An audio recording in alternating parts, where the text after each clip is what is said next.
Afternoon, everybody. God, are we a bit late, or is it just me? Apologies. Time ran away with me then.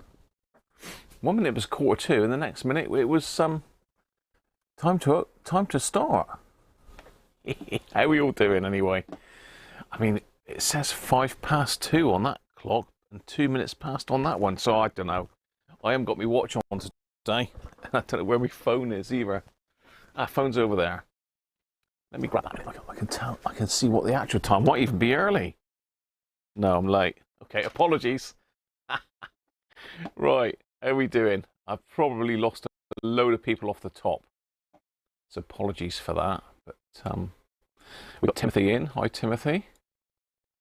Been watching Timothy's videos on the Grundig TN12 power supply. I repaired mine. I believe it was the beginning of the week, and Paul had one as well. Not Paul, Timothy had one, and he's modified his, which seems to be really good actually. So good job there, Timothy. Batamble, how are you? Daniel, hi Daniel. Robert Head, Danish native. Aaron, sunny. It is nice here today, isn't it? Got the back door open today. Harvey, it's a rather dull in Bedworth. Rob Titheridge, warm, a warm Dursley, nice. Afternoon, Les. Derek, how are you? Derek Taffman. Barry Charney, hi Barry. Mike Cass, hi Mike. Mick McGinn. Tom and Susie. Anthony. Multi, hi Multi. David Tagg. Yeah, it seems like we're having quite a good weather today, all over the country by the sound of it. John's down in the New Forest, and this is John's radio we're going to be having a look at today as well, or radio cassette player, or boombox, whatever you want to call it. Afternoon to you, John. I thought you'd be interested to see your radio being operated on. Afternoon, Colin. Hi, Paul. Paul Crespo. Benji's in and out. You could be drunk. Afternoon, Ben. How you doing, mate? Of course, the giveaway today. We're going to actually physically do it today. Keep threatening to do it, but we haven't done it yet. But we are going to do it today. It's going to be given away to somebody. Aaron says you have an AM transmitter so that I can play my own audio on valve radios. Do you know of an electronic circuit to convert stereo to mono? To convert stereo to mono, that's an unusual one, Aaron. Normally it's the other way around. People want stereo. I suppose it depends what you're trying to do, really. I mean, yeah, not 100% sure on that one, Aaron. I know you can do it if you've just got a headphone output. You can link them together with resistors and that. But I'm not sure what you're trying to do there, Aaron. So let us know what you're trying to do, and I'm sure somebody here will help you out if I can. So yeah, that's the two things we've got to do today. We've got to have a look at this very nice, actually, Grundig. I've never seen one of these before. I haven't even downloaded it. It only came in, I think was it yesterday? I think it came in yesterday or the day before. It's only just come in. I've only just unpacked it, really.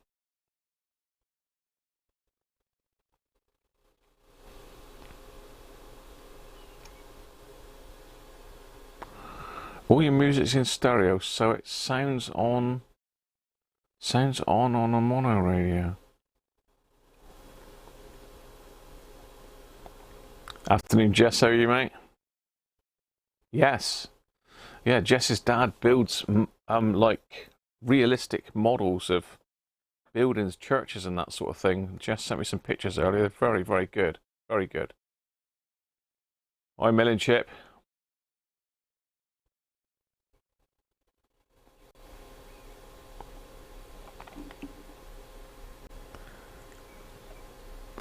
Borley bar, destroy one ear. Oh, you meant odd. Sounds odd.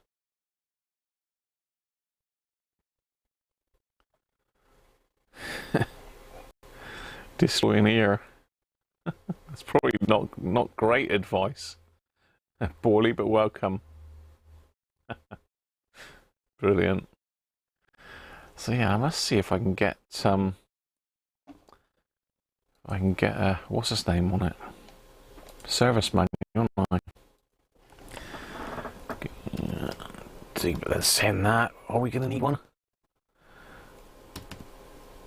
Or hang on, is it 6? Try to find the 640, yeah.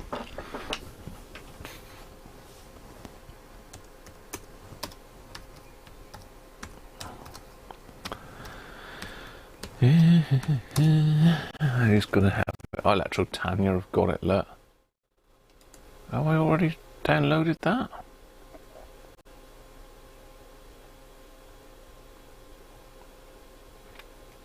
$1981 by the looks of it.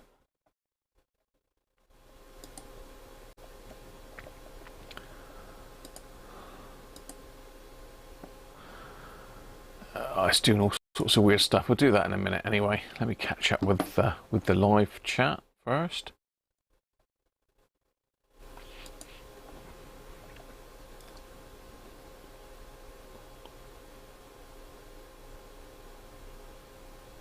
Andrew Pitt, how are you? Yeah, 1981. I just read that on the manual. Andrew, thanks. Hi, Derek. How are you? Anyway, we've got somebody waiting first, haven't we? Because he's always waiting. He's always impatiently waiting, and he's got his lights on today. I believe he's holding the finger for me. Yes, he is. Good old Penguin. Good old Penguin. He looks after me, doesn't he? So let's get the finger opened up and in me. Can I have that? Get off.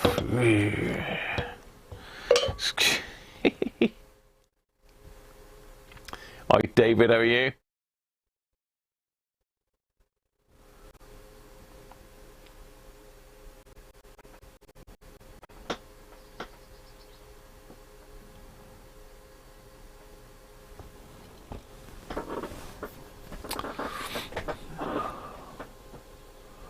You had a Sony Budokan Walkman. They are very nice. Orly. Yeah, very, very nice. I have never had one here, but they do look very nice, and they were quite expensive in the day, I think. I think they had a really good quality head on those. Did they have Dolby C as well? There weren't many that were made with Dolby C. I don't think there's any made with Dolby S. I think they just sort of died a death by the time Dolby S came out. Yeah, not too bad, David, thanks.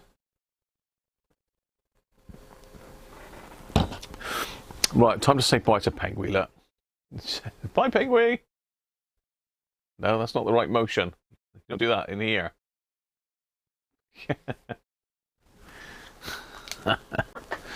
That's right, on the leg, Penguin, you do that.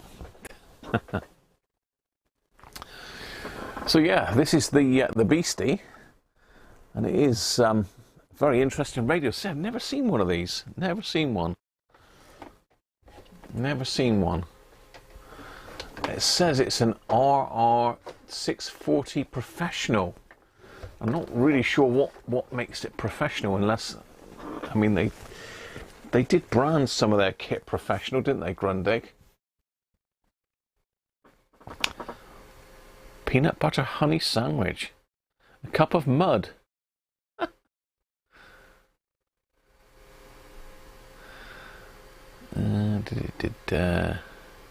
Your DD quartz WMDD2 from your dad is broken as well.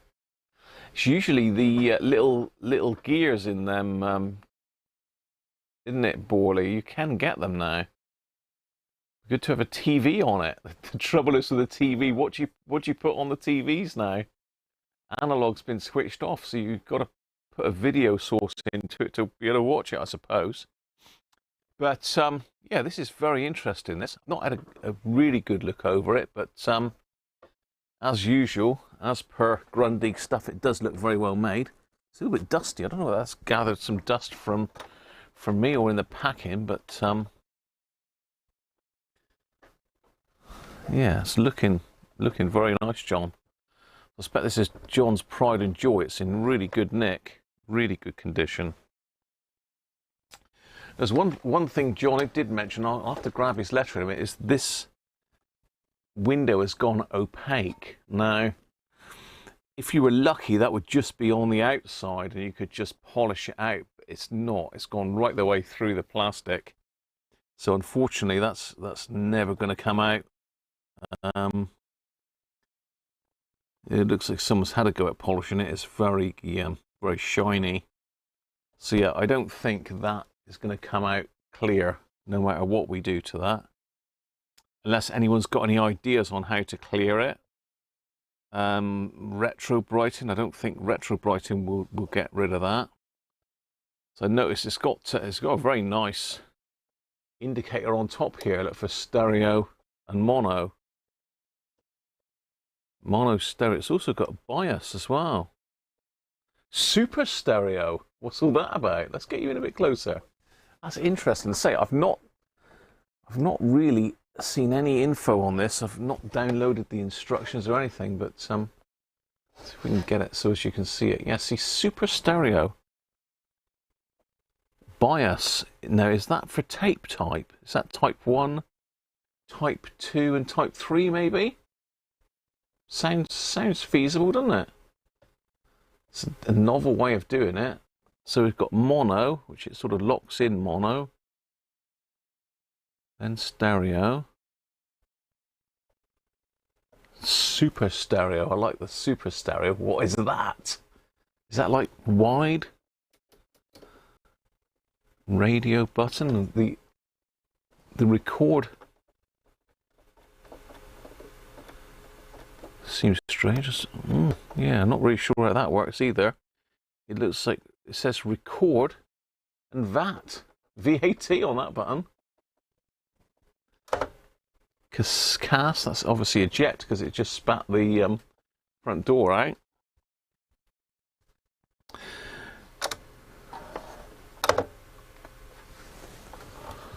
It's got like a little lever in the bottom, just a bit of spring tension, I suppose. Flicks it out fair, doesn't it? Play. Right, well, it's going to be interesting having a play with this.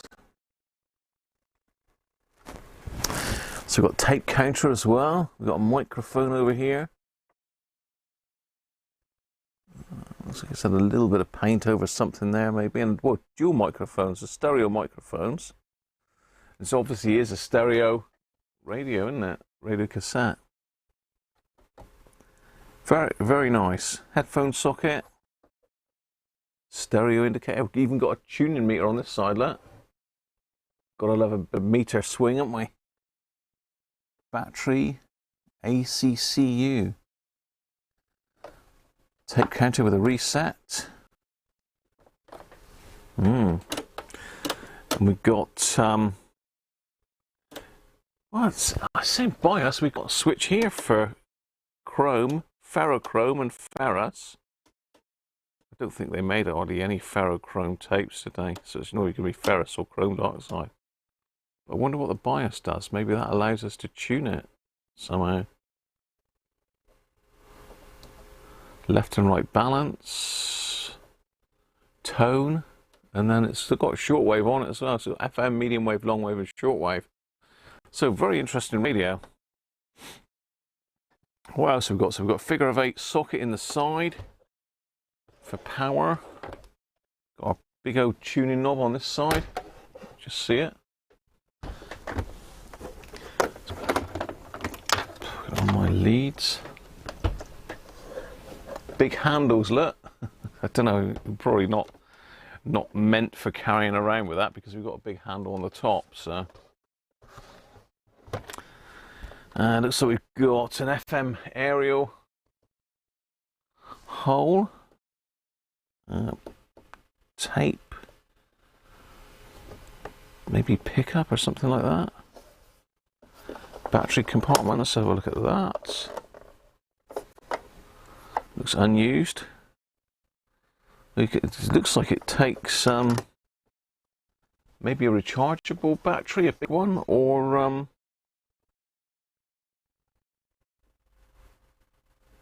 six. Is that 6 of these? Yeah. So six D cells. And we've got an oscillator button there, like a beat cancel.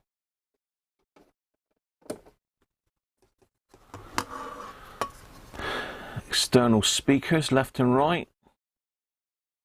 I don't know if that's an FM aerial or a dipo aerial for the AM. I'm really not sure. Anybody knows anything about these, then chuck it in the chat there. It's a Grundig, it certainly is. Santosh, how are you? Welcome from India.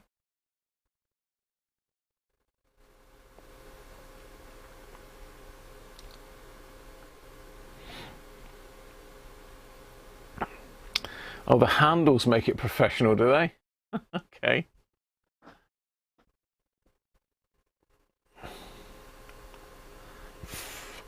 Fried bacon on toast coated in Marmite. Oh dear.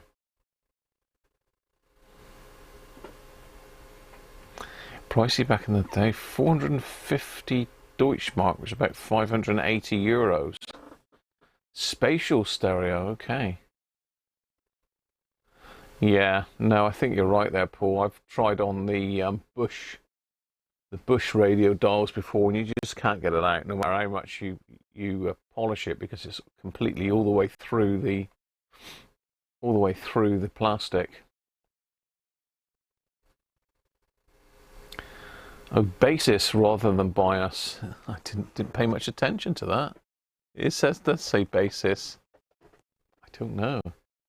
VAT button for value-added tax, yeah. New piece of perspex. Rec works with cassette inside, okay, Bally. I think it's not working. It's not working, Harvey, at all, I don't think. I'll go and get John's letter in a minute, unless John wants to fill us in here. So when it says spatial stereo badly needed for those Beatles stereo mixes. Vocals on one side and the instruments on the other. Made in 1981. Very nice. Battery maker Bill, how you doing, mate? You're on vacation in South Carolina. Very nice. Assad, salam to you.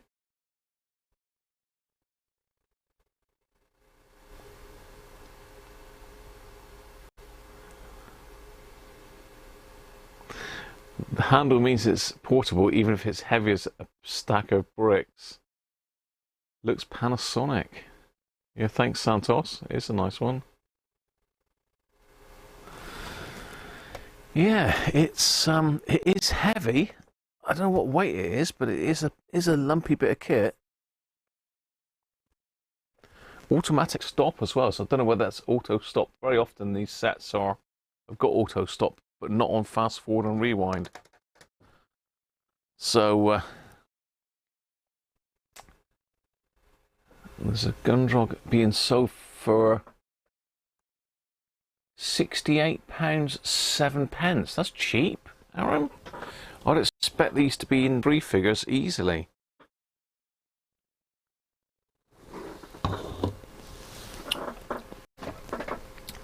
So let me go and get John's letter that he sent me with it. I've got a bit of a backache today. I pulled me back a bit out with the dogs yesterday. Let me see if I can find me letter. I think I'll find me letter. Here we are. I got an interesting Sony in yesterday as well that I picked up. I paid a bit too much for it really, but it's one of them drunken eBay purchases. Well, wine-induced eBay purchase, shall we say. But I got it for a good price, to be fair, but it's not in as good nick as I thought it was. So it's the old rose-tinted glasses jobby, plus some nice wine. Sorted that right out. Anyway. Spanky, how you doing, mate? Spanky's in the house. He's come to win his Walkman. He'll win himself a Walkman even. So we have got the giveaway to do later. We'll go over that in a second.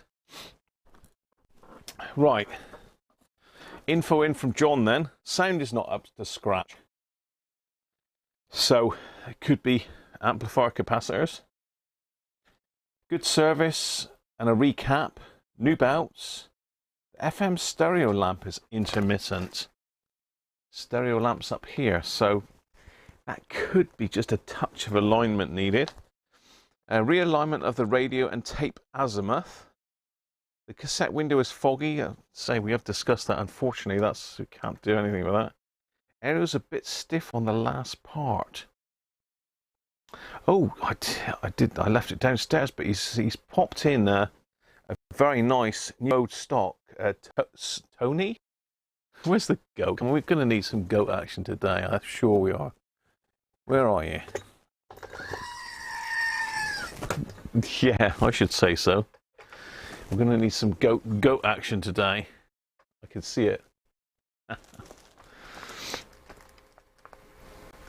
So yeah, he's put in a TDK SA90 tape for me to test it with, and then he's got his return address. So yeah, thanks for sending this in, John. It's going to be really interesting taking this apart. I say it is unusual.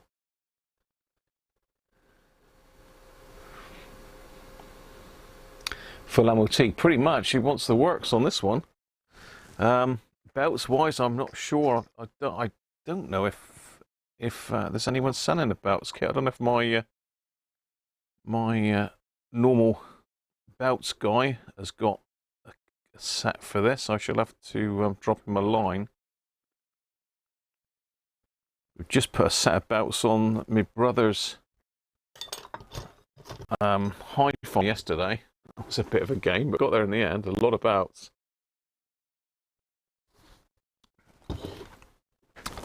Let me go and get the power lead for it. Then we'll use the lead that came with it. It's only a normal figure of 8 lead, but let's keep it all together. Otherwise, I'll get confused. You know me, I'm easily confused.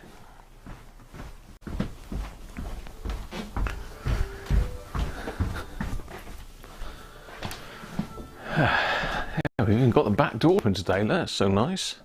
It's getting a bit chilly now, so I'm just going to push that one over for now.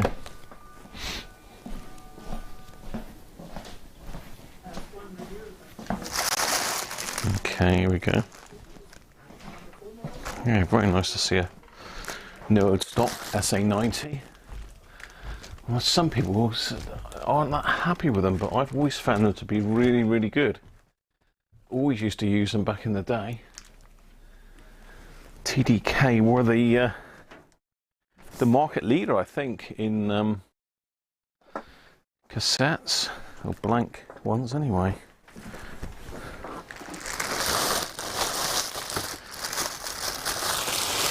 So there's our power lead, and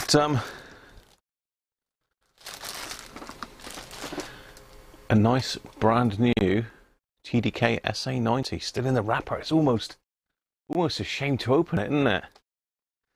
It is, but you know, we've got to try these things, haven't we? Okay, let's hook her up and see what happens then. I don't think we need to worry too much about. I'm just wondering whether I ought to just put it on the power supply to power it up.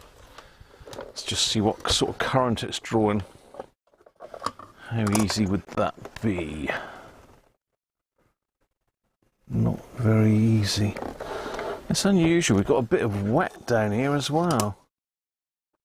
If you probably can't see that, but see the wet on there. And it's wet in the bottom. If you can see that down here, but it looks, I don't know whether it's battery leakage, but it is looking wet down here. Well, something's been spilled in it maybe, but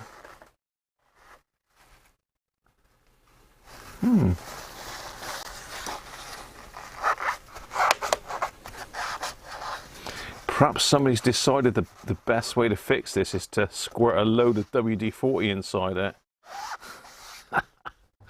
Death by WD-40. Yeah. I don't know, it's definitely definitely wet, look. What is all that about? Paul, thank you very much for the tip, mate. Much appreciated.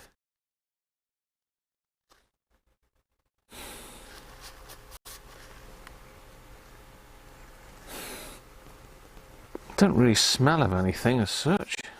It's odourless, so I'm not going to lick it. Normally battery acid smells a bit acrid, doesn't it? Or battery alkaline, isn't it?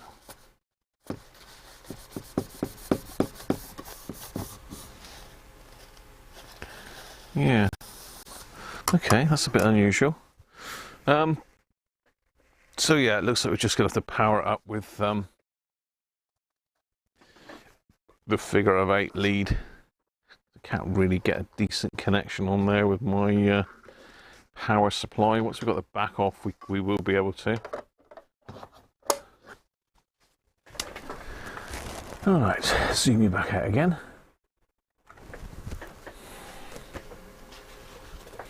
That's my beer! It's poured some beer in it, John, do you think? Oh, variable anti-fade technique. Thanks for that, Gio, and welcome. £15 worth of tape, yeah, it is. It probably is. Now, these ain't cheap now. You can still get new old stock ones of these, but there is a seller on Facebook Marketplace that's got a load of these tapes, but not a load. He's got a pack of 5 of these and a load of URs and that, which is a very reasonable price, but it's collection only, and it's a bit too far. By the time you've spent the fuel nowadays, this is a problem, isn't it? Right, let's fire them up and see what it sounds like. That's on and off.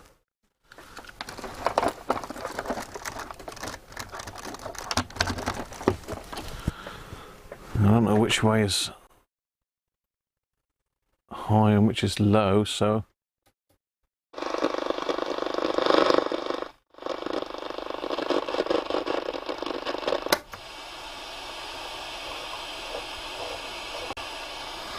a quick tune around the FM band then.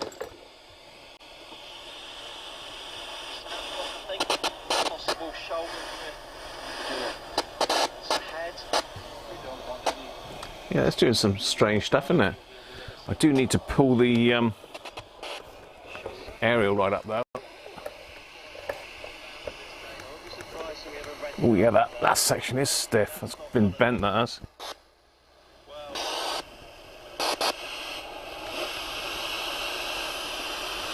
Job. The spark that boosted my confidence online. The spark to help grow my business. With programs such as Barclays Life Skills that help people develop the skills to get into work, Barclays Digital Eagles that keep people safe online, and Barclays Eagle Labs that support entrepreneurs to innovate and grow, Barclays is sparking opportunity.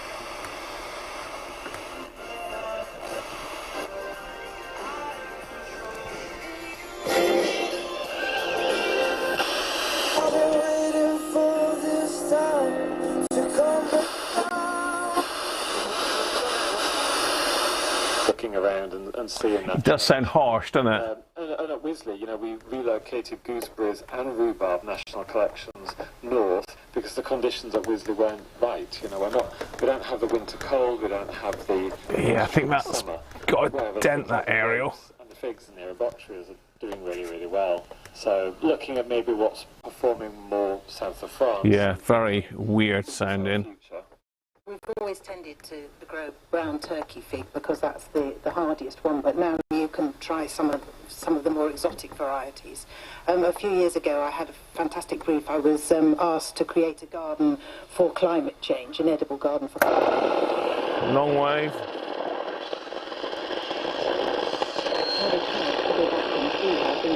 Medium wave.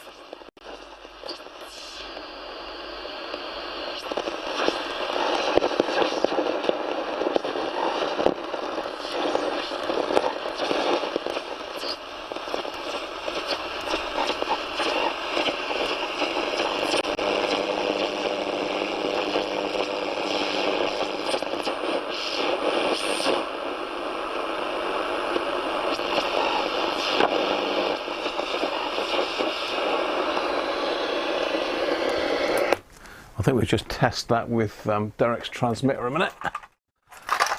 Oh, he says wrenching it out of the thing.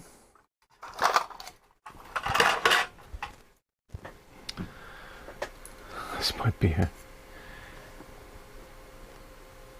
I haven't got any litmus paper, Aaron. Does look a bit oily, doesn't it?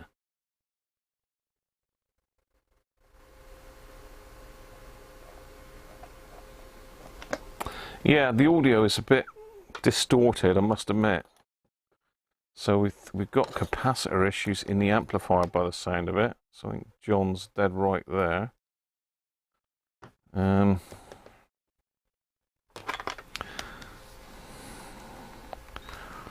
plug into my phone then and see what we can find. Anything exciting?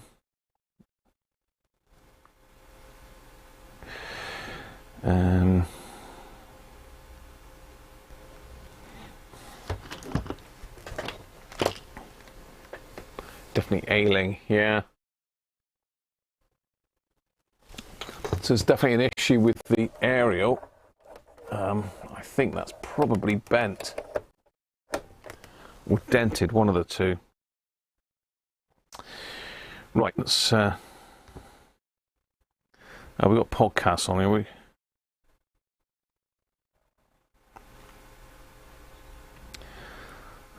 Recruiting into ham radio. Let's play that. ICQ podcast. Good chap actually came and gave our local radio club a talk one day.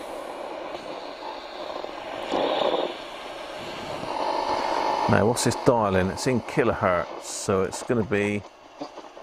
The ICQ Amateur Radio Podcast, supported this episode by our inaugural member of the ICQ Podcast 400 Club, Winston Lawrence, Kilo Delta 2, Whiskey Lima Lima, also by Dave LeBlanc, Kilo Foxtrot 7, Juliet Alpha Foxtrot, and a group of subscription donors. So I'm just using in this episode we join Martin and my phone, Chris, Mike 0, and this little Martin, Mike 0, medium wave transmitter from Derek Cooper.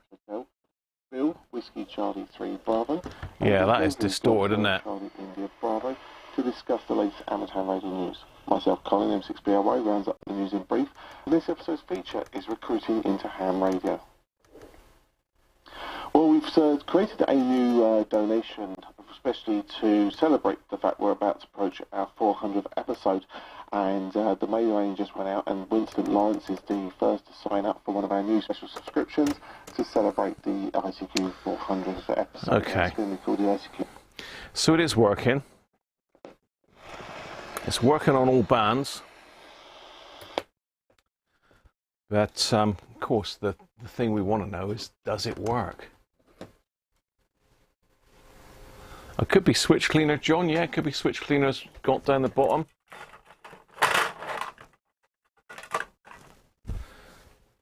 It is sort of oily, I would say, rather than sort of runny. It's better than video call, okay, no worries. Do AM transmitters work better inside a box? I don't think it would make a lot of difference. If you put it in a box, it might block out external interference, but I'm sure Derek can answer that. Anthony, how are you? WD-40 on the antenna and it leaked into the radio. Yeah, good call. But it doesn't smell like WD-40, Anthony. It doesn't really smell of anything. Yeah, it doesn't smell of anything, really. Maybe slightly metallic. Could be. So what we want to know is, will it play a tape? So what should we stick in it? Let's put our sacrificial Treasure Island tape in it, shall we? And what the hell on earth is this? Francis Albert Sinatra and Antonio Carlos Jobim. Baubles, bangles and beads. What on earth is that? Where did that come from? We can recollect seeing that one before. Let's go with Treasure Island. Ha-ha, me hearties. Let's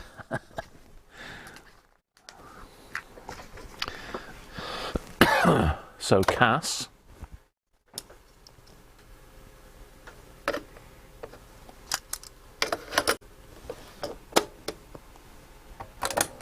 Life had not a sudden disquietude seized upon me. It's working. In my head. I looked round, and there was Hans, already halfway towards me, with the dirk in his right hand.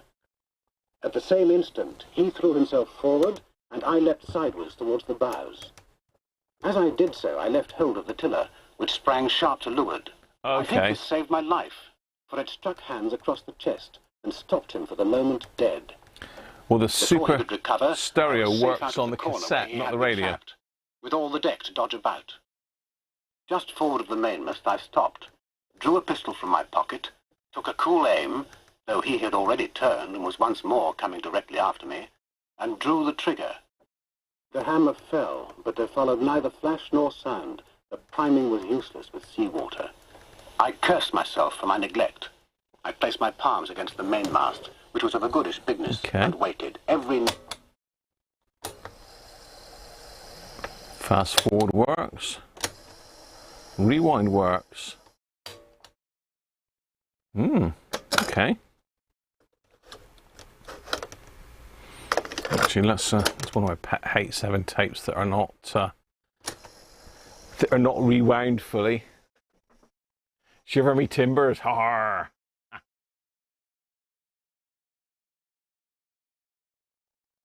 Russie, how are you, mate?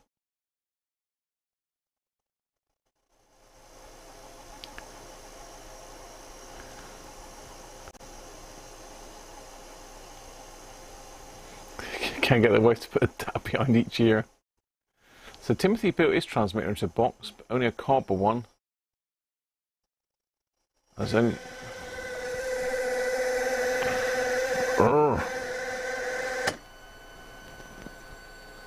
Okay, so it's not auto stop on rewind or fast forward. It must only be on playback.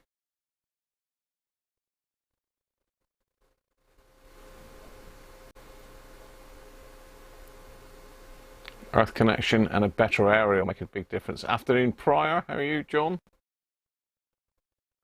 Harvey, how you doing, Harvey? Yeah, I'm surprised the tape works. Sorry to hear that, Harvey. Hi, Ganesh. If the Grundig has been in a damp shed, the speaker cones could be warped and rubbing.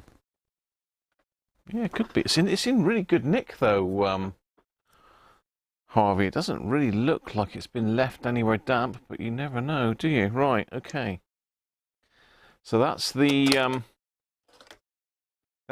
initial diagnosis, really, is that there's an issue with the audio, potentially the amplifier capacitors. Belts, I don't know if I can get belts for it. Let's have a look, see if we can get belts for it. Yeah, sorry to hear that, Harvey.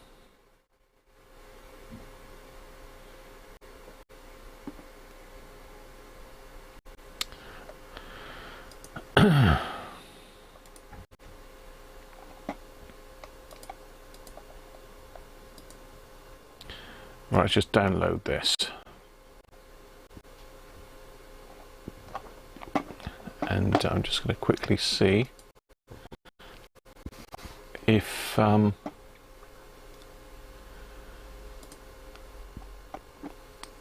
my belts supplier has got any belts for this. Let's have a look.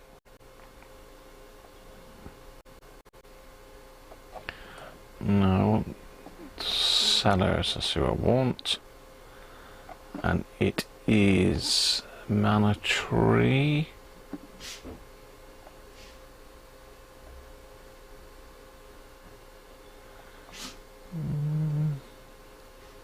There we go, mandatory.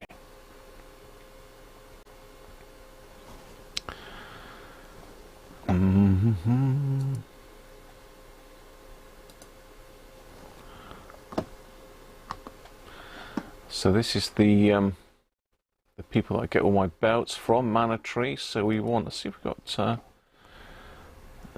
we're just typing RR640.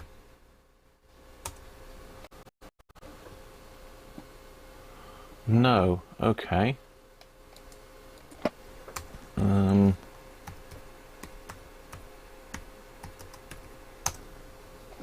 Grundig RR, no. Okay. Not to say he hasn't got them.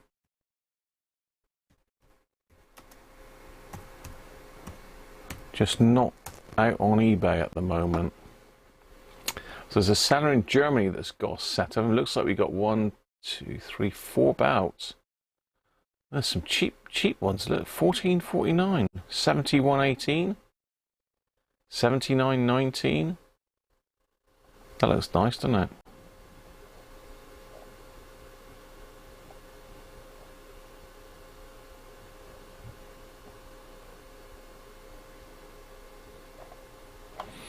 No, so it looks like there's only one set of belts advertised for it. That's quite expensive as well. Plus the postage. Look at the postage. Postage is 12 quid. So 20, 34, 35 quid. I expect customs will do us for that as well. But it's only, what have we got? A flat belt, 2 square belts, and a thicker belt. So I'll have to have a look through my bits and pieces. So it looks like there's 4 belts in total. Well, yeah, not sure that works then. Fast forward, rewind, playback, and tape counter maybe. Okay.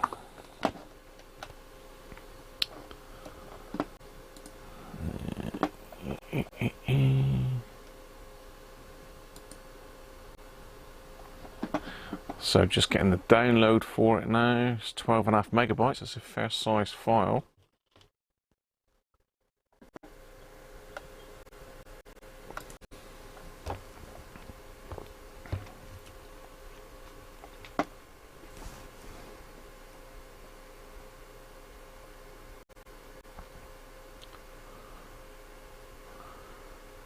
You have substitute rubber bands. You've substituted rubber bands for belts and they work. Oh, interesting, Anthony. Afternoon, GT Jeff. Andy Cowley. Afternoon, Andy Cowley. Bloody sex always have a super tone. This one certainly doesn't. Les, does it? This sounds shocking. Sounds shocking? Right. So I have Afternoon Lee. I have a service manual for it.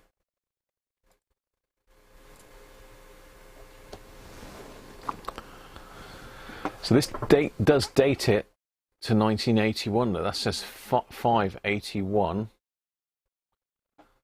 It looks like there's 4 different versions: 620, 640, 720, and 750. So it might be mono and stereo. All in German.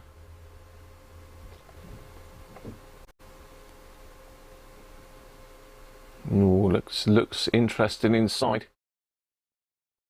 That's not the right one. It's this one, these two here.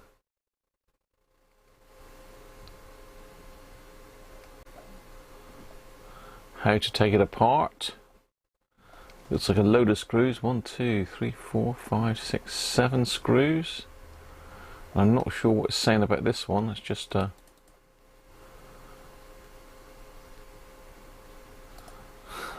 it the right way up. What's it telling us here? Still not upright. Something about this here, G1. What's it saying about that? Do not touch? Maybe?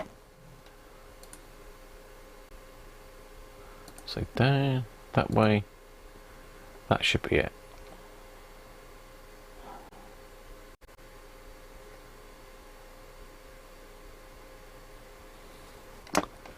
Radio Plate. I'll have to get Google Translate on that.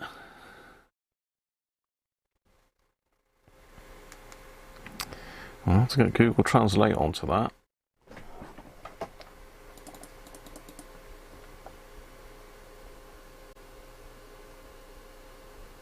Instrument plate. But what are they saying? Don't touch that? No touchy? Camera. Take a photo of it. And it says 3 cable instrument panel, stereo display panel, clock brick, radio panel, controller panel. Yeah, it's something to do with the radio panel. Anyway, let's get back to it. Yeah, that transistor 5000 is very nice, Timothy. I bought myself another one as well. I couldn't resist it. Time to check the belt collection. It certainly is, Matamble. I've been quite surprised in the past. I have managed to find belts. Working on a Grundig. Yes, we are, Lee. So before we take this apart, let's just have a quick recap on what's up for grabs in today's giveaway, which will be at the end of the, well, near the end of today's live stream. So we've got this Sony Walkman to give away. And in the description of this video, I've put a link to the previous live stream where you've got to enter the keyword Walkman in order to be in with a chance of winning this. So this is coming from Ben. Ben and Sandra, I think, isn't it, Ben? And it's very nice. We serviced this last week, so it's got a new belt in it. We've done the speed, de-magnetise it. We've done everything that we can do to this. And it is working very nicely. And actually, we got an update because Ben has very kindly sent me in some tapes to give away with it. Now, where did I put them?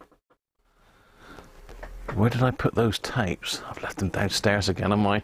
Everything's downstairs. Let me go get those tapes. Let me go get the tapes. So we've actually, I think it's 4 or 5 tapes as well that come with it.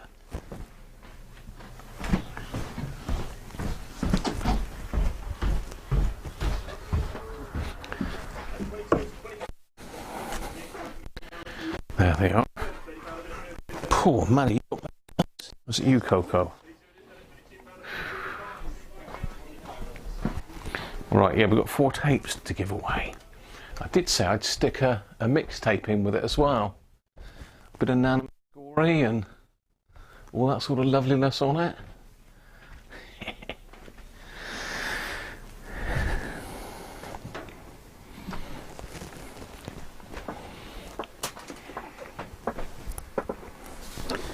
Right, so we have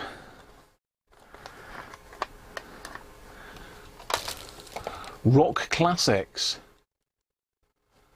Now this is a McVitie's tapelet. So whether this is one that you'd have to sort of collect so many wrappers and then send away for it, I don't know. But there's some good stuff on here. Whew. Got a bit of a puff on. I've been up and down the stairs a few too many times.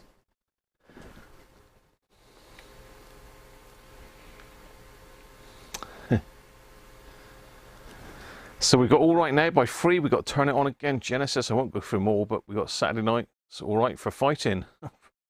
Born to Be Wild, Steppenwolf. Classic. Roll Over Beethoven.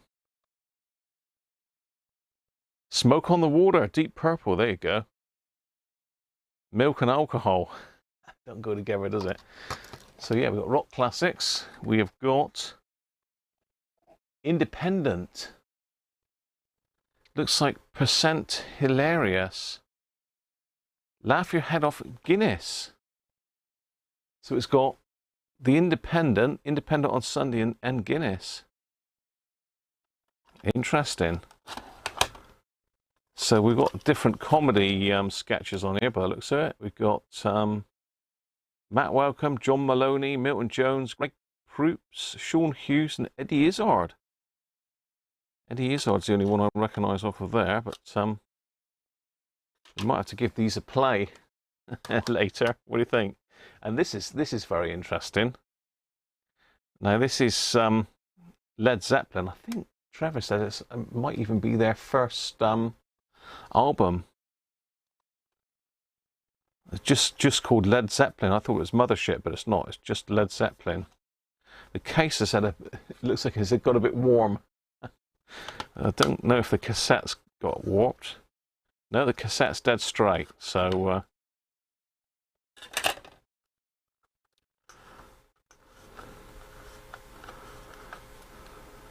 so it's got Dolby on it.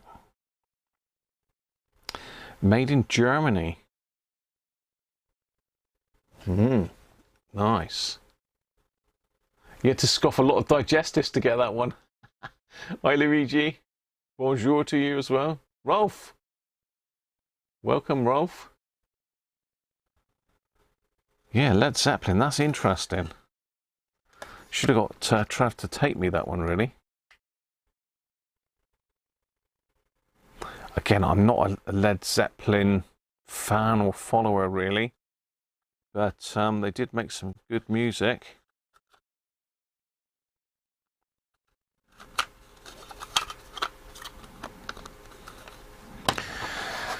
And we've got hits. Now this is a BP Lifestyle, so you probably had to collect fuel tokens or something for this. Or it was in the buy £10 worth of fuel and get this free, potentially. Some good stuff on here as well. Get Out of My Dreams and Into My Car, Billy Ocean. Give Me Hope, Joanna, Eddie Grantler. Rock the House, Beatmasters. Erasure, Kylie. The Fatback Band. And the Proclaimers, Letter from America. So some classic tunes on that one. Led Zeppelin has had some hammer. It used to make your Vauxhall Chevette go 10 miles an hour faster. I used to find that with the with Meatloaf, Bad Out of Hell. That used to make my Ford Capri go like hell as well. Obviously within the speed limits. So there you are. We've got some cassettes there, and this cassette recorder. Sorry. Walkman, and it's got a built-in radio as well, so it's not only just a cassette deck, it's got FM and AM radio on it as well, which is very, very good. And it's got all its manuals in all the different languages, and the guarantee card. If you've got problems with it, you can send it back to Sony. So there you are. So to enter this, you need to go to the video 2 weeks ago, my live stream for 2 weeks ago. I did put that in the comments section of this video, a link to it. Can I get to that? No, probably not. Without kicking myself off the live stream. Let's just get you the link for that. I need to put the keyword Walkman in the description.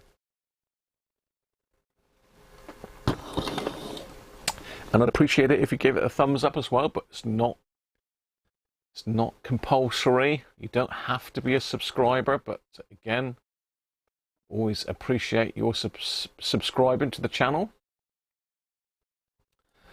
Let me just get you the link then. and then we'll move on and get this lovely old Grundig out of its case.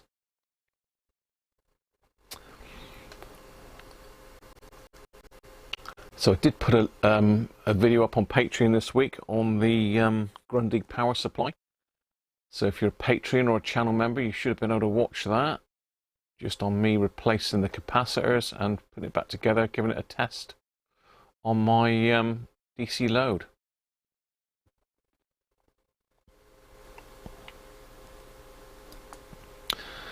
Okay, so get shareable link. Get a shareable link. So let's pop that link in the chat here for you now. So you need to go to the comments section of the video that I'm just posting the link to, that one there, and you need to just put the keyword Walkman in the video description.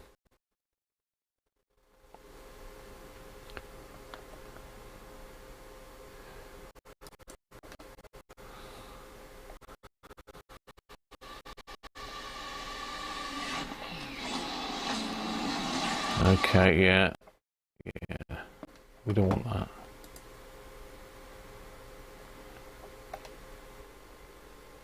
So yeah, if you go to that, there is a pinned chat on there, just telling you how to actually win that. Just pause that.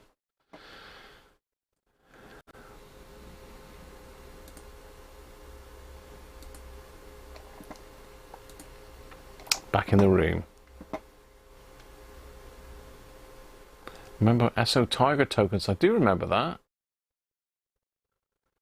Best thing is the Sex Pistols for keen driving. You know, so something a bit faster. A bit of Dead Kennedys there, Ralph. That would get you going a bit quicker, I'm sure. Careful the old Ford Tina. He left the rust behind.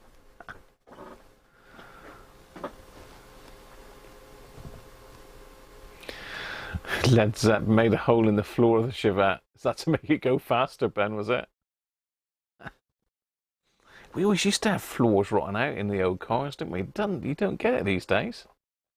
I suppose they've changed the way they make them, haven't they? God, my back's giving me a bit jip. Let me just get my posture a bit better. That's better. All cars rust, but Opel has the record. Didn't they make an Opel record as well? Moody Blues made your car speed.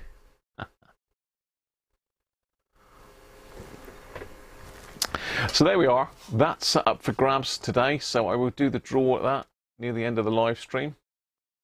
And someone will get that with those cassettes. And say, if you want me to stick a mixtape in there as well, I will. You can't actually sell mixtapes, can you? You can't sell mixtapes because of all the copyright things, so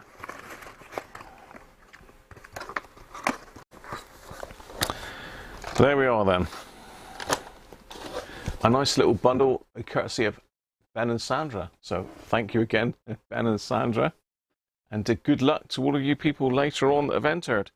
If you haven't entered, you've still got time. You've still got time.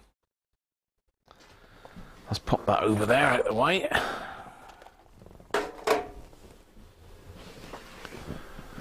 And let's get back to the patient that's waiting patiently in the background.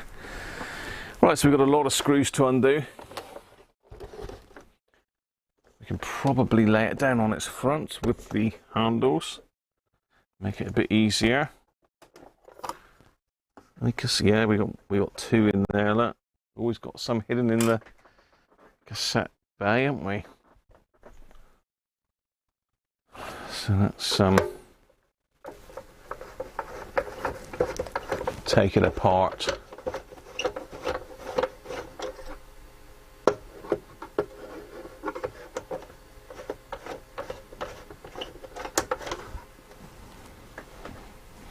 We've still got this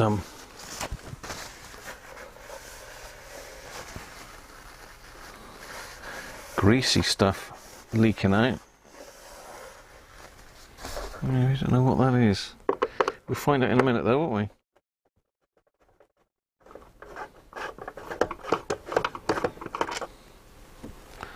I did have a cup ready for these, but I used it for something else as usual.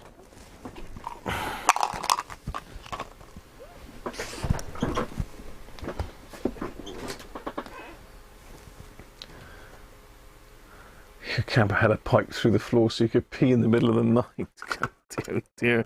You entered the chemical toilets then, Rolf. You need a number 2. You don't want to be going through a pipe, do you?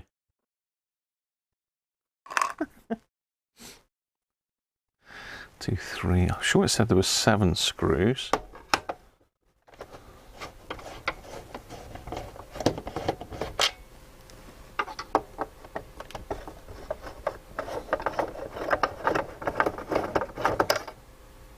Oh, hello, we've got a smaller screw there. Top hole, smaller screw, Graham. Top centre hole, even.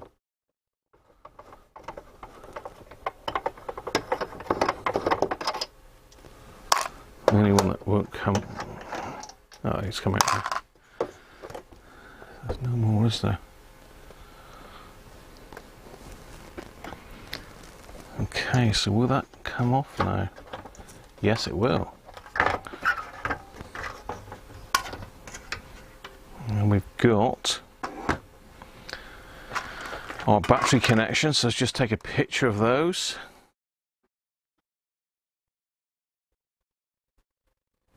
Google Lens. Do you want Google Lens?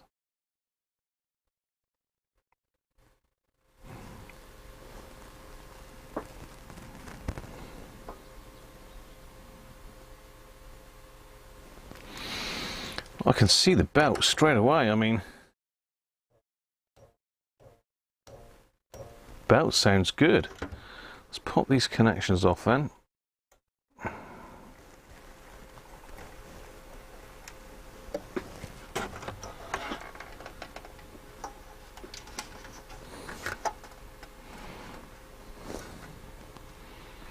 Well, the greasy stuff seems to be all the way around the edge of the case. I don't know if you can see that or not, but it seems to be all the way around.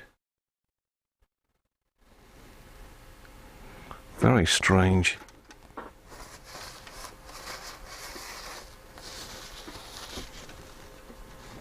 Let's say someone might have sprayed some switch cleaner. There's a loose connection there.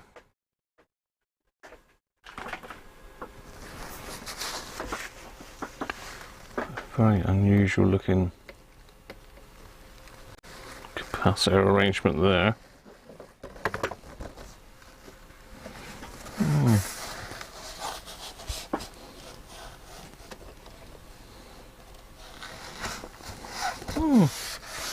Like I say, maybe someone did try and spray a load of stuff down the aerial, perhaps.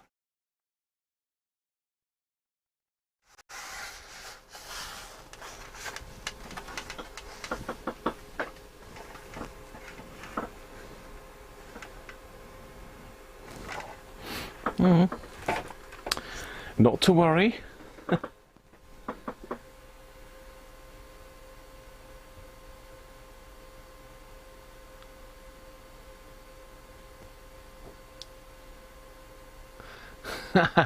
Yeah, you can see the type of people that watch the live stream. You are right. Okay, so I can see 2 belts there. A large belt, which still got a nice bit of tension to it. I wonder if someone's done the belts in this at some stage. Now I would say potentially this is the amplifier board down here. I notice we've got some Elna caps in there, which are usually pretty good, but then we've got some Tycon caps.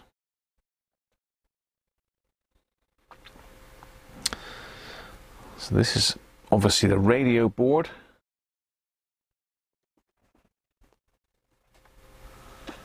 We've got a big board here which looks like it could potentially be cassette drive board, maybe.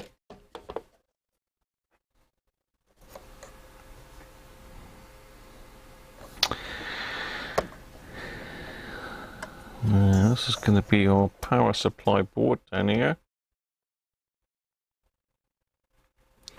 But I can only see 2 belts so far. There's a tape counter, lives over there. So there must be a belt onto the tape counter somewhere.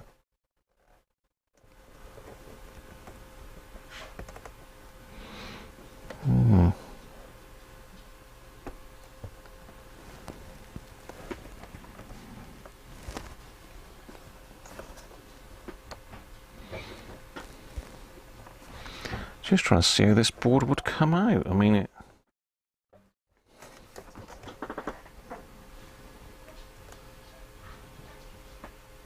can only slide out forwards, that amplifier board, so it means we've got to take the front panel off to get the amplifier board off.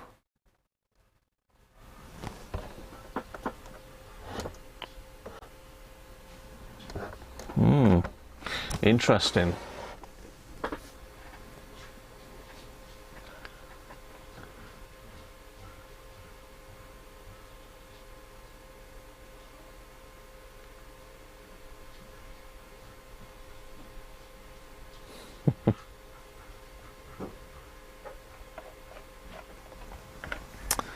Yeah, I say we've certainly got a loose screw there, but that's just a ground connection. I don't think that would cause major issues.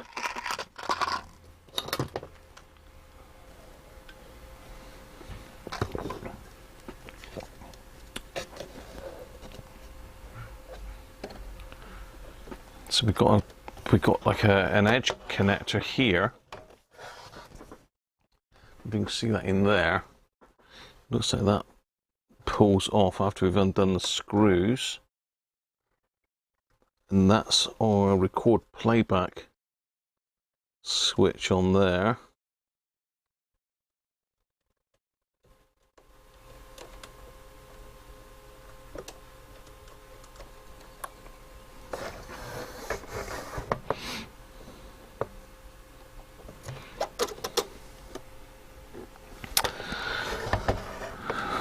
Let's take this off and expose a little bit more of the board then.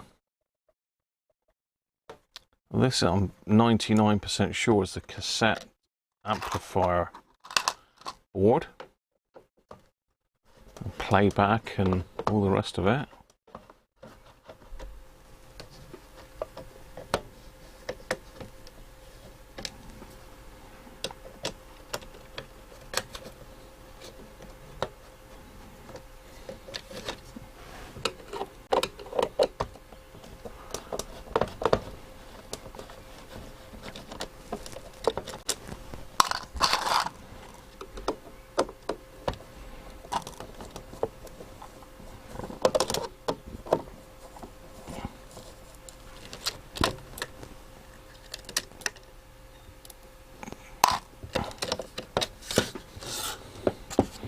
Oh, it's got like a little retaining clip on that one. It's a bit of foamlet to stop it buzzing.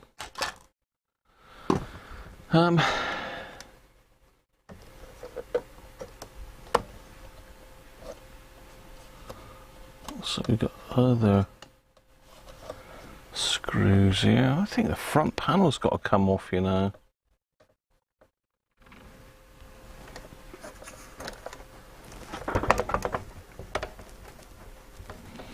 Yeah, the front panel's got to come off. I wonder if the cassette door's got to come off.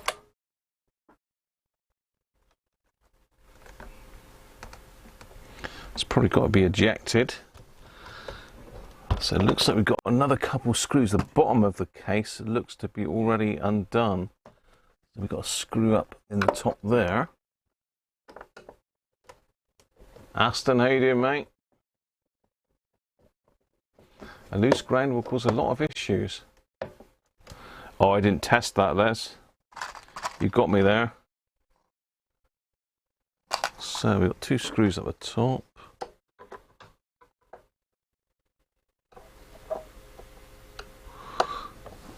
I should have looked at the instructions really, shouldn't I? But we don't do that, do we? We don't want to do that.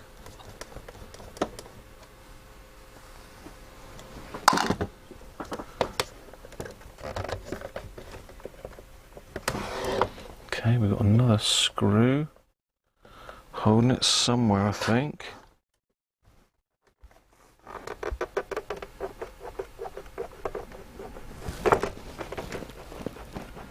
The bottom's definitely loose. The corners are loose. Now, there was a thing about a radio screw, wasn't there?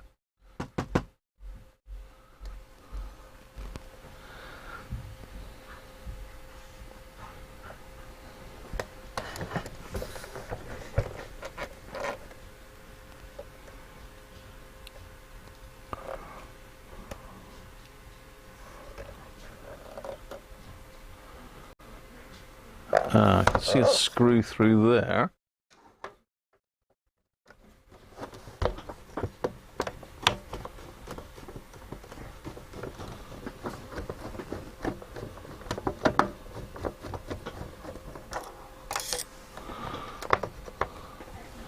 So that one. There's a hole there, so that would usually mean that there's a screw or something in there. Yeah, I can see a screw through there. Holy, holy, holy.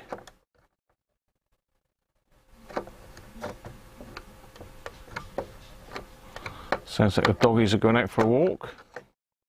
God, I tell you what, I can't see in there, you know. Just having to feel around for the screw. Ah, there, I'm in.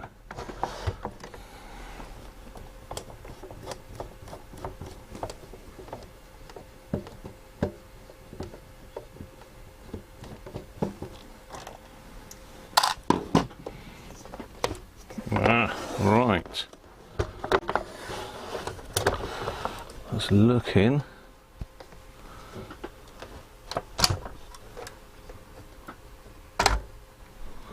like the front panel will come off. We've got loads of wires holding the speakers in.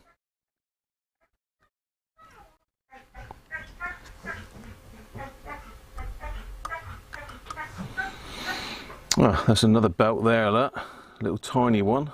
And I can see another one in there. Yeah, they're pretty knackered, those 2 belts. So that's 2 of the belts. It's taken over the bench now, look. I'm going to have to get these wires disconnected somehow. Let's get you in on the cassette mech a minute. Let's have a little look inside this lot. So you can see we've got a belt there, which is being driven, and there's another belt in behind that you can't see that goes up to this counter mech. So they're both shot. Looks like they're easy enough to get off, but have I got anything that's that sort of size, I wonder? I've got one of these belt kits that I bought on eBay. It's got loads and loads of different size belts in it, and very often, as long as it's not a huge belt, I can normally match them up from this. Again, we're not critical, and I have got some smaller belts, so it's quite skinny, that though.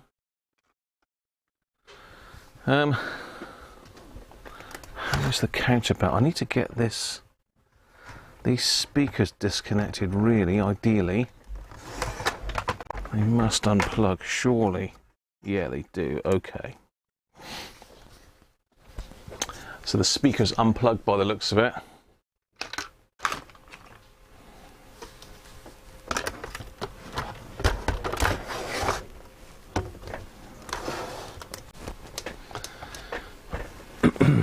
Let's get you down the bottom here.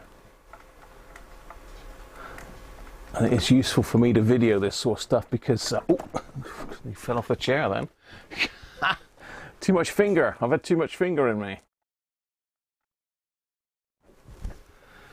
That's not going to focus, is it? Come on, focus.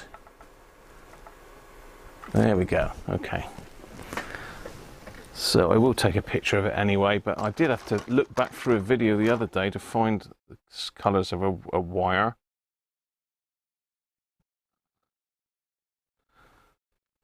So what have we got there? We've got yellow, black and green. So they've got to come off.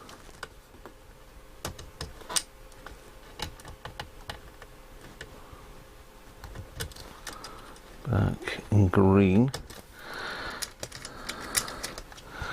That's the speakers, and the other two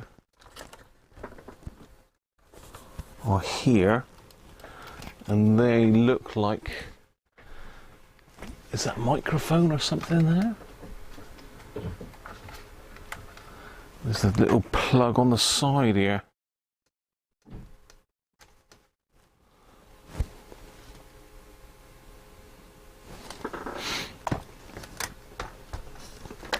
That should get us apart, yes.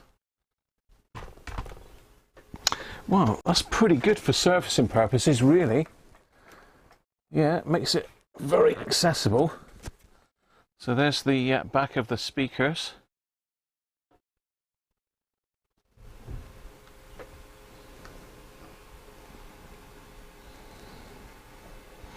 Interesting. Right, let's put that somewhere safe. Look after that penguin, will you?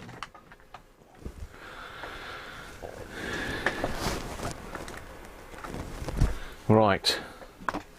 A quick skip to the loo for me.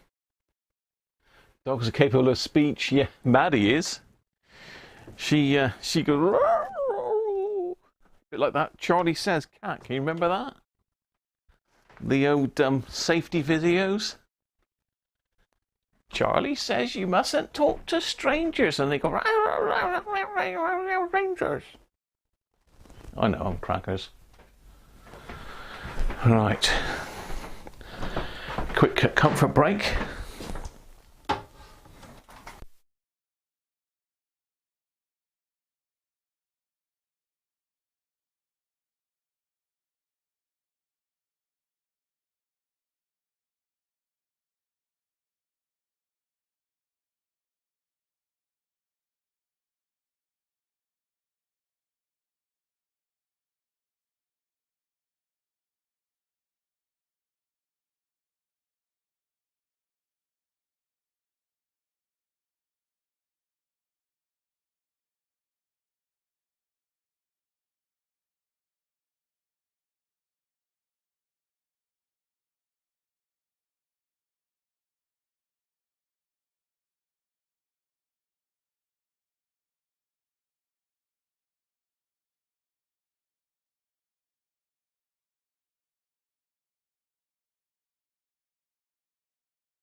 Okay, let's crack on. See if we can get some of these belts done. But I say the cassette did sound okay as far as operational wise. It was fast forwarding and rewinding okay. And the tape counter was going as well. Ooh. Let's move that out of the way.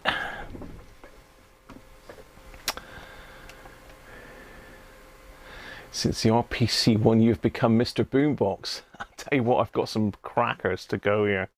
And I have, of course, got my cassette t-shirt on today, look. you got to. You can't fix cassettes without a cassette t-shirt on. Spit the Dog. Now, Spit the Dog was a puppet, wasn't it? Charlie Says was a TV advert, a cartoon advert. Charlie was a cat, I think. Derek, you could hear her talking a while ago. Cooper will sometimes do it if he sees another dog.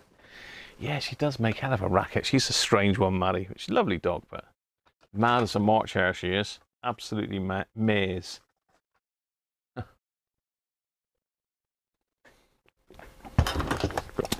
So the other belts, we've got one down in here.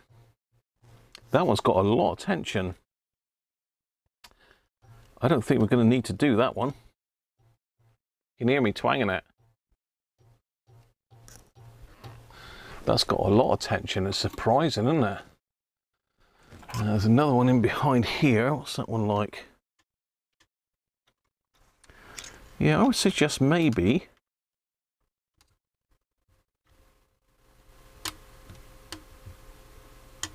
those two have been done. But how the hell are we going to get to those? This board here's got to come out. That's a power supply board by the looks of it. So that's our mains transformer, smoothing cap, bridge rectifier diodes. There's our record playback switch and a lot of capacitors. This has got a lot of caps, John. I think this is the problem board that's making this sound distorted, this one here. That looks like it's firmly stuck in there. Can't see any screws in it. It looks like it should just slide out of there.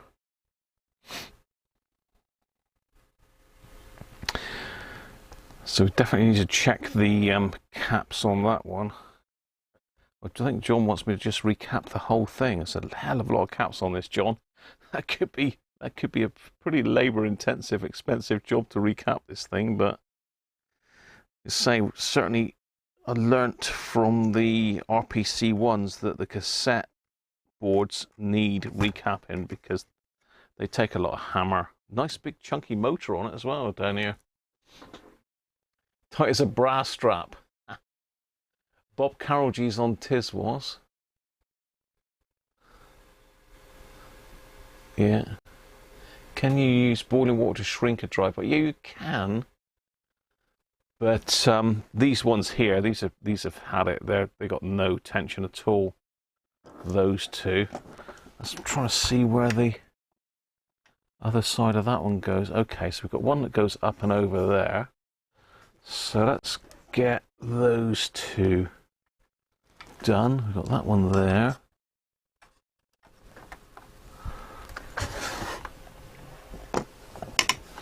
Yeah, that one's very limp, shall we say.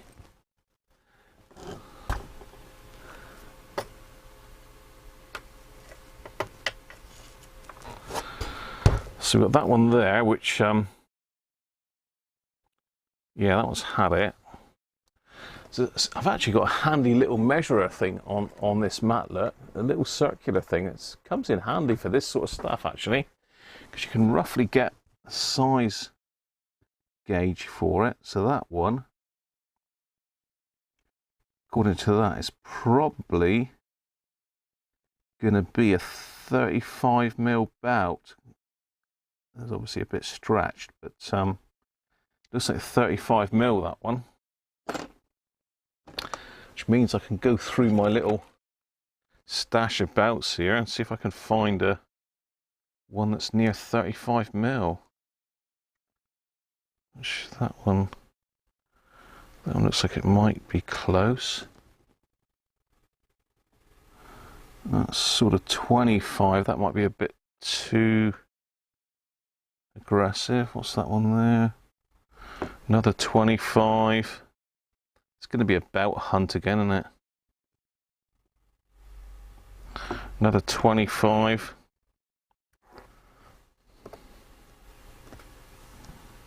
looks a bit bigger.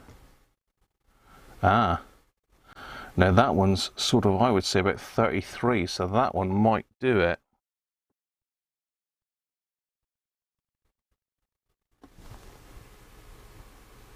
That's another 25.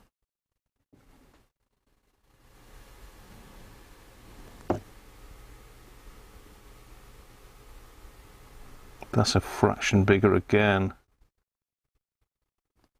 That's probably the one. Let's just try that. Well, I can't. I've got to get the other one done first. That's that one. There's another one here. So this one goes on the far pulley in behind. There's a double pulley in there. And what size is that? That one's also 35mm. It is thinner than these belts though, but I don't think that's going to be a problem with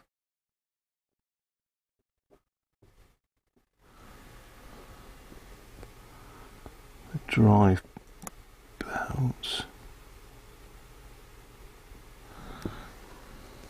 What was that one? That was just slightly thinner again, but that might do. It's only a fraction difference between them.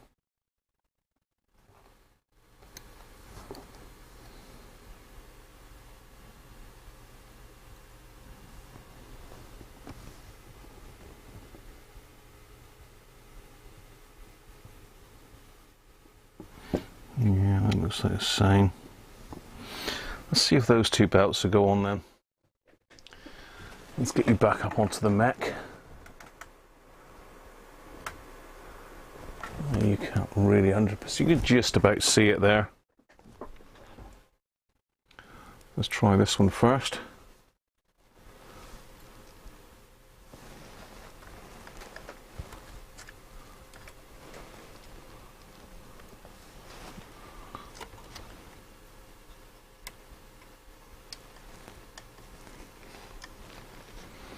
Tell you what, I've done so many cassettes recently.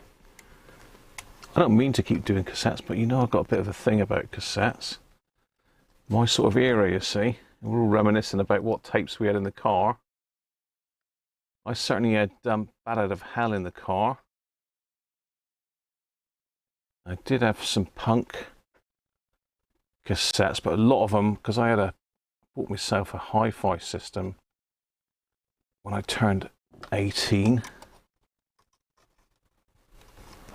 so I used to buy the records and then tape the records so I could use them in the car. Oh, I had that on just now.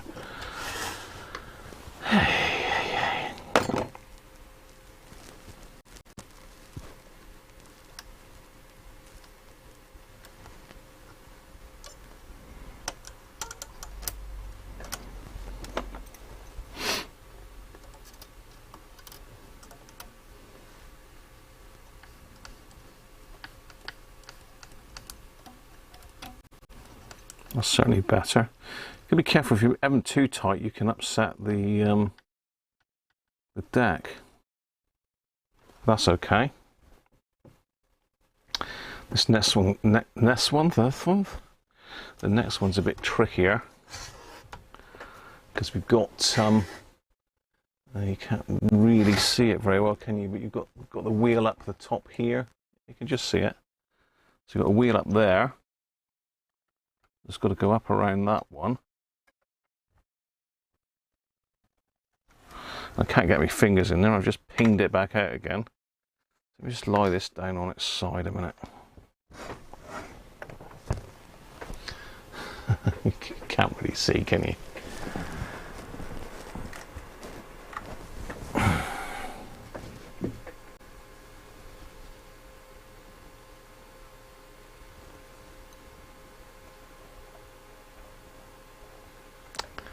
Sausages. That's Life Dog, yeah. I'm surprised none of you can remember the Charlie Says safety adverts. Not good, not talking to strangers and not getting in strangers' cars and all that sort of stuff.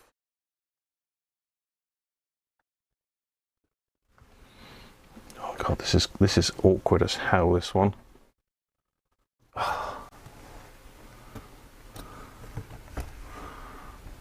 can't even take that off.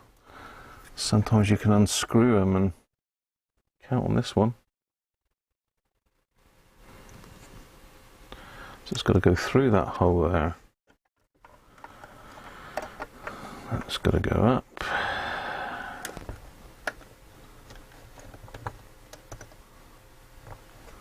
Around there. I need another pair of tweezers. It's a double tweezer job.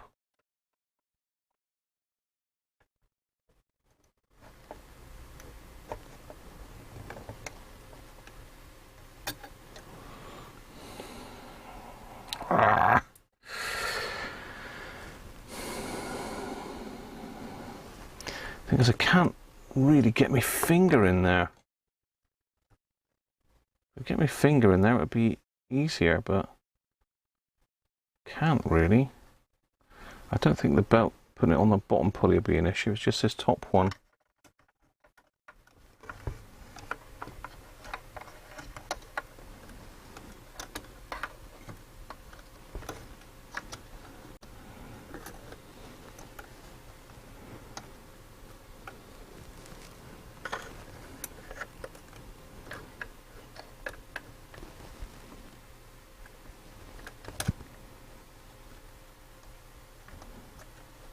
Nearly.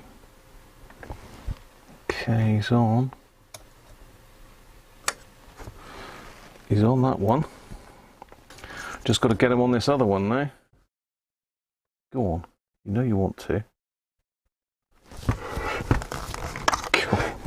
Ow. I can't get in there. Don't you jump off.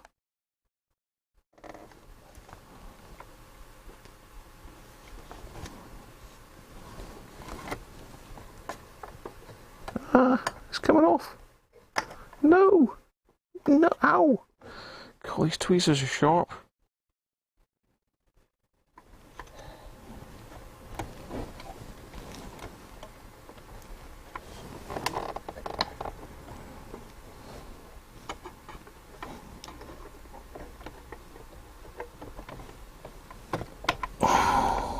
Go on.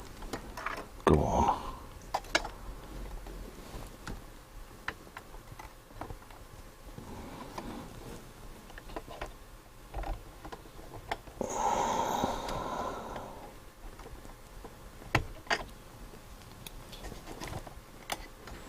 Got the little monster. Oh, you little swine. Whew. Well, that wasn't easy. It wasn't easy, but it's on there.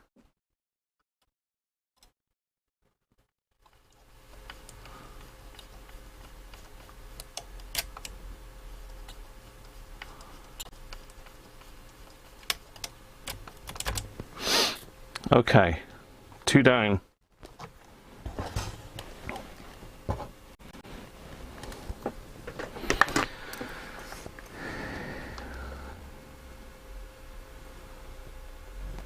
We seem to have a knob there. What's that come off of? Is that that?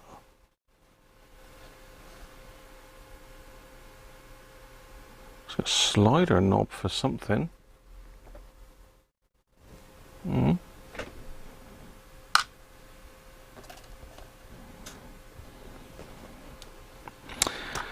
Okay. So that looks a pain in the backside to get off, but that is pretty tight.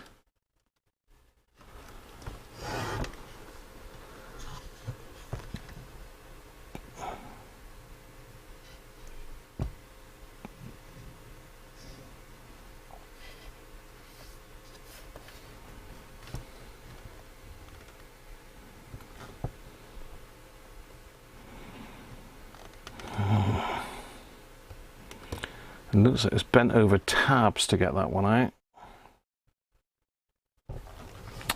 But I haven't got an awful lot of flat belts, so that one doesn't sound like it needs doing at all.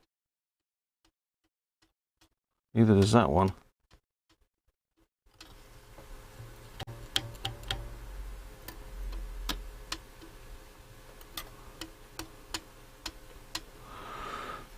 So, what do we do? Do we leave them?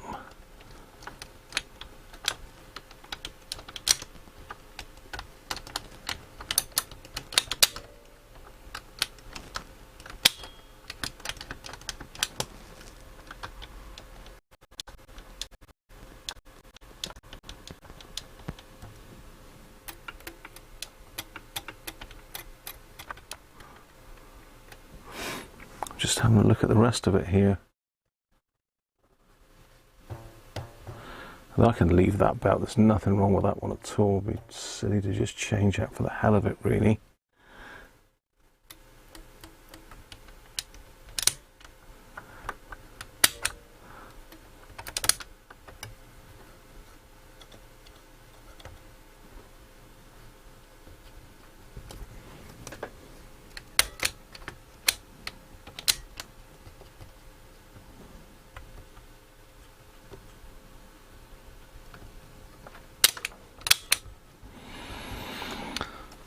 Right, I think that'll do as far as the belts go. I'll say there is another belt in there which I think is fast forward rewind, but that works fine.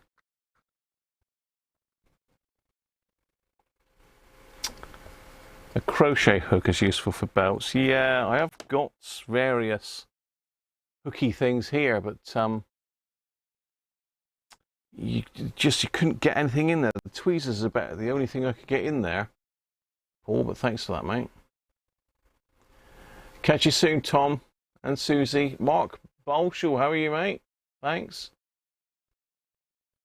Yoddy Toddy. You remember Charlie Says Kenny Everett was the voice of the cat? Nigel, you remember it though you are 64.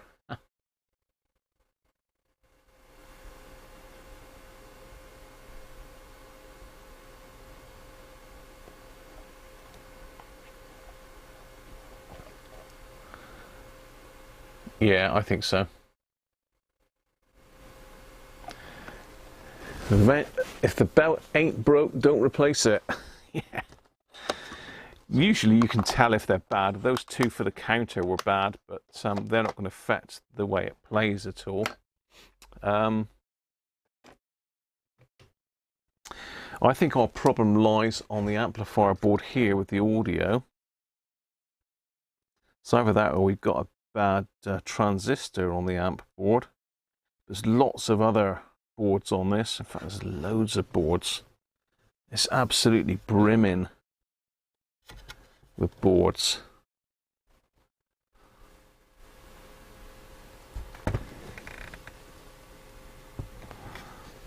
Brimming with boards.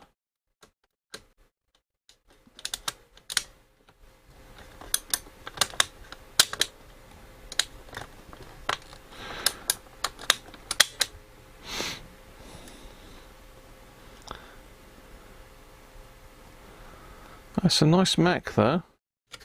That seems strange that that's touching there, but I'll just make that touching so you can't change the belt. Nice of them.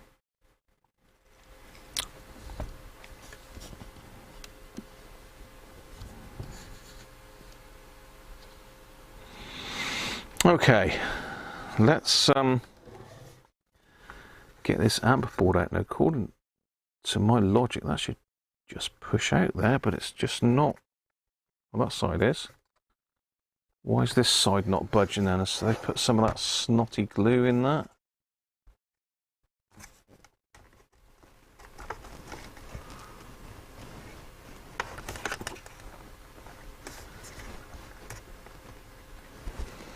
Yeah, that side just ain't budging at all. You think it's the loose ground, Anthony? We'll have a look in a minute and see where that actually physically goes.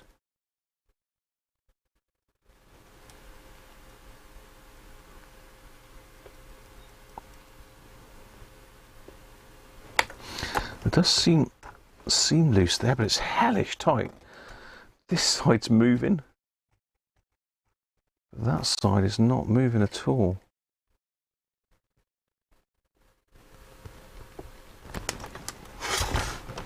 And it's plastic.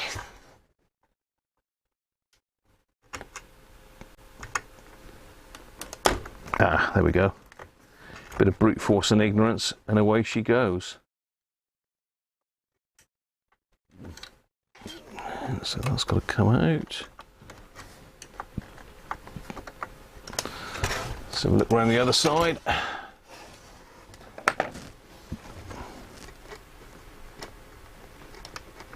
We've got enough wiggle room to get it right out? Yeah, we have. Okay.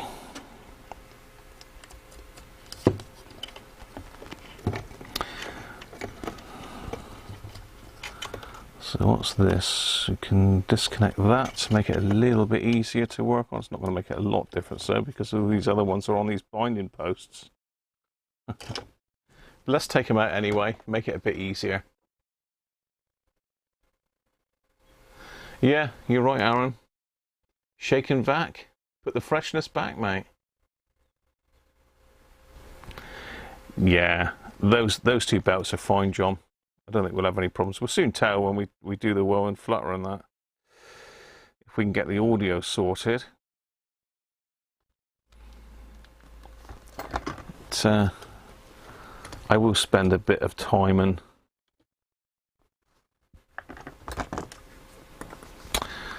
go through the service manual. If there's any easy way to get to them and I can get the belts, I might do them anyway.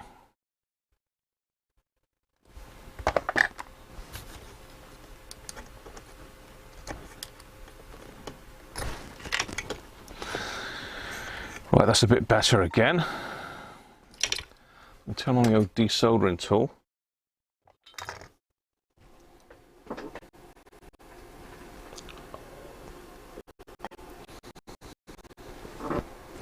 So while that's work, we can look at John's lovely sealed SA90 look. Oh, look at that! You've probably got 100 of these, John, haven't you? Stashed away somewhere. Tina, Charlie the cat, yeah. Definitely those other two belts had it.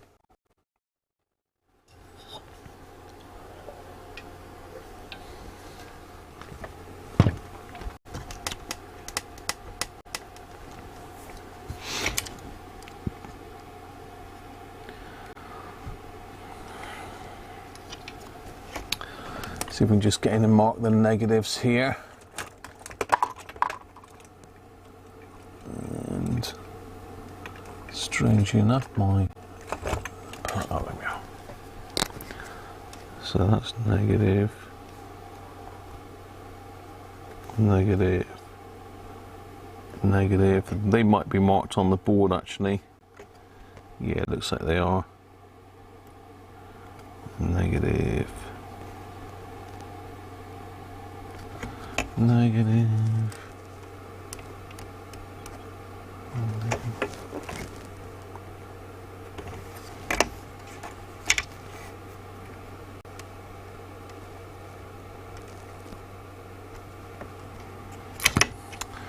So that big 16 volt 22 microfarads is probably the culprit. We shall see. One of these caps is knackered.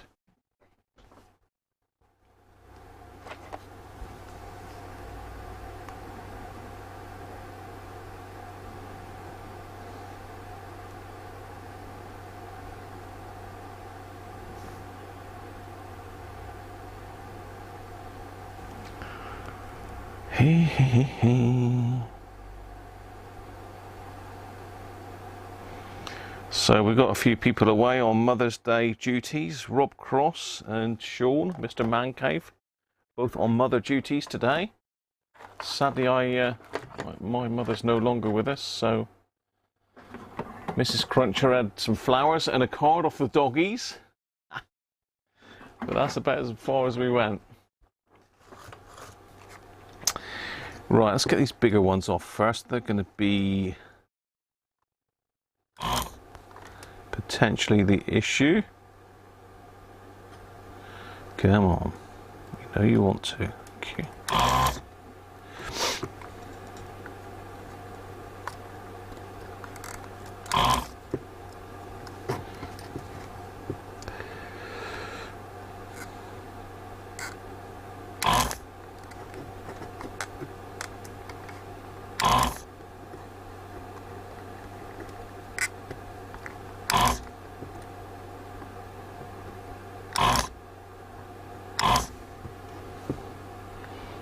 Oh, I think that might actually be a snap fit one. I was just wondering if that was a three-legger. Grundig like their three-leg capacitors.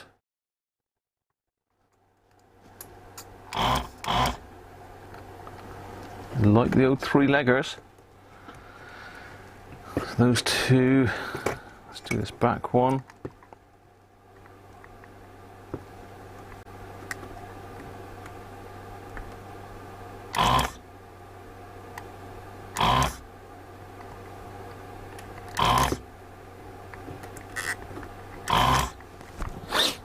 Right. Let's get these out one at a time and test them then. So this first one has got this horrible snot on it. 1000 microfarads, 10 volts. Place your bets. 1000 microfarads, 10 volts. Coming up.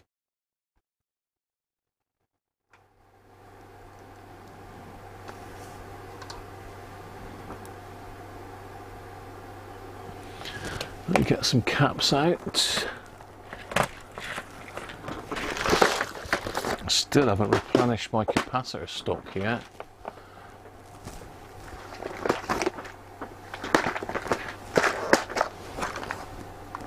$1,025, $1,035.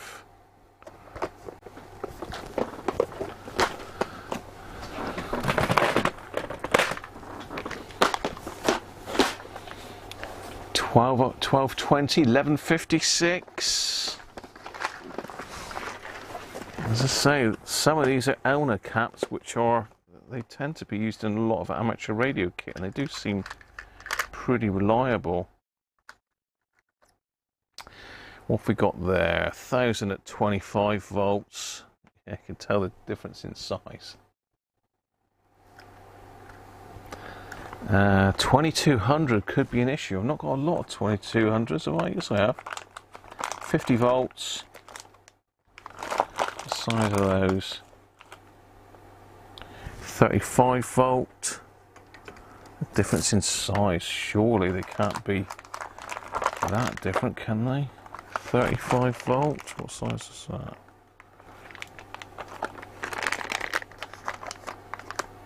See, the only ones that look similar size-wise are 50 volts. Seems a bit of a waste of a 50 volt cap, really. Let's stick a 35 volt one in. And what's the one at the back?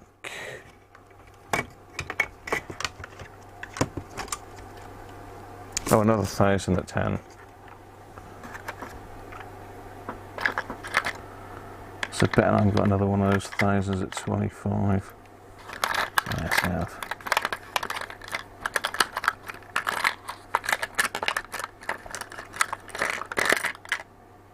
Thousand at 25.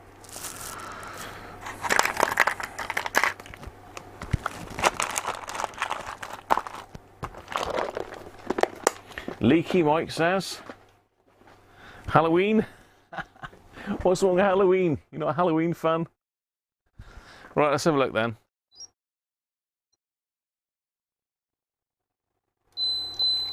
$12.19. Someone said $12.20. Matamble. Absolutely bang on, mate. Good job.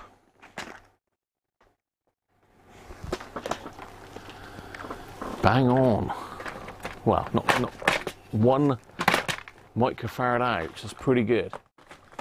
Can't argue with that.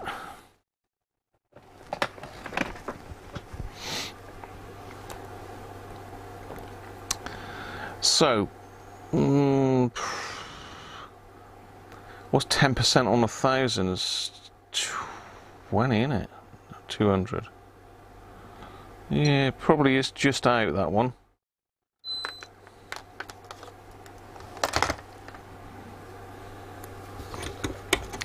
Let's pop that one back in.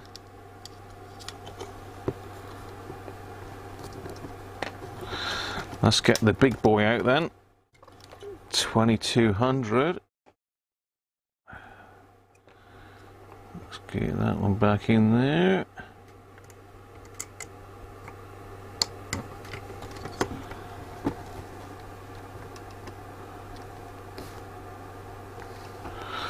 $2,200 then. 2200 at 16 volts. Now one of these has got to be bad, otherwise, I mean, that 1000 was out, but not enough to cause that problem. I know we were talking about the ground wire being potentially an issue, but that's only a grounding for that shield board, which I don't think that's on the back of the cassette. No, it's not. It's on, yeah, it's on the back of the power supply board and the cassette board. All the same thing.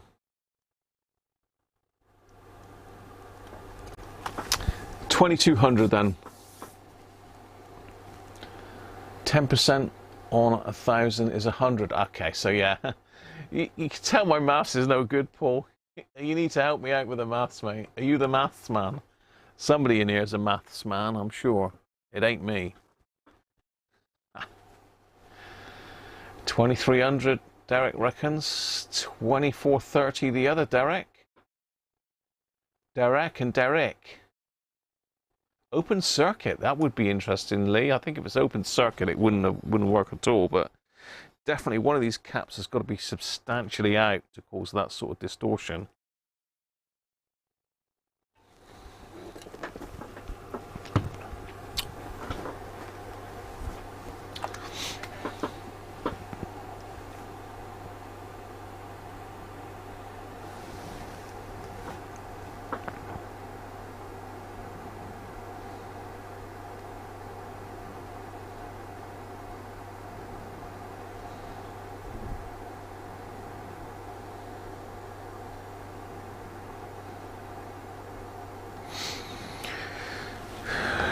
Right, how are we doing? Who uses at maths as well? Okay, let's do it.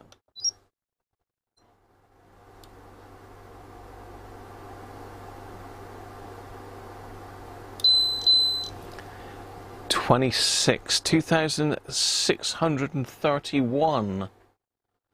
So we got multi with 2,500 is the closest. Not a lot of takers today on the capacitor bingo. Well, there you are, but so 10% on 2,200 will be 2244. Yeah, that one's knackered as well, isn't it? But it's not mentally out. Let's try the last one. So the last one's another 1,000 at 10 volts. Another 1,000 at 10 volts. Got some good quality caps going back in here, actually.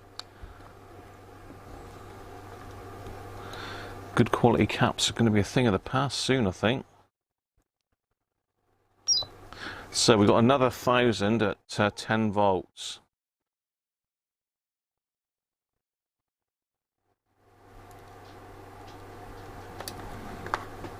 You have a guess at that, and I'm going to solder these on.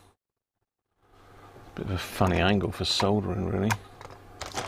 Put those belts back out the way.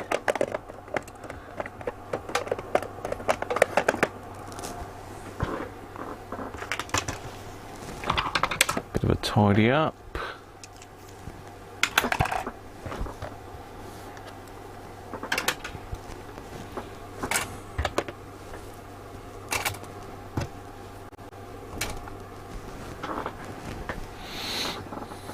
Can we rest that down to solder it? Probably not. It's not going to want us to, is it?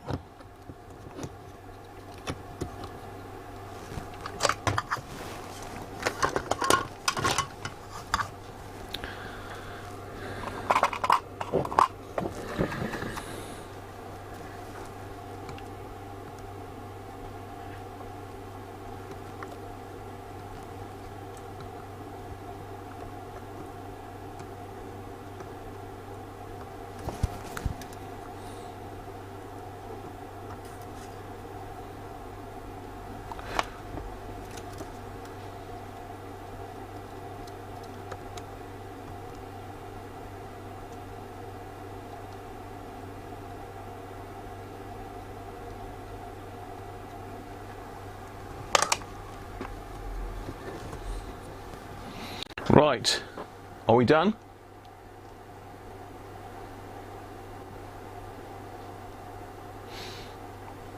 Percent of 22 is 220. It'd be 20% tolerance. So it's gonna be 440.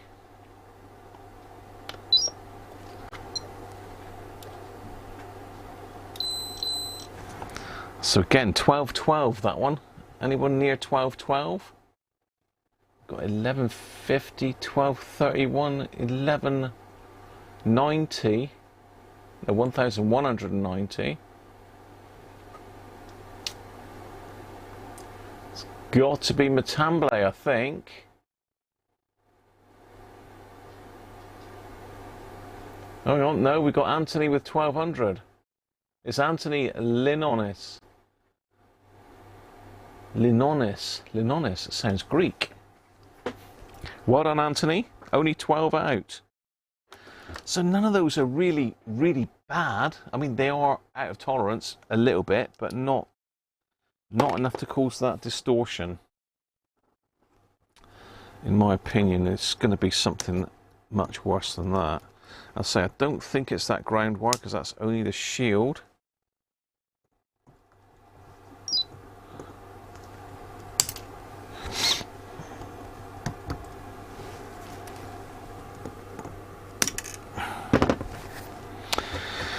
Right, so we've got 220 at 16 volts on the back.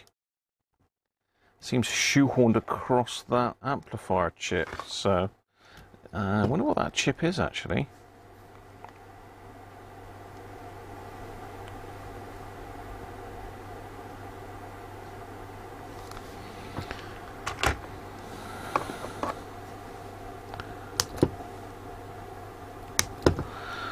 So 2200 then. Is it this one?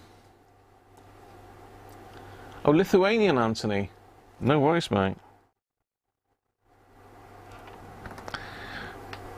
I think my my next door neighbour's Lithuanian actually. So 220 at 16 volts, and while I get another one out.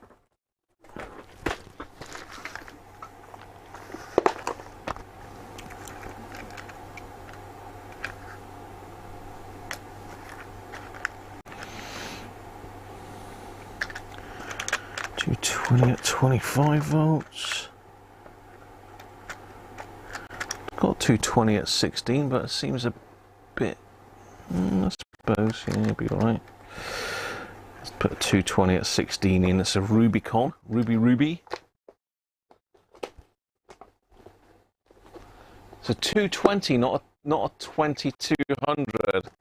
It's a 220. 220 microfarad, not 2200.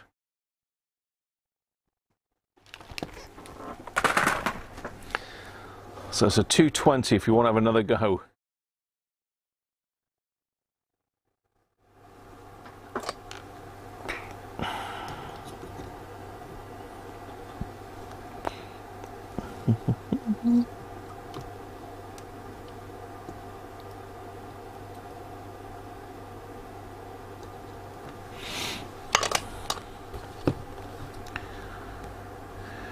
Actually, that's probably a little bit long-legged.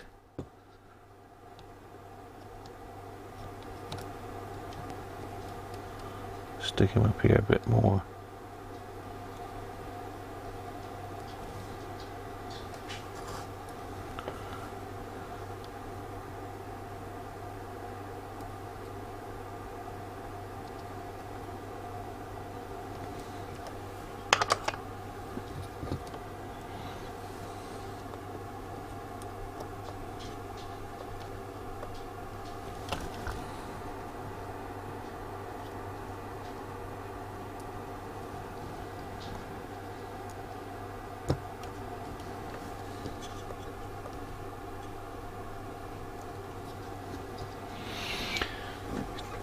.22 microfarads.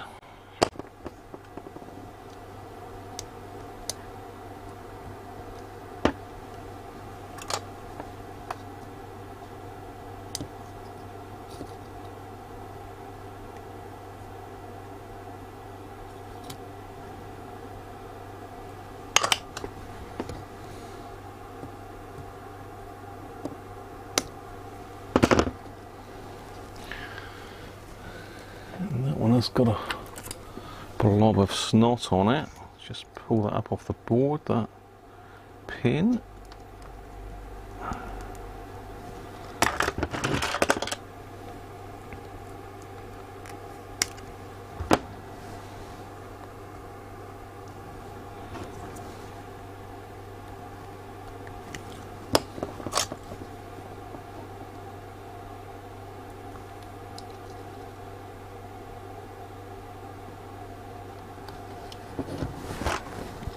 Come on, Graham, sort yourself out. What's the matter with you?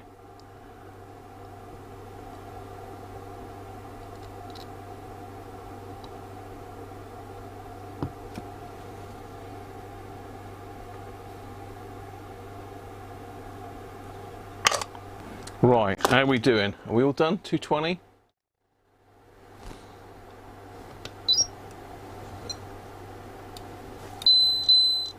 Whoa, 224. So it's not that one, is it? Afternoon, Graham. 224. We got 224. 260, 240, 230. 230.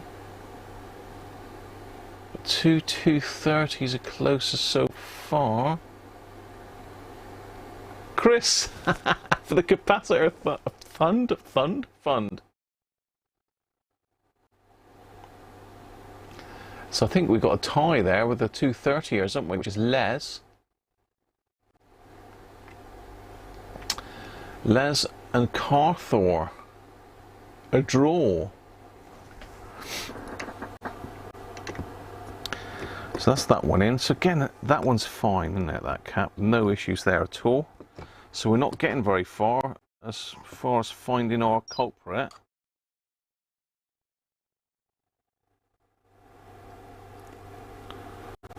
Just straightening up the caps a little bit. How's that other 10 microfarad looking? It's looking good. Okay. It looks like this is a stereo path as well, because we've got matching caps on both sides. So maybe the issue's further back. Maybe it's further back, because if we've got a problem with these caps, they'd have to be gone on both sides. I didn't try the balance, actually, did I? Should have maybe tried the balance to see if that made any difference.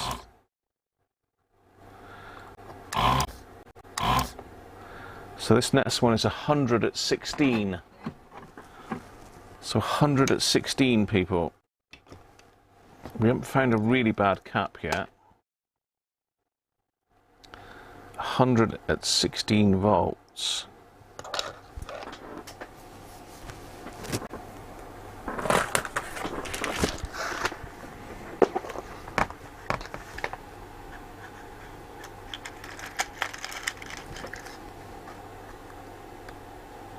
Hundred at 16, so that's a match pair. So try and keep them the same because they're a stereo pair. That's another 100 at 16 there and there.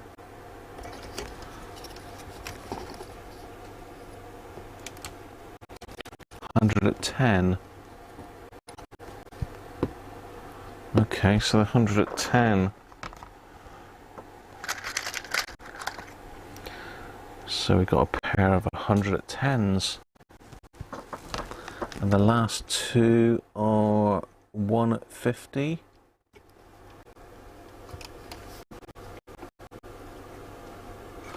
And 1 at 50.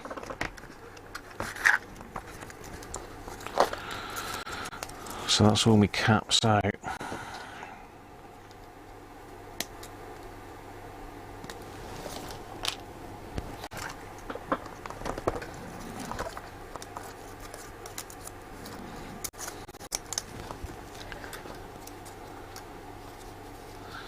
How are you doing, Chris, anyway, mate?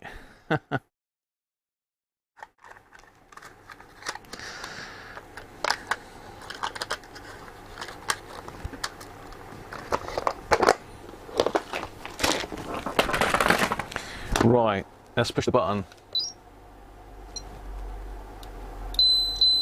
121, so it's gone high again, but you know, not mental.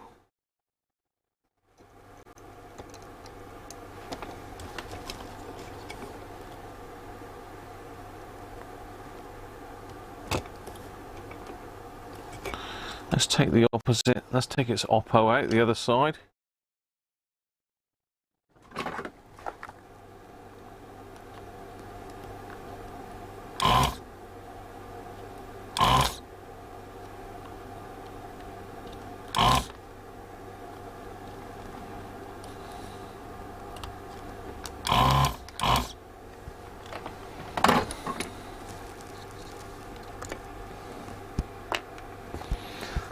Let's do that one as well, so you can keep your same guesses if you want, or you can go again. So that last one was 20 out. It was not that straight. Let's just straighten that one up a little bit.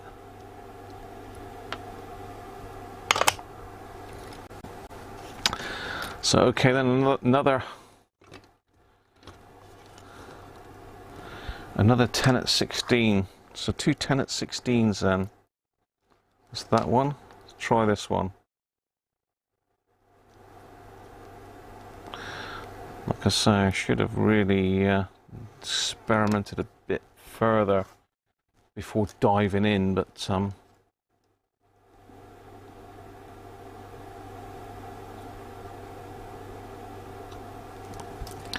I suppose multiple bad caps would cause an issue, maybe, I don't know.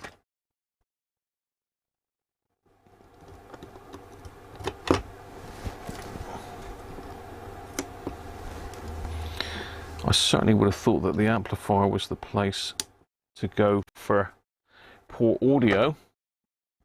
Right, let's do this one then. Are we ready? 117, so they're pretty good, to be fair. Aaron's on 116, as is Multi. So I think we've got a draw there between Aaron and Multi, haven't we? Graham, you can use an amplifier and probe at the inputs to that chip. Sound is always a good way to trace. Yeah, good call there, Harvey. I think, as I say, we'll get these done, and then see how the land lies. Put it back together, give it a test. It could be a dodgy chip. I can't see what it is because it's got this heat sink bolted on top of it, but it'll tell me in the service manual what it is. I mean, there's some resistors in there. We could have a noisy resistor, I suppose, but this has got to be the final amp. I have got some power supply caps over here that could be bad. But really, we need to measure, we need to listen to it at the volume pot, don't we, really? If it's at the volume pot, then it's before the amp. The noise is coming in. The distortion.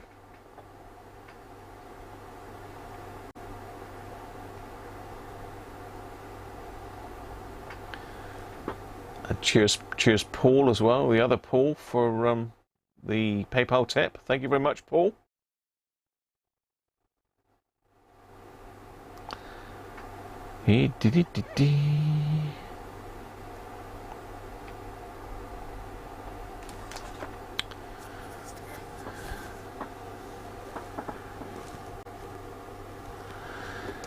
Right, let's get the other ones out then.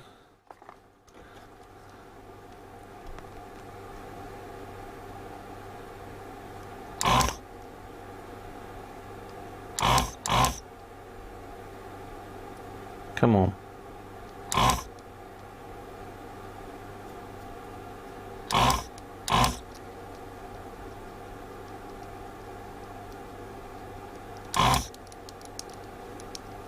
So that one.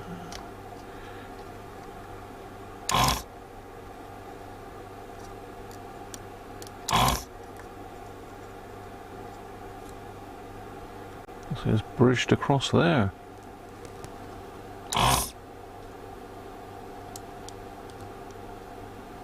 Okay, unusual.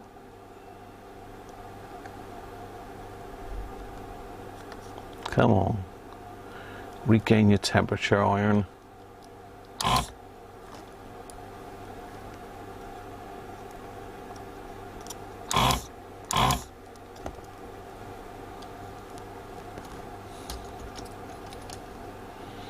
So I'm going to desolder all of these.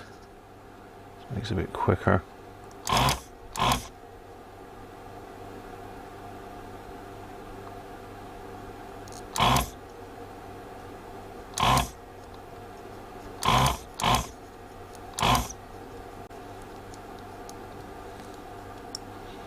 Yeah, see, both of those are bridged, which just seems unusual, but I assume that's correct. Where's the last one? There. So we've got one in here with this one somewhere.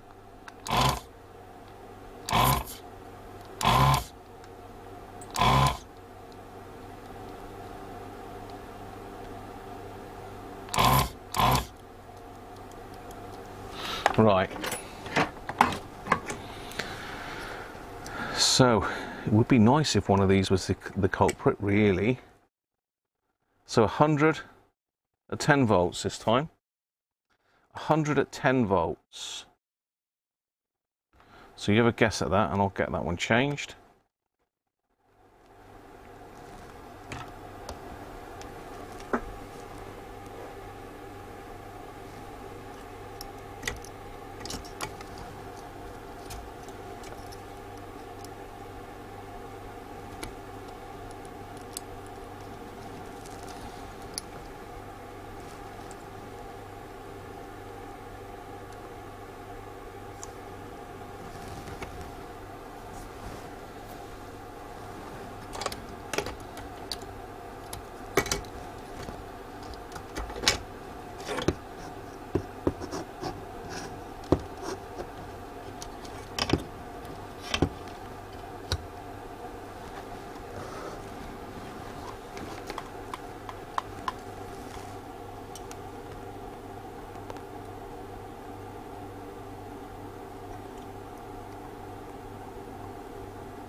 Right, where is he? 100 at 10 volts, then are we all done? Let's push a button. Is it this one? Is it this one? 120. Exactly 120, actually. Have we got any 120ers? I don't know where the cutoff is from the last one, that's the problem. Looks like David Elric's the cutoff. 117, Anthony again. 122, Multi. I think that's Mr. Multis. Yeah, that's you, Multi. Winner, winner. Okay, let's get the other one out the other side. So we've got exactly the same again. Another 100 at 10 volts. So let's just keep the same results as before. Let's see how we go on with this one. Oh, hang on. Have we found it? Or my lead's just not on right? Ah, leads aren't on right. I thought I got all excited then. No, exactly the same, 120 that.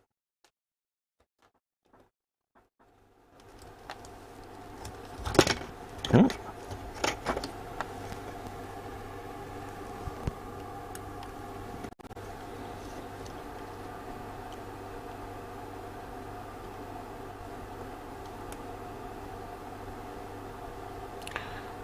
Of course, a distortion could just be a noisy volume pot, couldn't it? Come to that.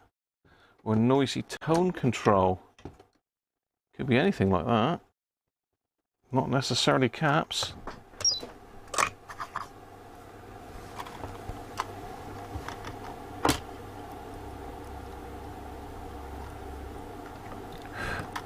Oh, smoky.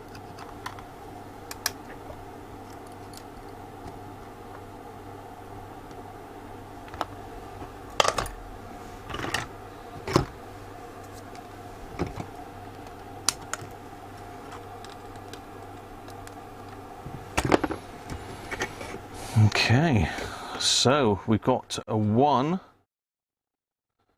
at 50 volts. Unlikely to be these, but you never know. So we've got two 1 at 50 volt caps to do. So 1 at 50 now. Bang on 20. Brett Ski, how you doing, Brett? Did I say hello to Carther? I don't think I did. Hello, Carther. And Charles Widmore. Afternoon, Charles. You may be able to use the old caps again in something else. Wow. Could recycle, Harvey, would you? Would you reuse them? I don't think I will, you know.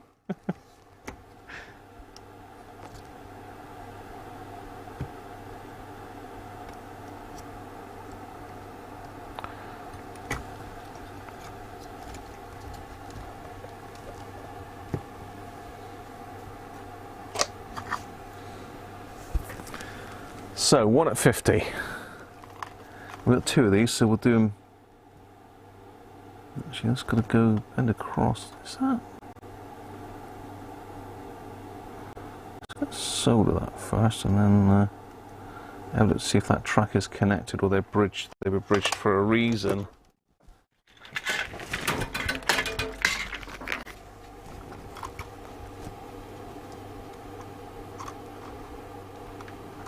Yeah, I'm sure that track was bridged anyway. Ooh. Steady.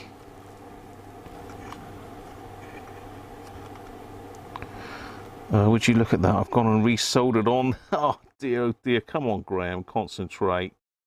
I've soldered back the one that I've desoldered. Oh no. Where's the goat? Yeah, so I should think so. Flipping heck. I've soldered back on the bad one, well, not bad one, the one that I was just going to change.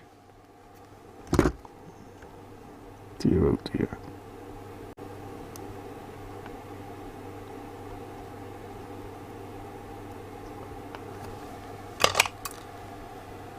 So I've got to desolder that one again now.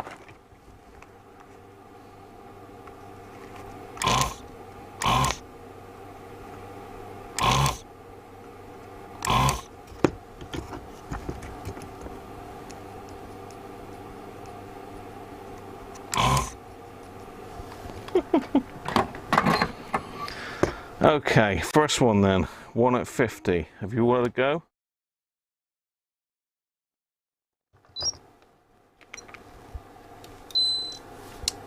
One, 1.06, that's pretty good. 1.1 closest so far. Mike Cass with 1.1 on that one anyway.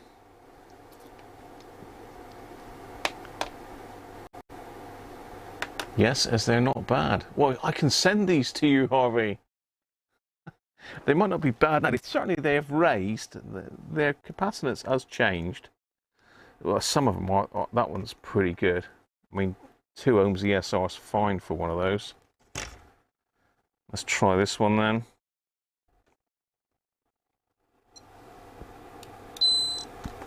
Yeah. 1 again, 1.83. So there's no howlers in this amp. There's no howlers in there.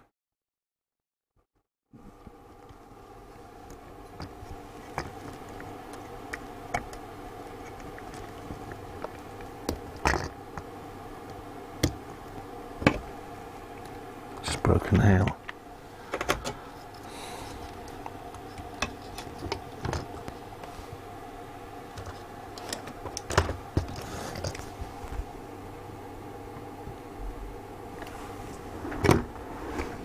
Yeah, I don't know why they're bridged. They're not. The tracks do connect.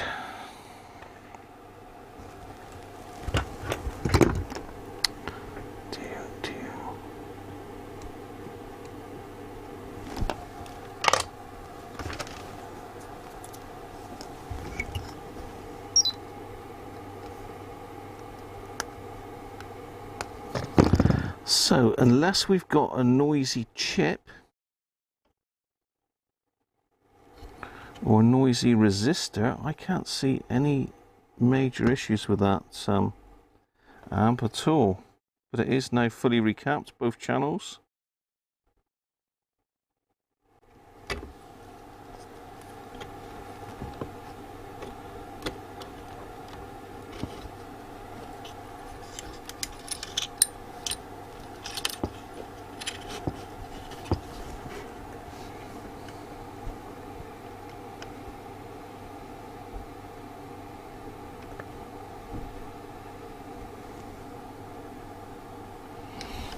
Right, let's just put those wires back on while I remember where they came from. Hello Peter, how are you?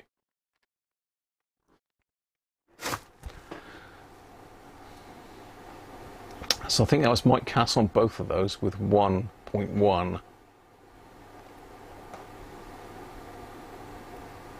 Or a dirty switch that is really filthy. It could be. It could be.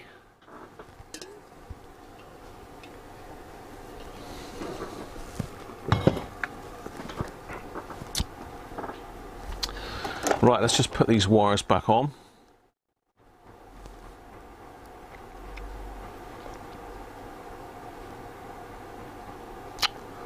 Let's get to my gallery.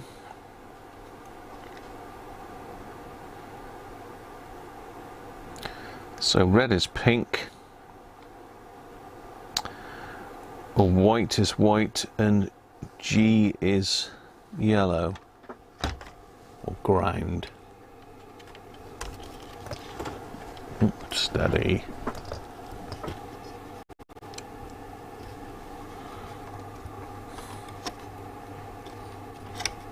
Yeah, so that's just got a sleeve on it. That is ground, the yellow one. And pink is the red is pink is the new red.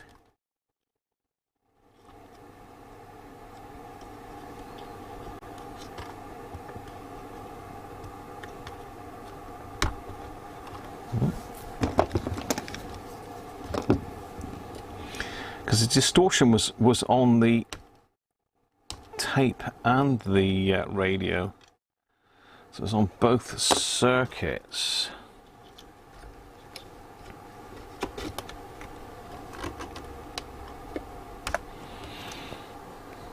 Now, can we? I was trying to think what was on that other wire there. What was that? That was just the...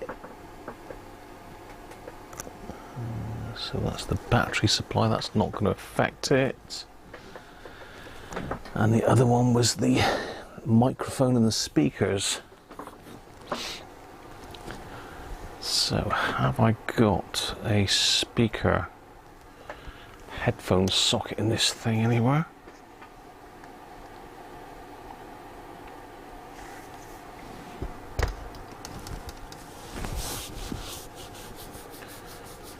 No.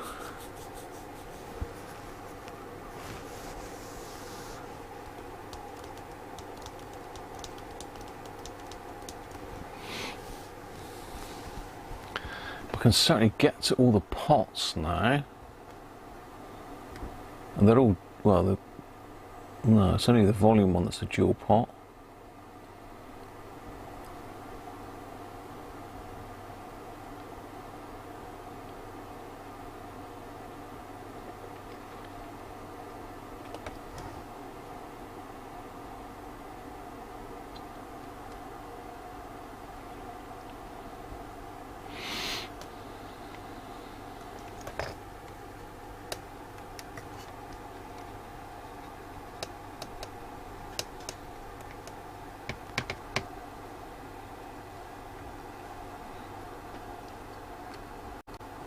I'm just thinking a minute as to whether I can actually connect this back up or whether I'm going to need to get the speakers back in, I think. I don't think there's a headphone socket on this, is there? That I can see. Hi, Deacon, how are you? Deacon?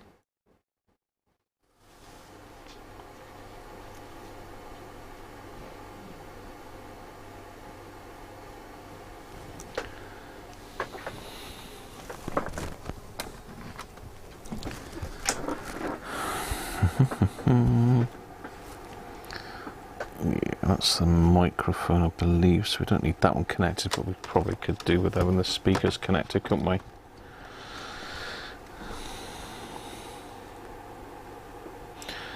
And although I took a picture of them, they are marked on here which one's which.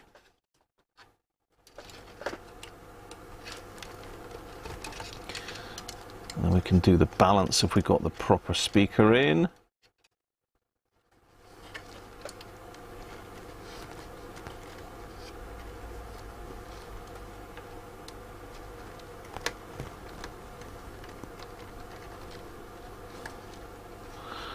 Okay. I know it's backwards, but it seems to sit better this way round. I don't think we need that connected, but we'll reconnect it if we need to. So let's have a look then. Power. Make sure I don't get my hands anywhere near the back of that board. Yes, I know.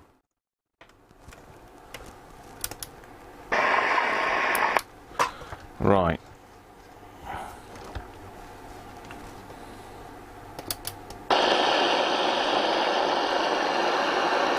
Feel like stay up at night. I'm green lights in your back. Does sound better. I was born to grow up with, so I have a 15, 20-year history of that place. No, so maybe not. I knew people there well, and a lot of the people I knew were into The left. acting. I'd written these plays coming back from Derek's class. Okay. These elaborate plays, Mm. my first plays, and I thought, well, I'll ask my parents if they mind if we put them on in That's the garden. My mother left was a speaker, professional actress, so and my right dad was speaker. very sympathetic to it. I remember getting there thinking that it was just going to be, you know, 3 or 4 people, and you might be doing Julius Caesar wearing some bed sheets that's as, a left as channel. togas. But I seem to remember that you had terraced seating, and the whole of the back of the house was a theatre, so there'd be little scenes going on in bedroom windows, and then above the sort of alcove, and then there'd be So that's the things left going on in the speaker. garden. And I also remember being really excited by the language. That's the right language speaker. of the plays was exciting, and it was, you know, eccentric as well. The plays were very unusual, and you seem to have roped half the town in there. Absolutely. At the time, it just seemed like a natural thing.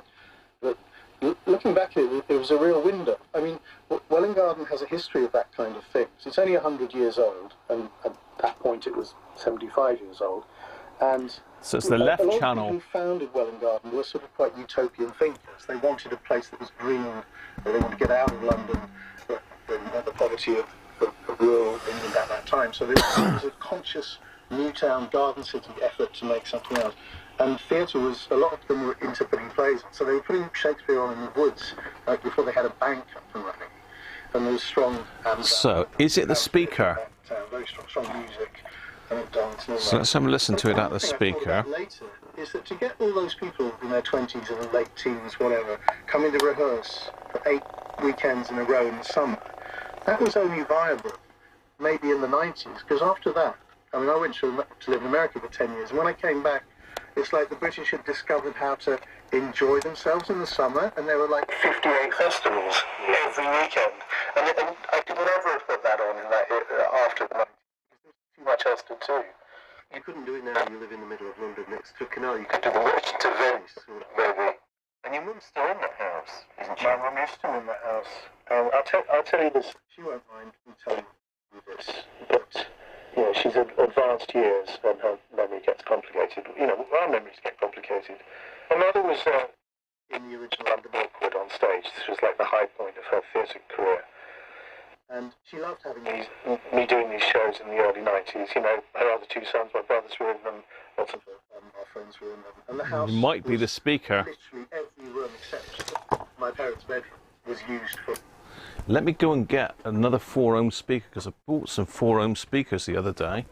Strange, but I did buy some 4-ohm speakers. So let me go and get one a minute and just see if that makes a difference. Have we still got the distortion?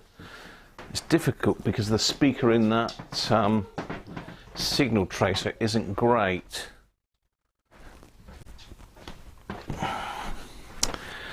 Now, what did Trav do with those speakers?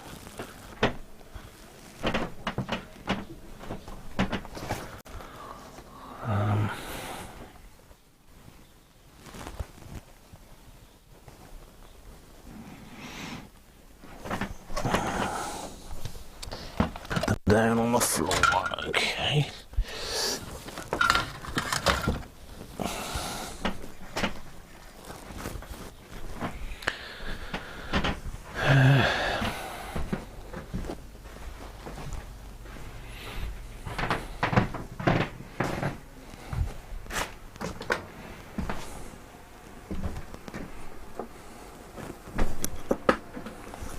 Change the speaker leads over.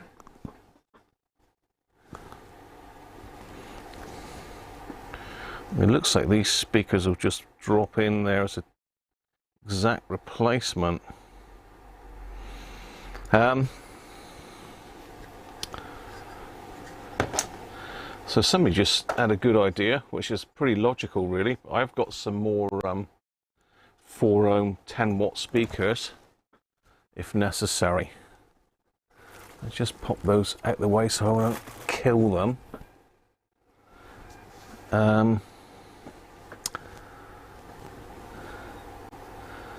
So if we just change the black and green over, just pull that out a minute because I don't want to be sticking my hands anywhere near this with it live.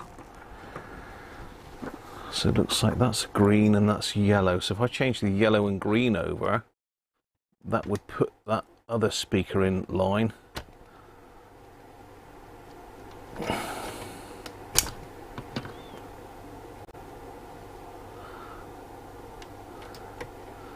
If that's still distorted, then we know it's further back.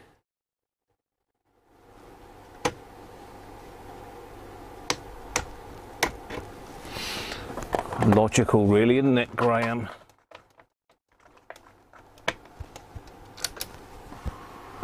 A similar function for you. I mean, you continue to write about it as a place. Now, I've also made that's not distorted now, is it? Between the orderliness of Welwyn Garden City, its layout, and the formality of your work.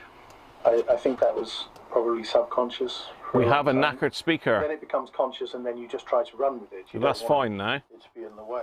I remember you saying when we were in Iceland. Let's just change this back over again.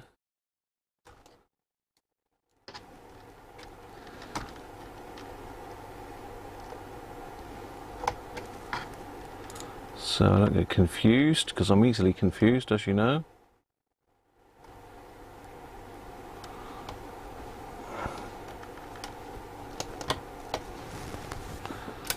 I just could take it in the end. But then it matters, that stuff. And I think that the orderliness about Welwyn Garden is that they thought, well, we'll... Knackered speaker. Well, not totally knackered, but not good. Could be, yeah. So do I change them as a pair, or do I just do one speaker?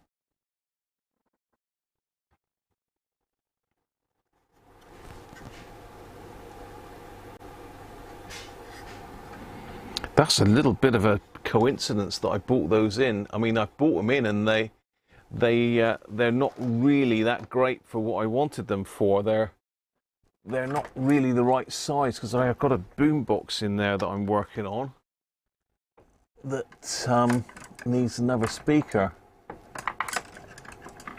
This is going to be metric, isn't it? Yeah, it's going to be metric. Going to be metric, Graham.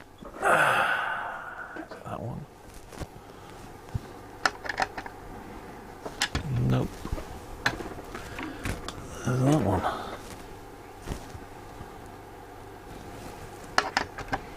Yeah.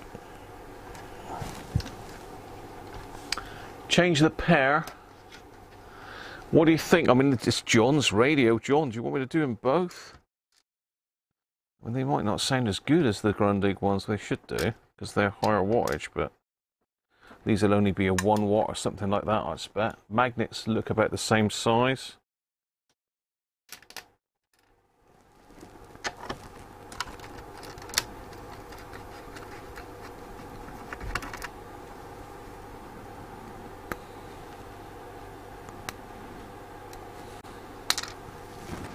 So it's a 4-inch speaker, 4-inch 4 ohm.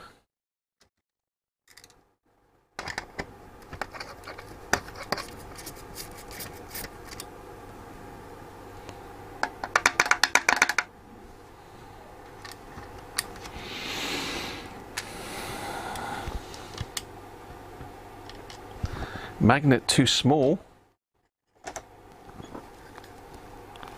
Magnets bigger on the replacement ones, look. It's got bigger magnets, so hopefully they'll fit in, but we'll soon see, won't we? We'll do one first, I think. Try it and then do the other one.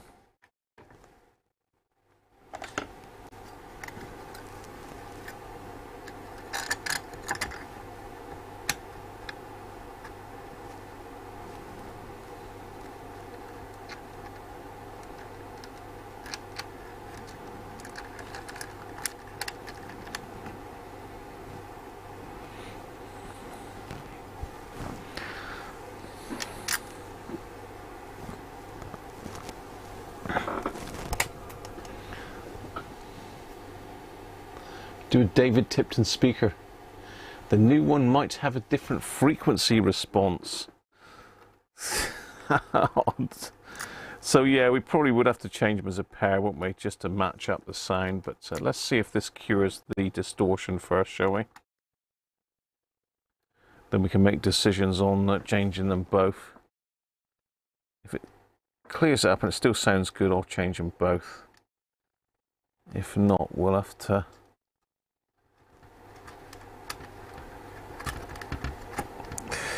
Oh, this is going to be a problem as well, because the screws are behind the grill material. The metallic grill, which is glued in place.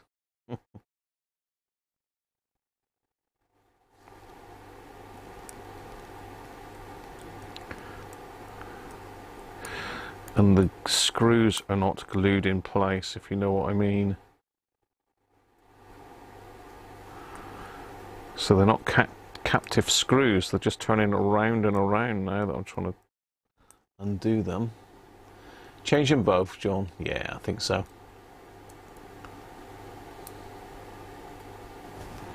Watch the depths. Yeah.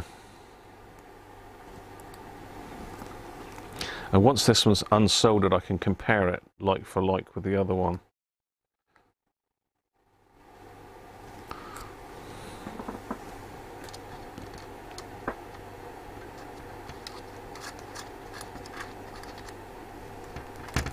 Now the blimmin'. There we go.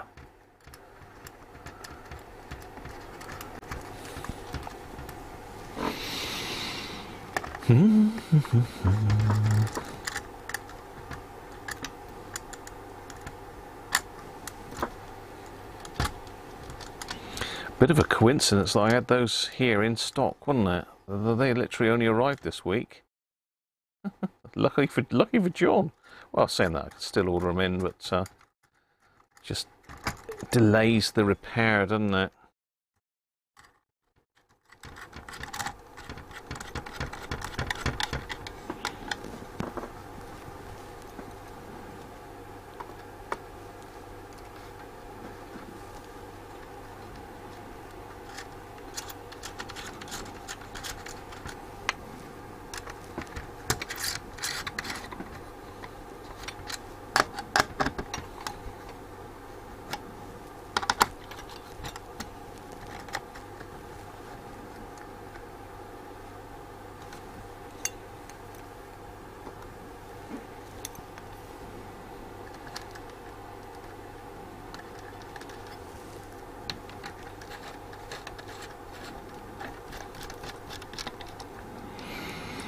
So I'm just making sure I've got them central. They look fairly central.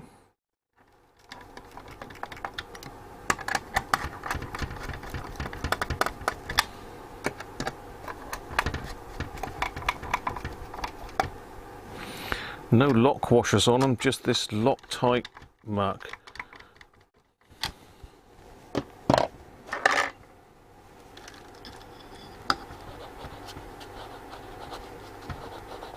Yeah, his cone is rubbing on that one. You can hear it, can't you?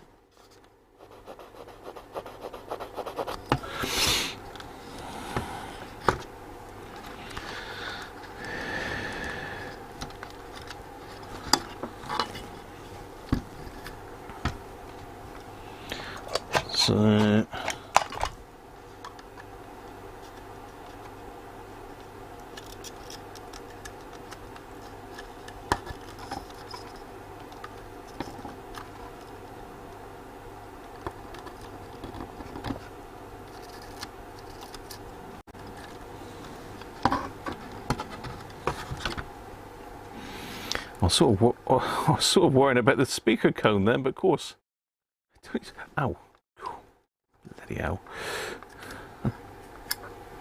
I don't need to worry about the speaker cone, do I? Getting damaged.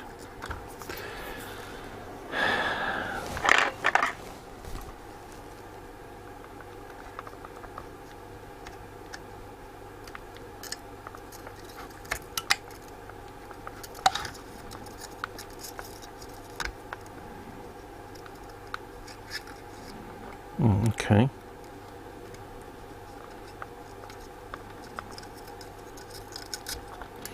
We grounded that centerpiece as well.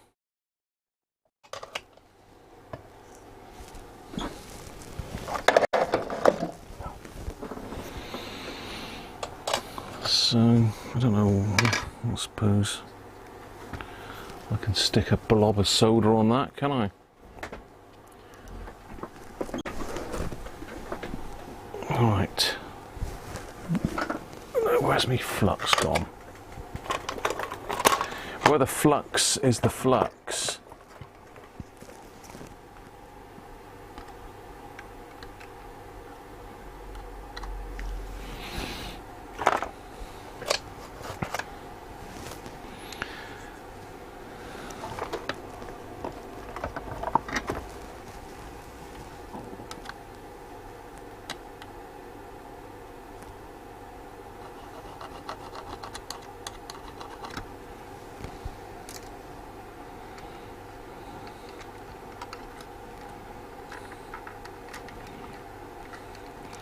It's a slightly different wire layout on this then.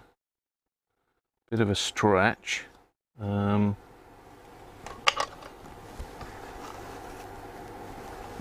so the different orientation. So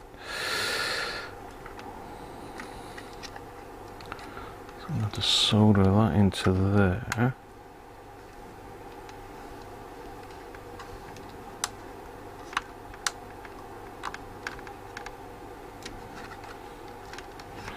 Just reach, I think, yeah.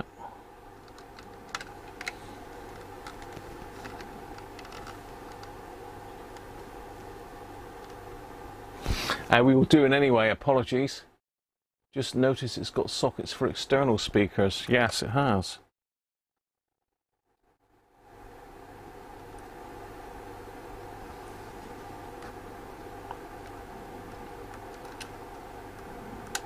I'm going to have to just solder that together, I think.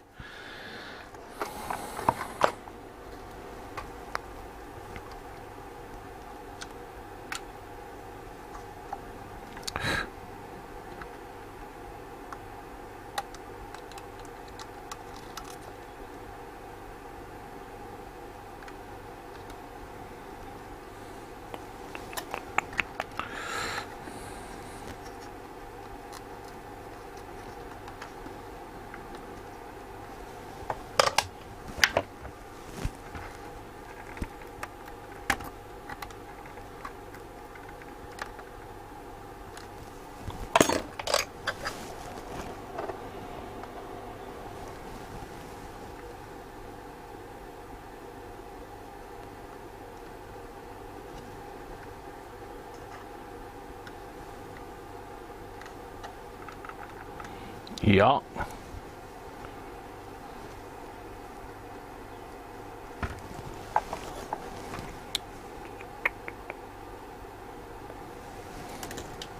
Not much wiggle room with these.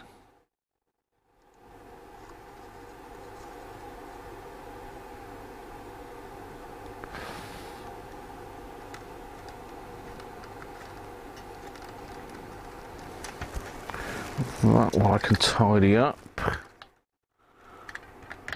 Get off. That one I can tidy up because I've got a bit more lead length to play with on that one.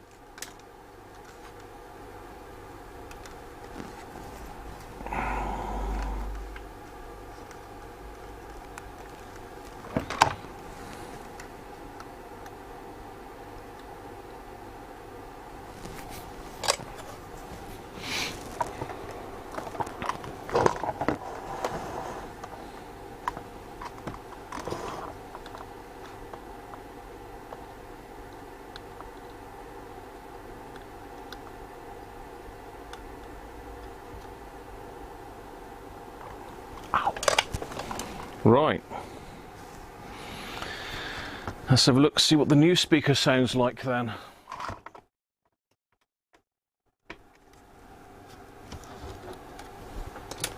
And more recently you've become a grandfather. Yes, now our ways have parted. You'll get there. Are there any new perspectives that come with that as a poet?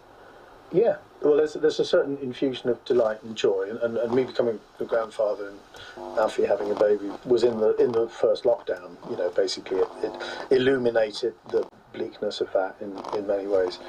Becoming a grandfather was in the same sort of 3-year period where I lost my father, as you did in the same period, and I also lost Derek, who was my sort of literary father, who I was very close to, Walcott. Better treble response, I think. Each other. And I suppose in psychotherapeutic terms, that would be the moment where your elders have all gone. So you have to step up and be some kind of an elder. And I take that stuff seriously. So I think it certainly, this recent period has made me grow up. See where the speaker makes a connection. It is up there. Teaching a lot. I've enjoyed my teaching more than ever before. And I think that's connected to it. Just in terms of, say, what you feel about poetry, what you or I might feel about as literary critics. We've done a lot of that sort of work now, and I think in my case you get to a point where you're not intimidated by what's out there. You're not intimidated by it. You're not intimidated by it. This is what I know. There's not so much. I lived long enough to really way wrong. You know, and I felt maybe after 50, I felt that constantly on it. It was like, well, I'm on my own now. Like, shut up. Yeah. I've just noticed occasionally that I feel intimidated by my former work, which is an odd sensation. Yeah.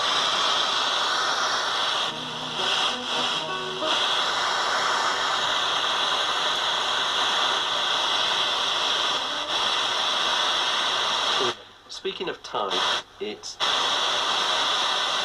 So we're level into the last... You are someone who has a good relationship with mum, maybe you've lost your mum and you want to be a mum and are unable at the moment. Yeah. This day can be very triggering, and in general the conversation around these relationships can be triggering, and I feel like it's something we don't talk about enough. And it must be really hard as well. I saw a TikTok actually of a girl being like, Pov, your mum is a narcissist and you're trying to find a card, and she's going around a card shop and every single card's got like best mum ever or what an amazing mum, and she's like basically none of these cards apply to my mum, and so I think it can be a really hard day for people for lots of different reasons, but we want to chat to you today and hopefully make you feel a little bit better if you do have a bit of a complicated relationship with your mum or another parent or guardian, and you know that's okay, and we'll discuss it and hopefully make you feel better. If there's one thing we can be sure of is that there is not a one-size fits all when it comes. Yeah, that sounds fine. Let's get them both done then. Let's get them both done. Will that go over there with a bit of a stretch?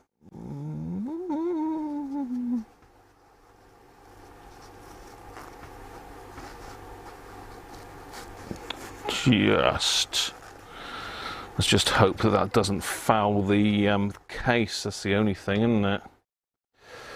Let's check that before we go any further. Let's just do a sense check.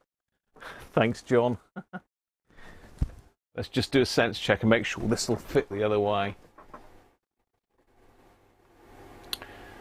One radio, one tape, Santosh. Pots and switches, yeah. It is a radio and tape player, yes it is. So I'm just going to pop these off and just check that this will go on the other side. Cheers, Harvey. Yeah, it does sound right, doesn't it? It's got a different tone to the other speaker, definitely. They are different, you can tell there's differences.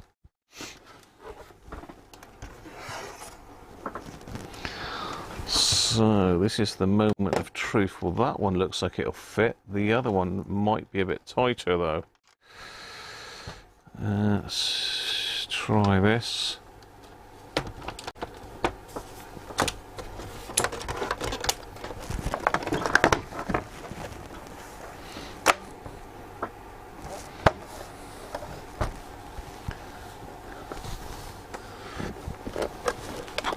Make sure we're not touching anything. No, I think we're good with that one. This one, I reckon we should just about do it, you know. Where's the other one? Just, literally just gonna fit.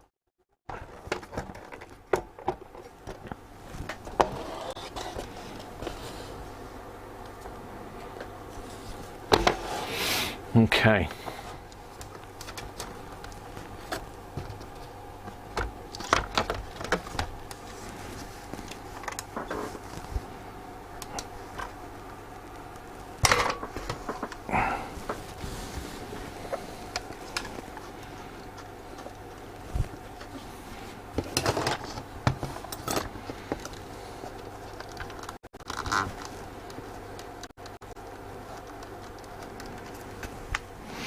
Let's do the other one. Rob, welcome home for your meal, mate. Oh, mother enjoyed it. Can I put a link to the new speakers? Let me see if I can find them then. Now, did I get them from China or did I get them on eBay? This is the question. This is the question. No, they're not. They weren't expensive, to be fair. They were not expensive. I say, literally only ordered them the other day. Well, £18.10 for two it was.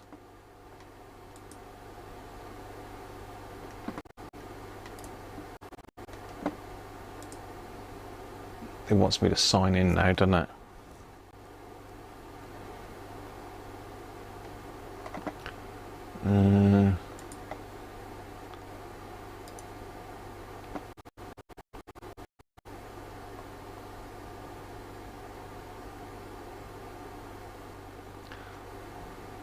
Oh, it's saying this item is out of stock. Oh no.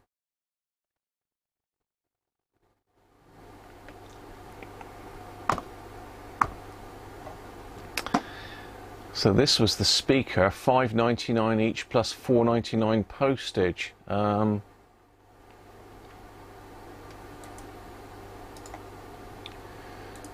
Copy. Let's pop that into your chat and you can have a look yourself.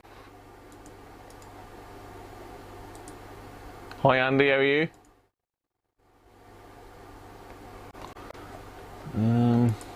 Says out of stock, 8 sold. I wonder if there's any more.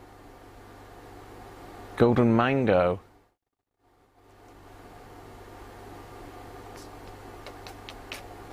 So there's some 5-watt 4 ohm, but they're only 3-inch. I did have a problem finding 4 ohm.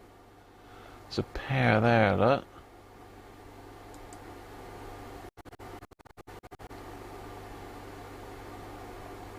Opened, never used.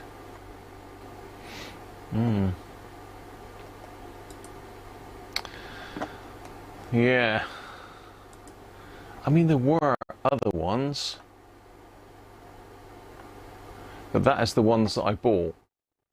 So 4 ohm, 4. There's the inch button on this keyboard. It hasn't got inches on the keyboard. Ha! What?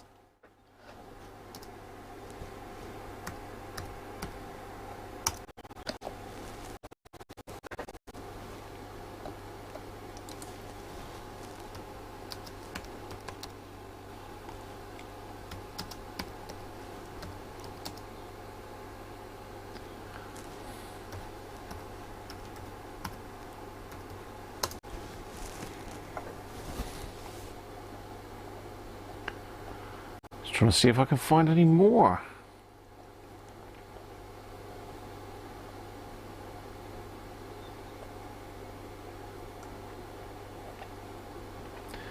Did I have the last 2 then? That's unusual because I think they did have quite a few for sale.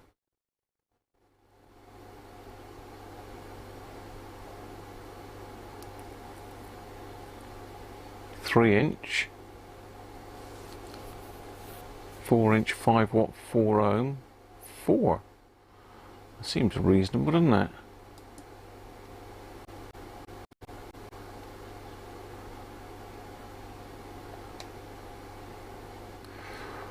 Hills, 4-inch, 5-watt. They go on to the massive speaker. Yeah, they got a big, big magnet on those. I don't know if they'll fit the ones that. So there you are. I put the ones on there anyway that I bought. But, unfortunately, they're out of stock now, so I can't buy any more, John. Skin me out, John.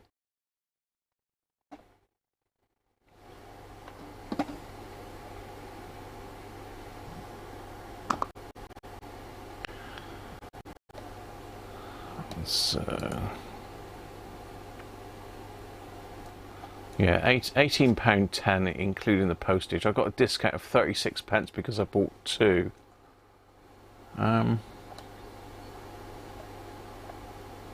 Yeah, strange that they sold out already, but there you are. Hi there, Martin. And Ivan, how are you? Height is also important. Are you not great, Andy? What's up, mate? What's that, Derek Q?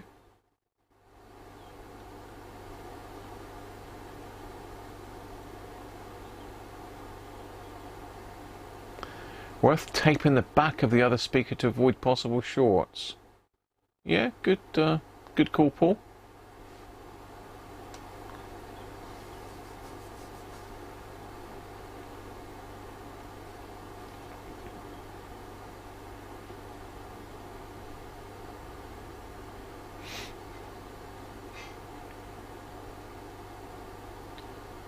Can't pick big magnets. No worries, Anthony. No worries. Right, let's get this other one done. Let's get this other one done. Come on, Graham, sort yourself out. We can test it then with both new speakers in. Good stuff. Let's just use a desoldering tool. Let's see if we can get the wires out a bit nicer, but.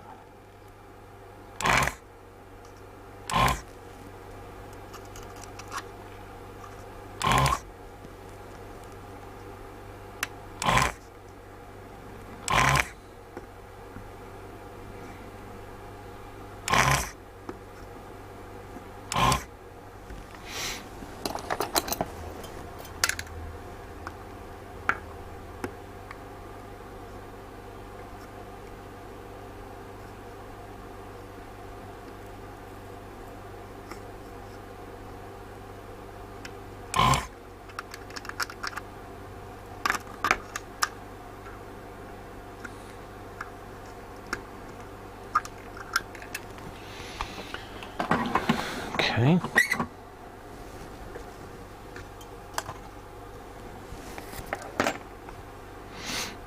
Let's undo this one as well then.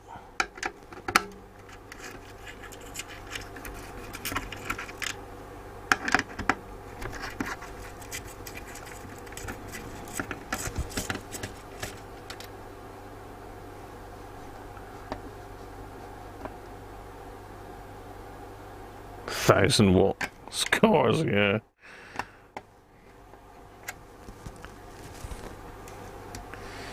Can't beat a decent car hi-fi system though, RV. I used to have a mental setup. I don't think it was in my Capri. I think I had, I'm trying to think what I had. I had a Cavalier SRI 130 actually, the older shaped one. And, that's the one that I got caught speeding at a bit too high a speed. That's a bit naughty, but that's another story. But I had a parcel shelf made up for that. I had a big amplifier drive in the rear speakers. Yeah, that was not rubbing. Strange that other one's rubbing, isn't it? You had a big amplifier drive in the rear speakers. I had a set of tweeters and mid-range speakers that had their own amplifiers as well. It was a pretty mental setup, I can tell you. It was a good setup. Right.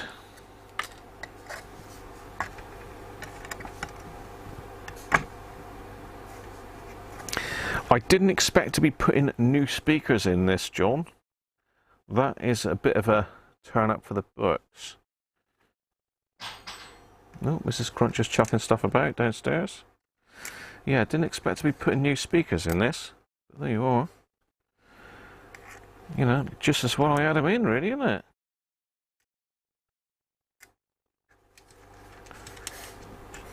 In fact, it's a bit of a coincidence. Bit spooky, that. I find that as a little bit spooky. They're the exact size and the exact ohms that I needed. How spooky is that, look? I actually bought them in for that boombox that Andy Beck gave me, which I've resurrected. A few people have asked me what's happened to that one. Well, I've decided to crack on and get it done. I've got a lot of boombox projects on at the moment. That is one of them. I know we had some issues with the radio in that one. I don't think I did the belts in it either.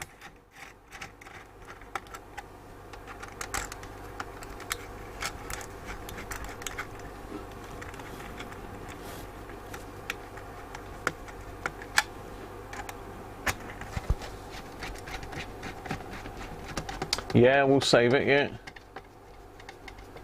I didn't develop tinnitus.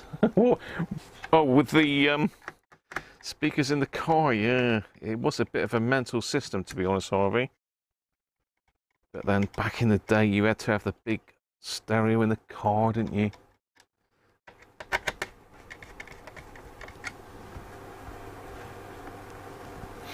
I'll tell you what I will do, and it's horrible stuff this, is I'll stick some of that thread sealer on these.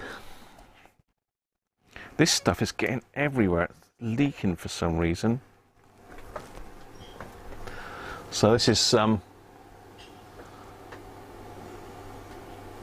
it going to focus? Extreme thread locker. Extreme. None of your normal stuff. This is extreme.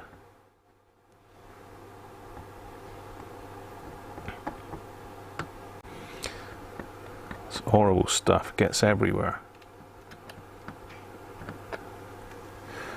That's that one. I better do the other one as well when I think of it.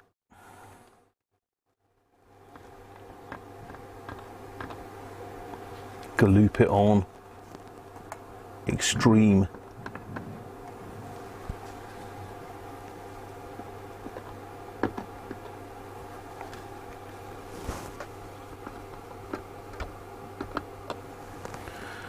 I think I just got that on Amazon, so or it might have been eBay. Removable, so it's not the really hard stuff. You can get 3 different grades of it. So I learnt.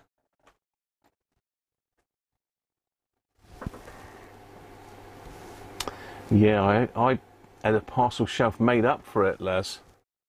So they actually made me a parcel shelf to get the speakers in because they were so big. Back in the day. Right, we might have some length issues now. We're gonna have some length issues here.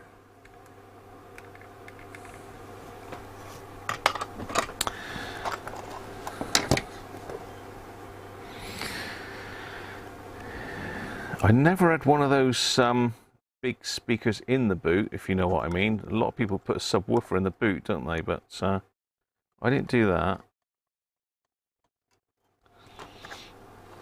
Right, so let's improvise on that one with a leg, solder leg.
Oh.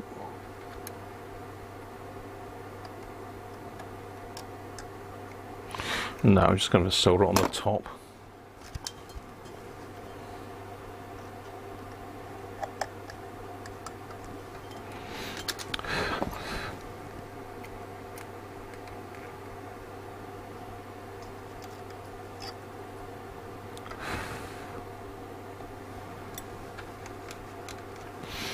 Now the green one, I think I'm going to have to extend that because I think it's a little bit of a stretch too far. It's going to foul the cassette door if I'm not careful. Will it or won't it stretch that far? Again, a little bit there maybe.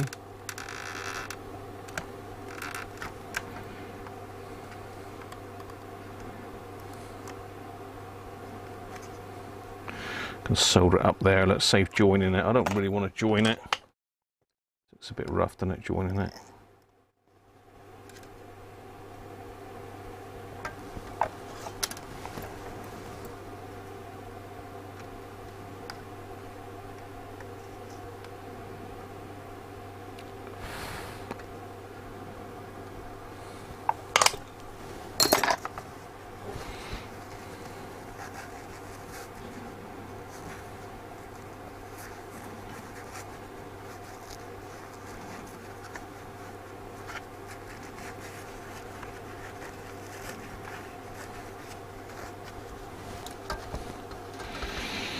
Right, let's hook her up and see what she sounds like.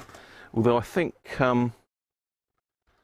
Paul's advice of putting some tape on there to stop it touching might be a good idea. What do you think? I think it might be. So let's get some tape. And what have we got here? We've got some monster duct tape stuff. What's that?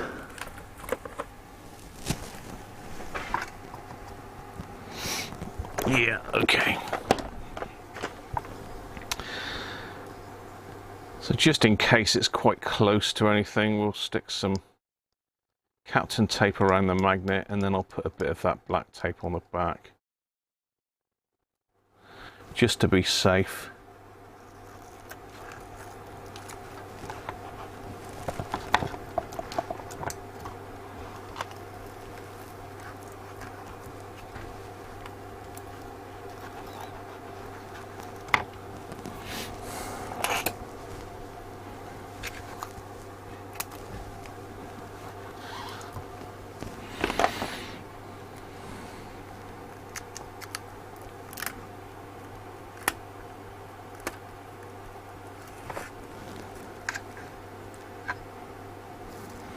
John likes to give me a challenge, doesn't he? Or John, it's John's yacht boy that gave me a lot of trouble.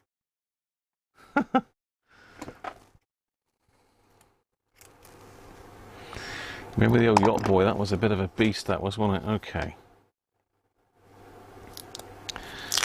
Now, will one bit of this be wide enough or not? Not quite, so we'll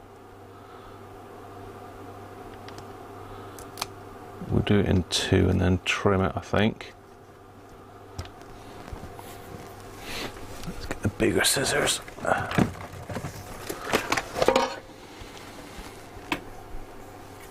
Yeah, no, good call. I think that was Paul that suggested that.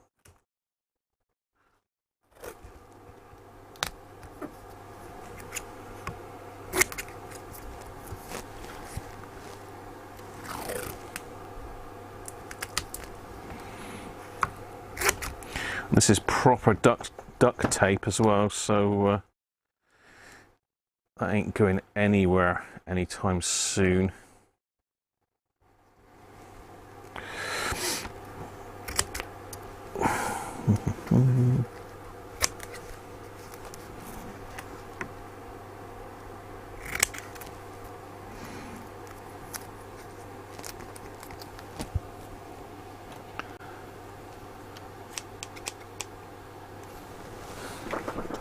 Well, the duct tape, Harvey, the original stuff is the best.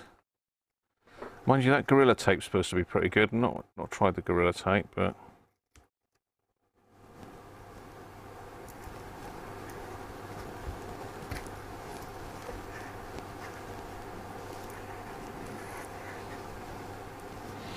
yeah, there's no way that's going to short out on anything.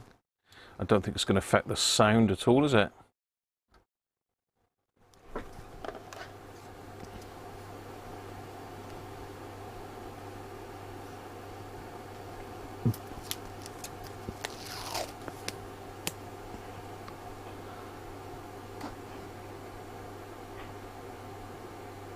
You have 15-inch in the back of your truck now. Monster. Monster, Anthony. But that sounds good. A lot of these modern cars are difficult to add any decent audio setup these days. I did Mrs. Cruncher's Mini for her. I bought her a new stereo for Christmas one year. She didn't want it, but she absolutely loves it now. She wouldn't be without it now. It's a massive change from the standard radio that was in the car.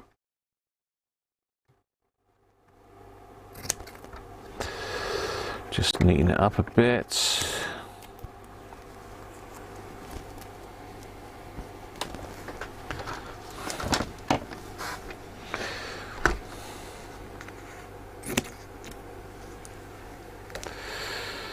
Trim, trim, trim.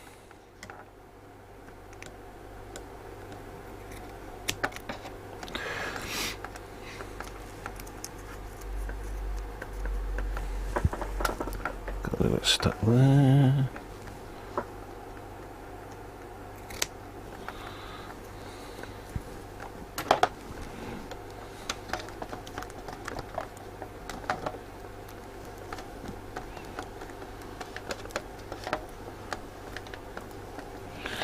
There, I don't think we're going to have any issues with that shorting out now, do you?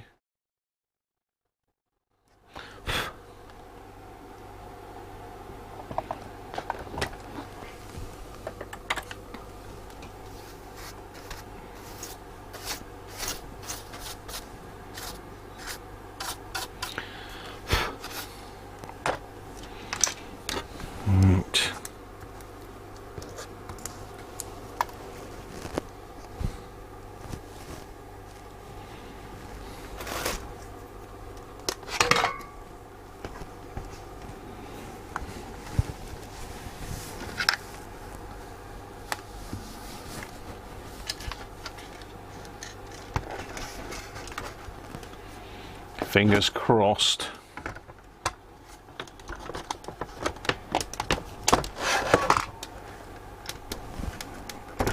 Yes.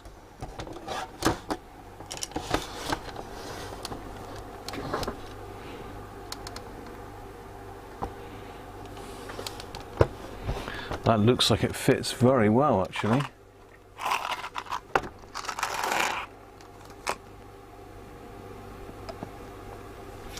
Let's screw it back on.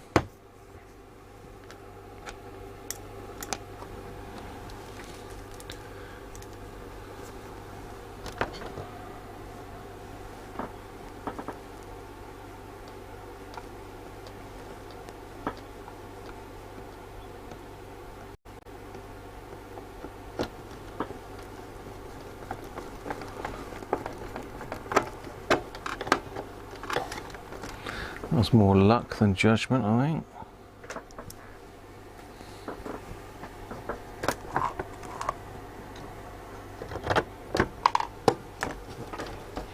I'm just going to screw it back in just to make sure it does sit properly. Easy to take it off again in a minute if we need to. I think now we've done those front belts, I might not need the front off anymore. It's bloody difficult to get in there. There we go.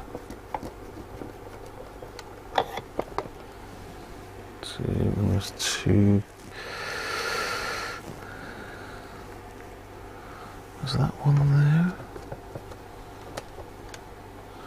No, it's at the top, wasn't it? Sorry, I'm talking to myself, don't worry.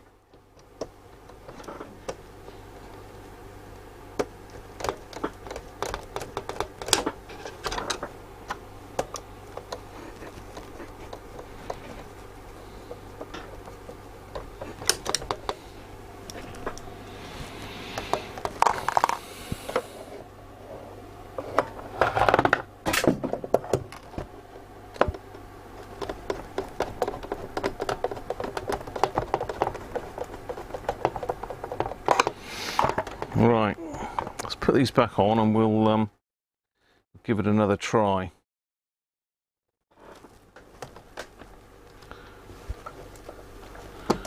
Now we've got both on.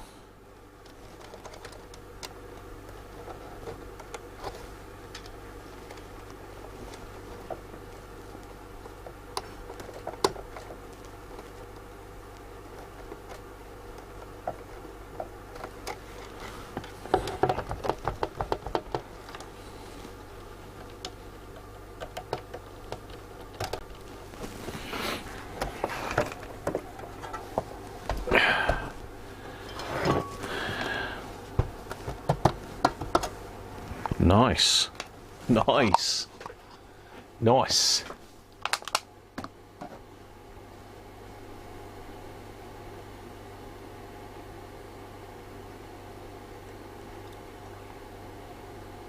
I do love a challenge, John. Thank you, Rob. You're having your fourth pint. Go easy.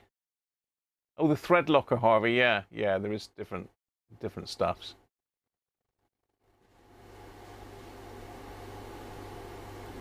Yeah, a roll of duct tape, £55. I don't know how much it is.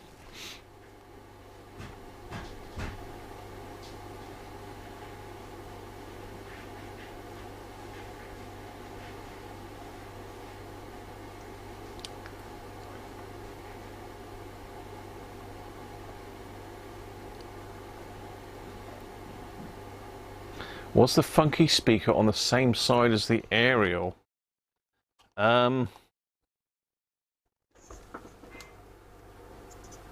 was the left one, wasn't it? So no, it was this one, I think, that was the dodgy one. Aerial's over that side, I believe. So let's plug it back in again. Again, keep your hands away from the back of it.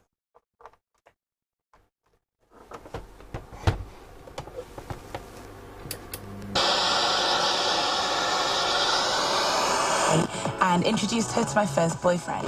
She then became the mum that I had always needed and showed me so much love and care for me and also for my then boyfriend.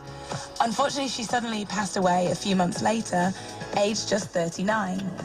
But but I will always remember the mum that she That was. sounds underneath good, all John. mental health struggles. Oh, thank you so much for your message, Matt, and sending you loads and loads of love today. I know that it must be quite a tough day for you. Thank you so much for your text, guys. We're going to delve into this a little bit more. We're going to get Dr. Anne Lane on the show. She's a family therapist, so she can help us understand some of these feelings we might be going through today, and also help us to have better relationships with those parent figures in our lives. So if you've got a question for Anne, or you want to share your story, WhatsApp us right now on 03700 100 100. Could lay my head up on your chest. If it's coming from a sort of carbon... But Emma...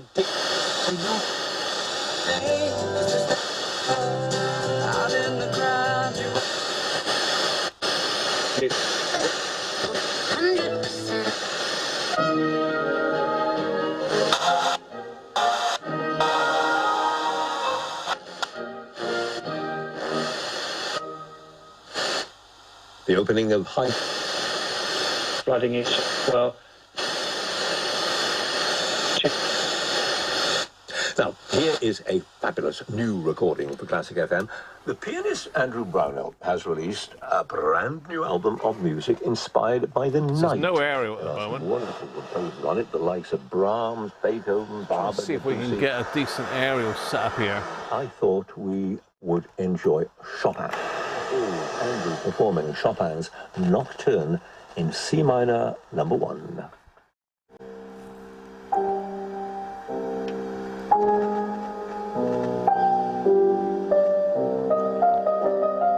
Doesn't like my makeshift aerial.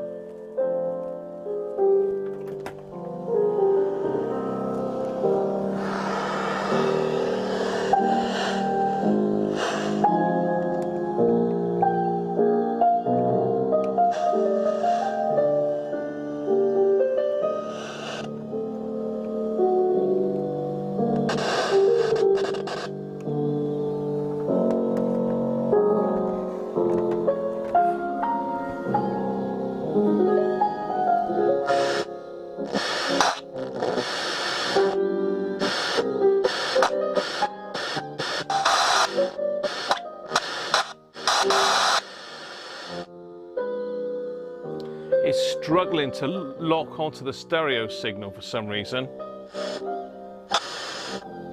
You can see it trying. I think you can anyway.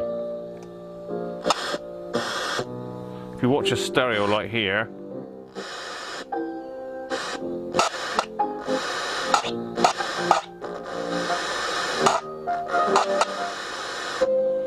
yeah.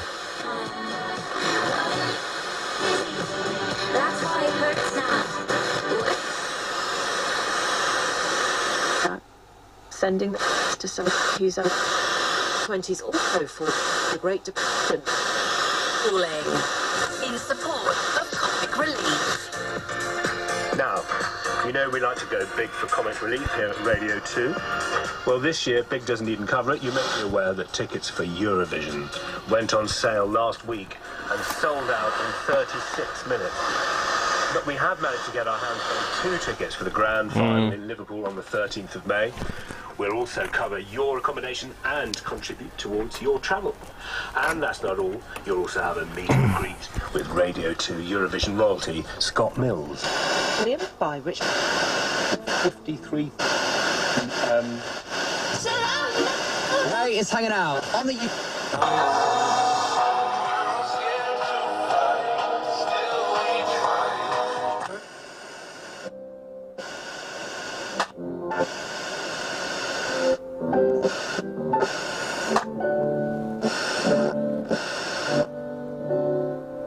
It's trying to lock, but it locked on Radio 1 there.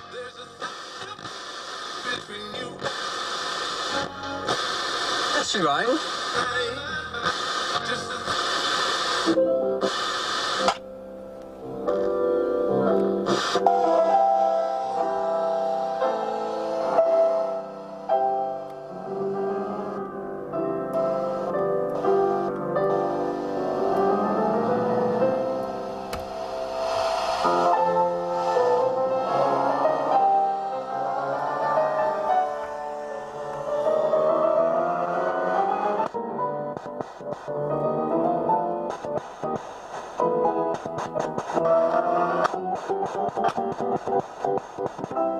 It's that pot there. It's a dirty pot, I think.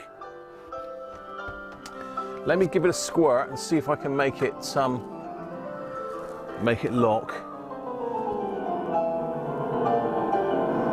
Is it, or is that a capacitor? Hang on. It might be a capacitor. I don't want to squirt it. No, it's a capacitor. Okay. We don't want to squirt that then, do we, Graham? I'm trying not to touch the mains board here, which is exposed. It's got a dirty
Not sure on that yet. That's something we're going to have to experiment with a little bit, I think.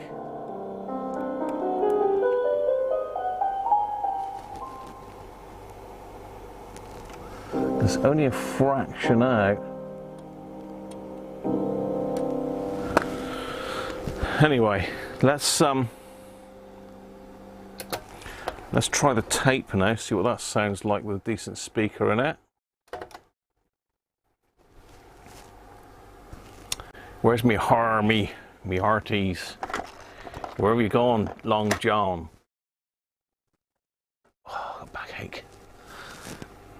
I'm not going to be on for long tonight, people, because I have got a bit of a backache and sat here in this chair. It's not going to do me any favours. I'm trying to get to work tomorrow, umping stuff about. So, oh dear. Right, let me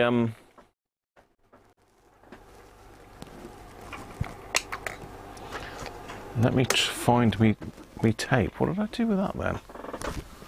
I put it somewhere safe, haven't I, as per usual. That's my signal tracer is still on. Wonder what that noise was. Did I put it back over there? Was I that tidy? No, unlikely. There it is. There it is.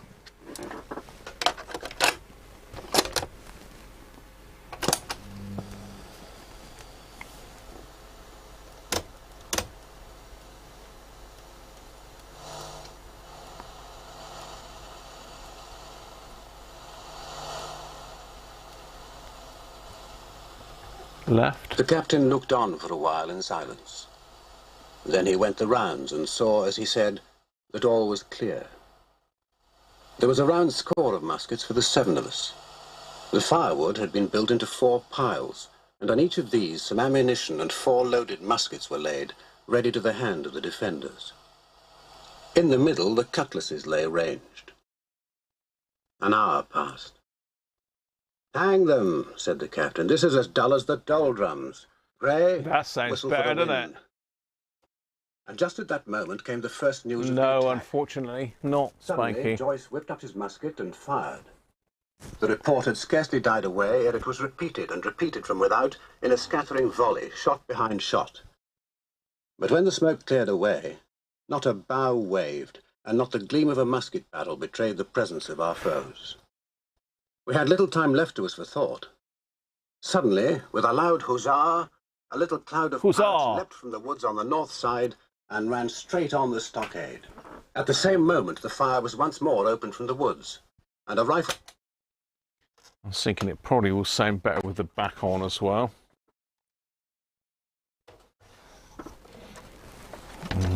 How's that going to cause any issues?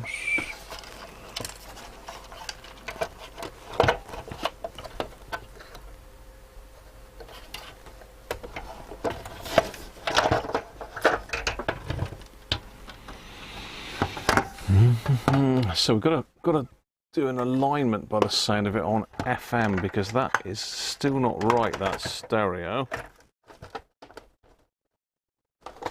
There, that's the back just temporarily put on now.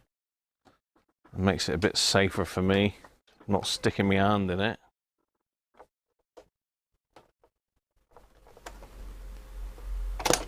Through the doorway and knocked the doctor's musket into bits. The boarders swarmed over the fence like monkeys. The Squire and Gray fired again and yet again. 3 men fell, 1 forwards into the enclosure, 2 back on the outside. But of these, 1 was evidently more frightened than hurt, for he was on his feet again in a crack and instantly disappeared among the trees. 2 had bit the dust, 1 had fled, 4 had made good their footing inside our defences, while from the shelter of the woods, 7 or 8 men, each evidently supplied with several muskets, kept up a hot, though useless fire on the log house. Hi, Paul. The 4 who had boarded made straight before them for the building, shouting as they ran.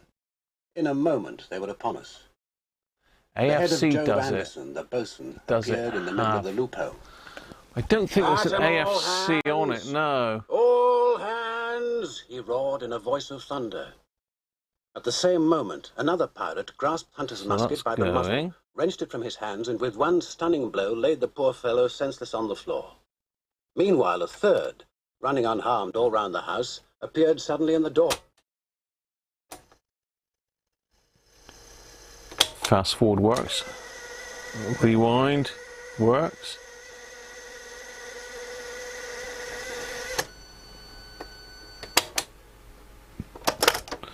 Eject works. Pardon me, let's what have we got here? The cores. Let's have a quick blast of the cores then. Then we can look at maybe doing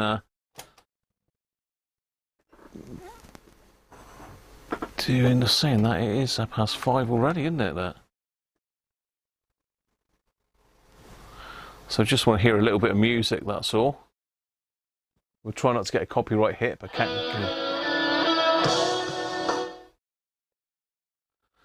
So let's let it go for a bit longer.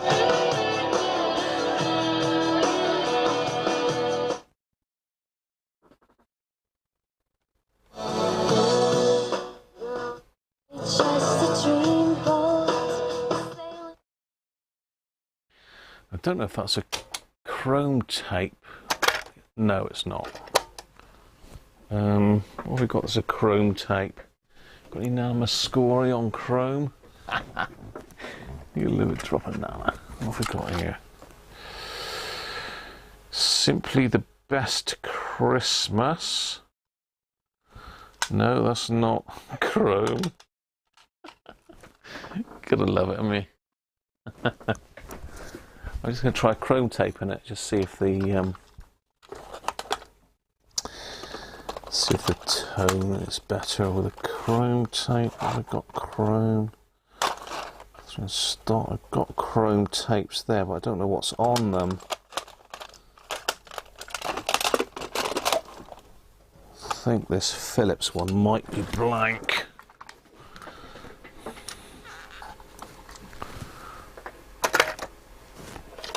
So I'm just popping a Philips chrome tape in there. Just rewind that. Oh, hang on, no, that's not. Let's turn it the other way around and rewind it.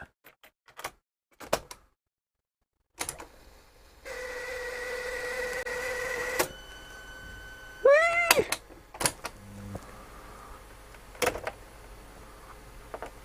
Well, you definitely can hear that's lower noise. I can't hear Of some of the country's generators overnight resulted in a countrywide power cut triggered by a fault in the system when it was turned back on. 2023 is also an election year and the country is divided. Former Prime Minister Imran Khan has held mass rallies since he was ousted in a vote of no confidence in April last year. He's putting pressure on the government to hold an early election, warning that without one, called the attack abhorrent. The central body of the Pakistan... Now that I just recorded on one of the hackers that I repaired when I was messing about with it.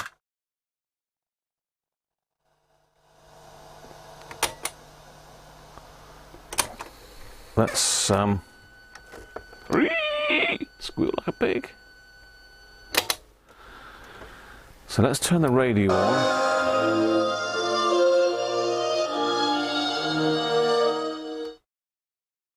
So if we do this record thing now, does that do it all in one go?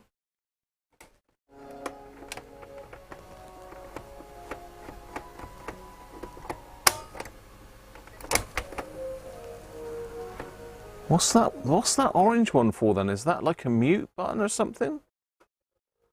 I'm really not sure what that orange button's for. So I'm just recording this now.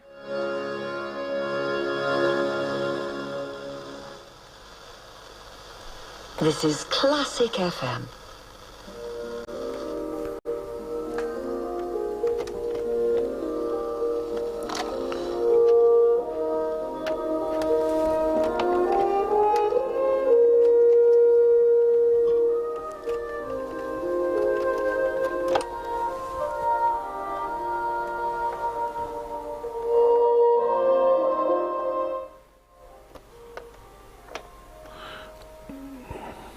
Okay.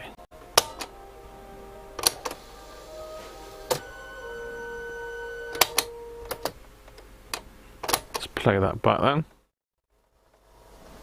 See what it's recording like. I haven't cleaned the heads or anything on it yet at all.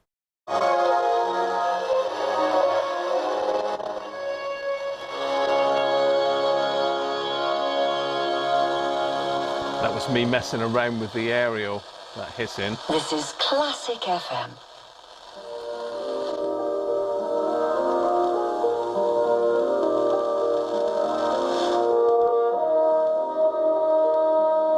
That sounds very good. Cheers.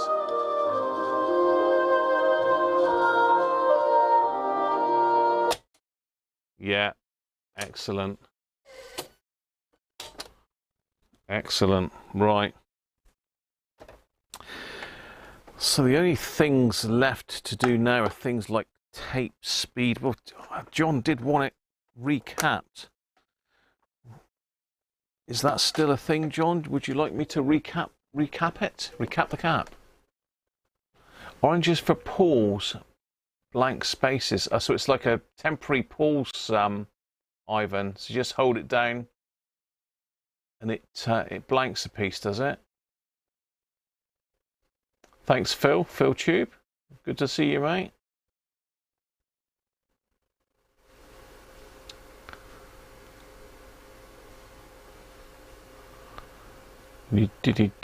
Cheers, Danish. Catch you soon, mate.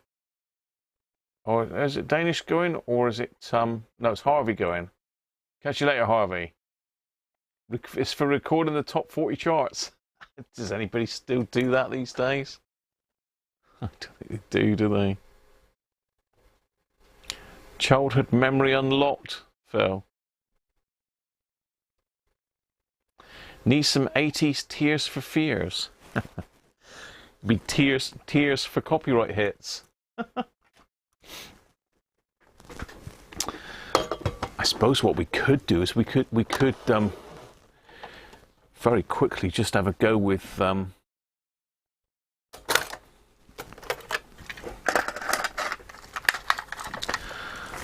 put that back in. Just have a go with these other tapes before we do the draw. Because I think we're going to do the draw now for the Walkman. So if you're all ready, we'll just try some of the tapes. So what did I do with the Walkman? The Walkman is there. So this is what you can win. If you haven't entered yet, you need to go to the video 2 weeks ago and put the keyword Walkman in the comments section. Let me just have a bit of a tidy up. So I think that's a good result so far, John. I can go bonkers on it. I need to try and find out what's going on with that stereo, because that just doesn't sound right, that. I don't know what's wrong with that, but it don't really sound right. It's like it's trying to, and when it does go into stereo, it doesn't sound particularly nice.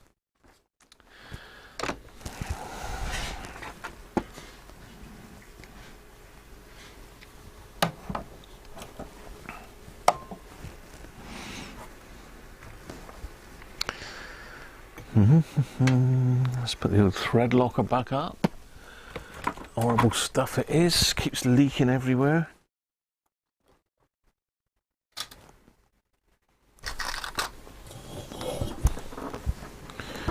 Right, I've got an alcohol-free Guinness left. Look, I do like this stuff. I like it. Let's just make that camera a bit brighter. You ready for it, Chris? Yeah, you've got the extra bits that go with it, haven't you?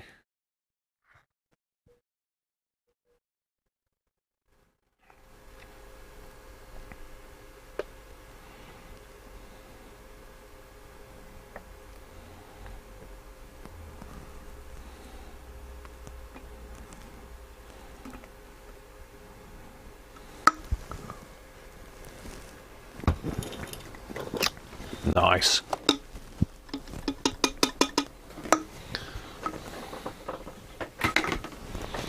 Right, so I thought what we'd do is we just quickly put one of these in, being that we've got the cassette deck working now.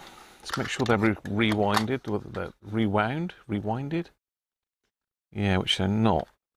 It makes the tapes go a bit funny. What side are we on there? Side 1.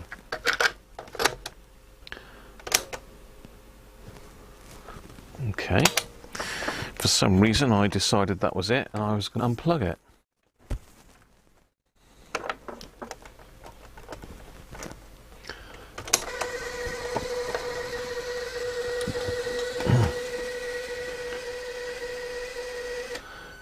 Cody's, how you doing, Paul?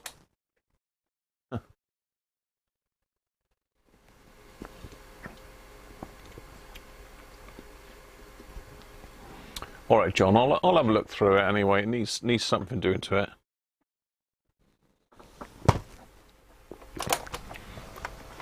So this is 8 smash chart hits. No, it needs to be in ferric.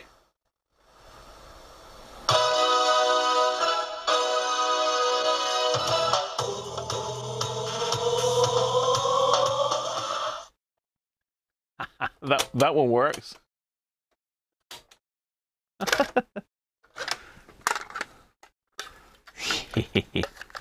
So these tapes are included with this. Led Zeppelin.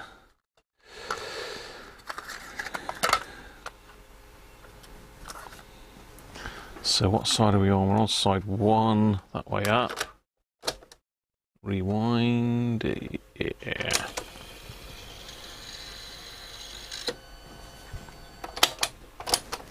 Bit of Led Zeppelin for you. Robert Head, how you doing, mate? Jess commented about an oscillator and needs adjustment to make the stereo work. Yeah, it could well be. Sorry, Jess, I missed that.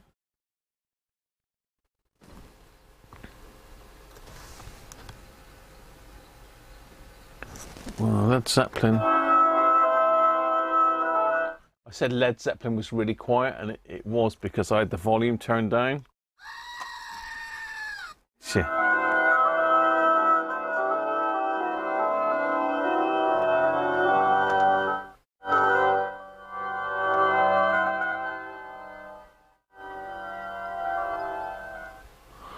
Well, it does work.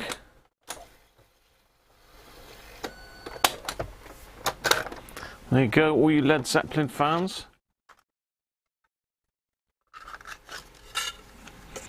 You're going to need to find another cassette case for this one. I haven't got any spare ones, unfortunately. I've got a lot of tapes without any cases in them. So if anyone's got a stash of these cassette, what do they call them, jewel cases. I've got a stash of those. I've probably got about 10, 20 tapes that haven't got one. So if anyone's got a stash of them knocking about, what have we got? This is the Guinness one. Oh, we can probably play a bit of this one because this is just speech, so I think we'll be okay with this. I don't know if it's 1998, this. Let's have a look, see which side it is. I think that's side 1. Let's see what this is then.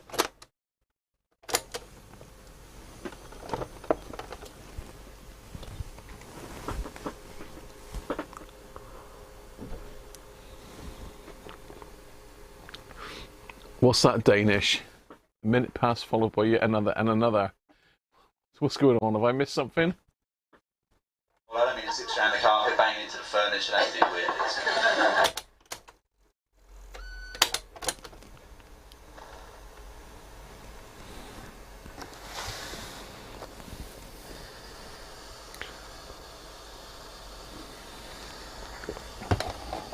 Nearly forgot the draw, Harvey. I watch television with my friend. Friend's got a remote control TV by a remote control. I don't mean to sit around the carpet banging into the furniture. That's a bit weird. Remote controller broke down over a few weeks. Got worse and worse and worse. You had to get nearer and nearer the TV, and eventually you were just pressing the buttons with the remote control. Still remote, only a couple of inches. What the hell? So we're watching TV. I get quite into TV, and I was watching Crime Watch UK, and they had this very serious interview with a couple of people who'd been through some kind of a terrible ordeal or a bank robbery or crash. I can't remember. But you know, when you're watching these people, they're being interviewed at home. One of them stops and says to the camera, "The thing is this. You never really think that anything like this could ever happen to you. You only ever think that these things happen to other people." And I looked at it and I thought, you are other people. I missed something here? Surely you've just proved yourself wrong. And then they showed a reconstruction of what these people had been through, and it was horrific. Some of the worst acting I've seen in about 5 years. Yeah, so watching TV, you know, you just try and relax and watch TV and your friends ask you stupid questions you can't hope to answer. We sit there for like half an hour, someone will stand up and say, "Why don't I make us both a cup of coffee?" I don't bloody know. I've been wondering exactly the same thing for the last 20 minutes. Best I could come up with is maybe you've run out of milk, something like that. Maybe you're tired. I got friends that are so tight when they fart and the dogs can hear it. That's a You're good one. watching TV, there's like a knock at the door and someone will say, "Who's that at the door?" I'm thinking it's just too early to tell at this stage. That's why I got a door.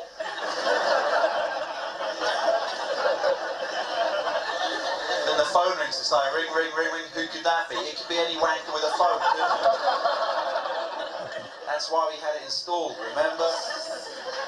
Friends got kids, I haven't got kids. So friends look at me with their bleary, bloodshot eyes. They say, "Matt, isn't there a part of you that wants to have kids?" I go, "Yeah, it's called my knob."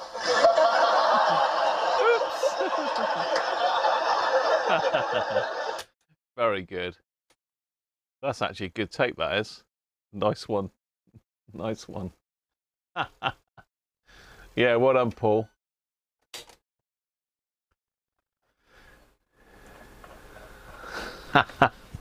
That's a good tape, that one. I might have to see if I can tape that. I like that.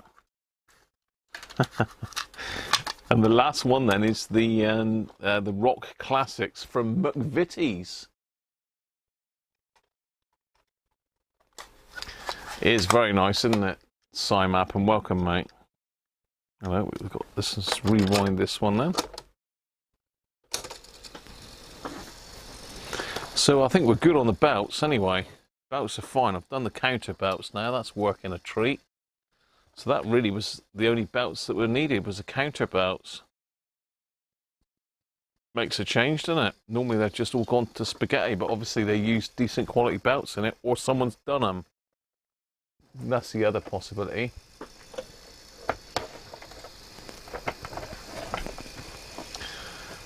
So while we're rewinding this for a test, let me get up the pick a winner.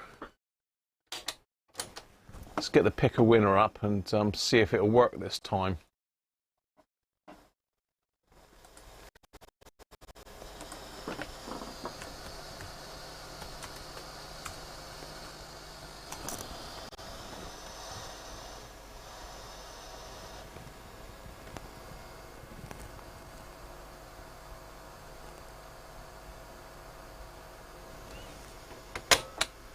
Okay. Why is that stopped then?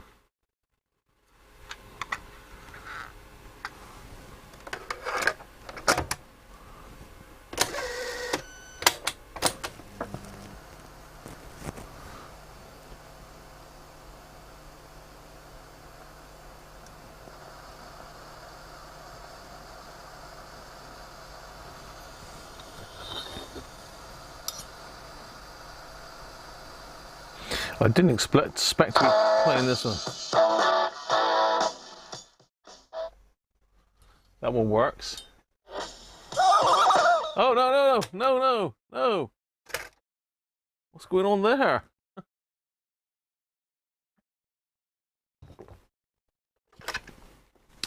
That might be a dirty pinch roller.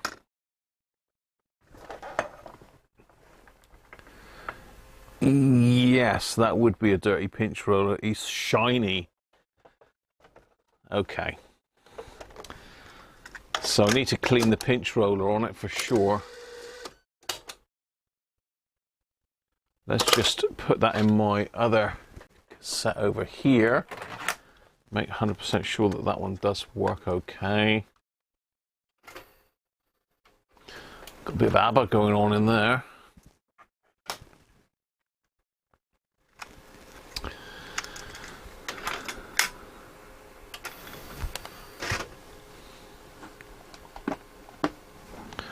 So let's just play that.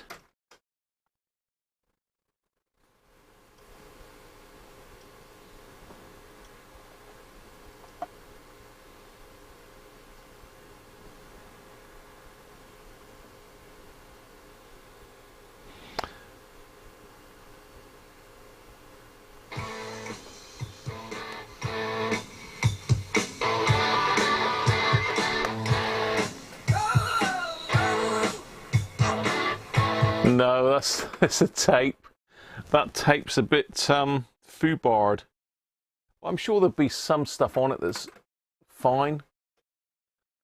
That might have been in the heat or something like that. So yeah, maybe the McVitie's tape is a no-go. But you know, stick it in there. I might give that a play a bit later on out of copyright ears. Let's put my ABBA one back.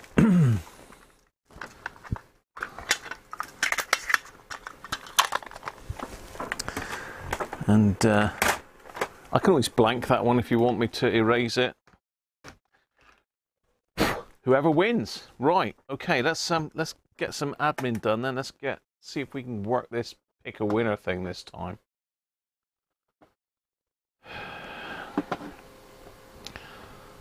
So let me find my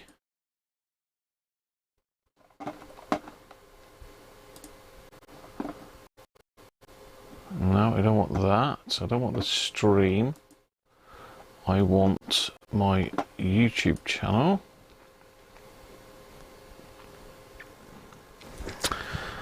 So you are going to be, hopefully somebody will be winning this Walkman with those tapes, including a warbly McVitie's one. Right, so let's have a look.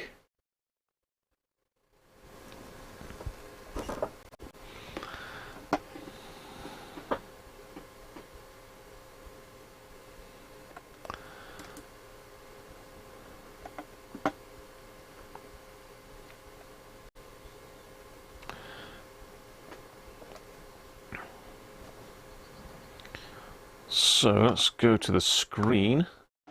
So you need to be going to this video here, which was on the 5th of March. So let's click into that one. So you need to be going into this video here, and I have pinned a note on the top to say how to enter, and this is where you need to put the keyword Walkman into the chat.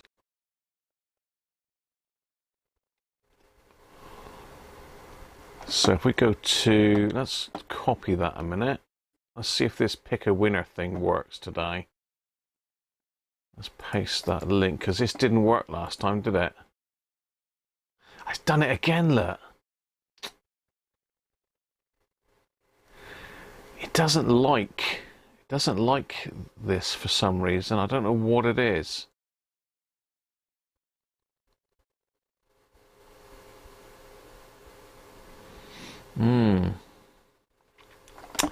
I don't know why it doesn't like it on my computer.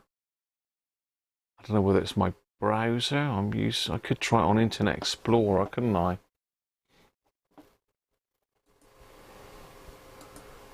Pickawinner.co.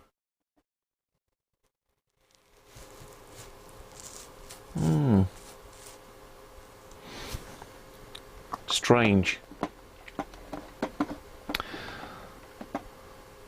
We had this problem last time, didn't we? We had this problem last time, people, if you remember. I had to write them all out and do a random number generator. It's because it's the live in the URL. Use the URL from the address bar. Use the URL from the address bar. Okay, good call.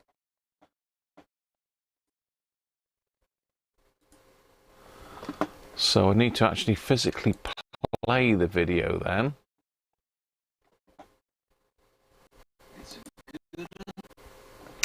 See that?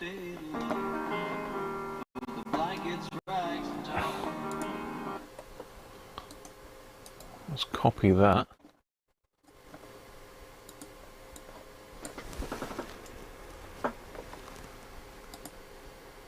Okay, that's working, I think.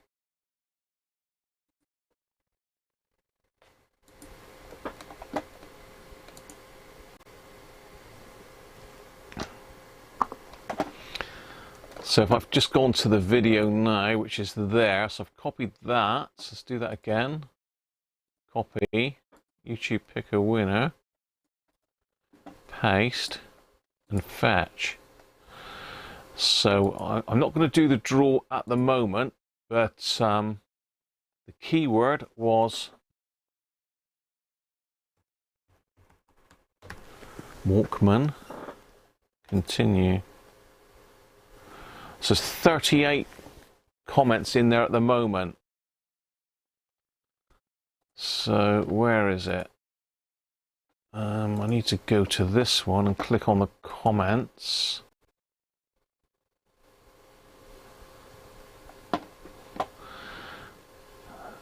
Let's click off of that. So let's see if we've got anybody just entered. Help for review. Yeah, we got loads. Right, so let's make sure that they're all legit. Pepperidge has got some old tapes. Very nice. And we've got Dom has appeared. Carther, Colin, Luigi. Okay. So if we approve those.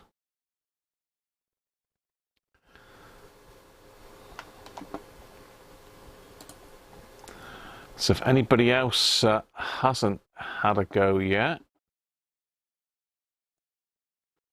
this is your time. This is your last chance. You need to go to this video and stick Walkman in the comments. Make sure I am on this page. Yes, I am. It's Mr. Man Cave, look.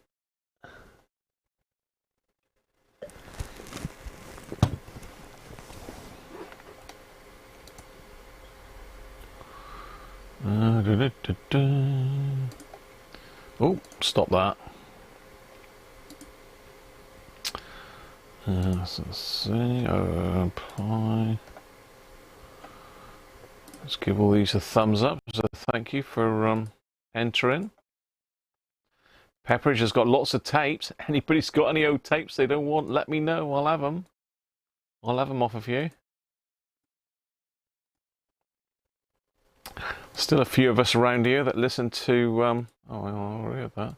Still a few of us around here that listen to tapes. One of my neighbours does. Les likes his tapes, so... Let's see if we've got any more late entries. No, nothing so far.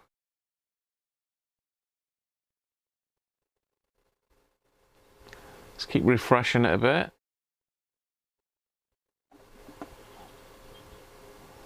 Now it's decided to freeze up, isn't it? There we are, hold for review. No, still nobody there. So if you want to see this thing working, last week's video is the one to go to. Got my pint pot in front of it. So who's going to win it then? Who's going to win it?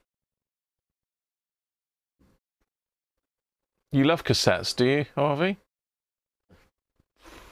Yeah, I accidentally posted a cassette to Harvey in the RPC one that he won.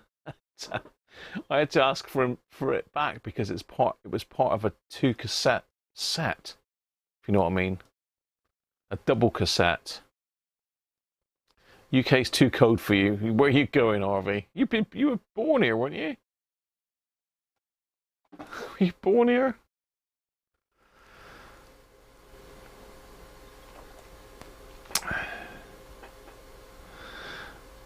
Anthony said the tape counter wasn't working in forward but was on rewind. Really?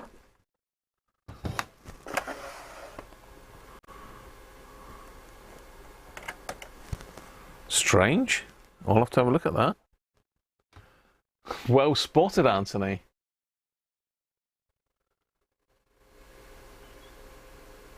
You got an Amazon order from the US, still waiting for a dispatch. Alexa doesn't know where it is. Alexa, where is the US? That'll set it off, Benji. Live Thing is a pretty new URL from YouTube, so they haven't updated the YouTube picker site. Ah, right, okay, Carther. Yes, you did, Rob. You did enter, mate. You entered on video, but don't know if it came up. Wait, it might. I'll refresh it again in a second, David. And then I'm going to do the draw. So if you've not done it now, then forever hold your peace. So let's do it again. We've got Dave Rhodes. Oh, you just got in there in time, Dave. So let's see if David Elric is in there.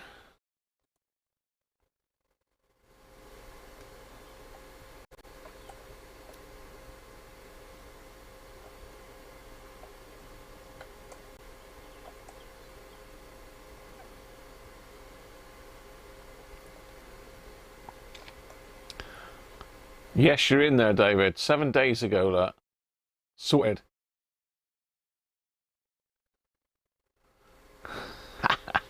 That's Mr. Cody's, look. he's the tape hater of the year. But he did have a nice NAD tape deck.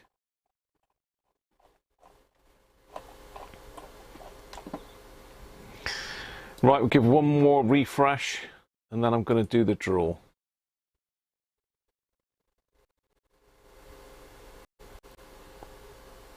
No, that's it then. That was the final roll call. So let's refresh this again. Let's paste that link in again, hopefully.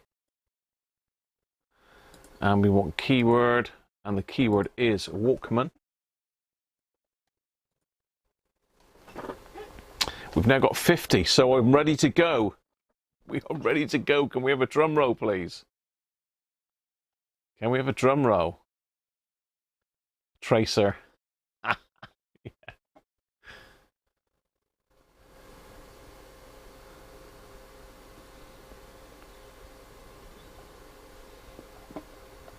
Are you ready? Shall I do it? Shall I push it?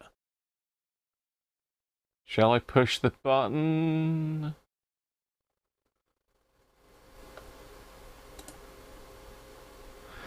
Oh no! That's the first time that Sean's ever won anything on the live stream. Mr. Man Cave Workshop. It might be because he put such a huge comment in there, you never know. So there you are, Sean. Sean is not watching today. He's up with his mum in Wales for Mother's Day. So Sean, brilliant stuff, mate. Well done. Well done. Just wait for the chat to catch up.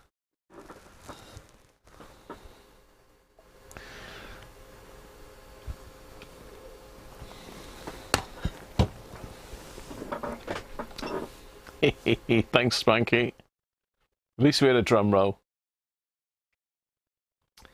So there you are, Man Cave Workshop.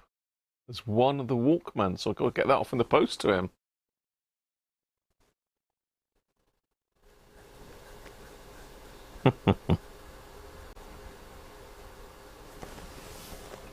Good old Sean. Hi, Dwayne. How are you, mate?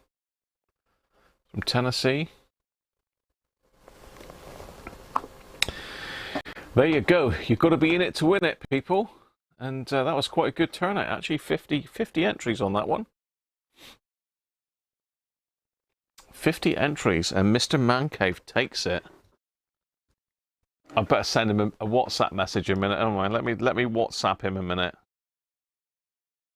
Have I still got it up on screen?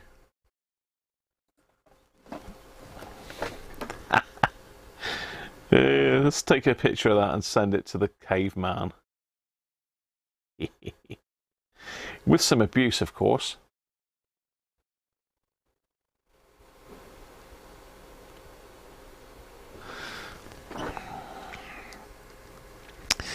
Let's pop that off to Sean. I take it you all you're all subscribed to Sean's channel, the Man Cave Workshop. If you're not, then you should be.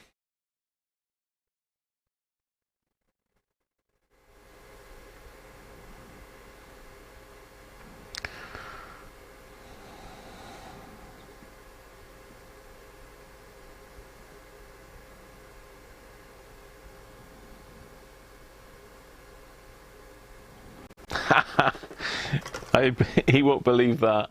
He will not believe that. Brilliant. There you go. They always go to good people. So thanks again to Ben and Sandra for donating that and the tapes. And I should have to get Sean a mixtape made up that he'll hate, won't I?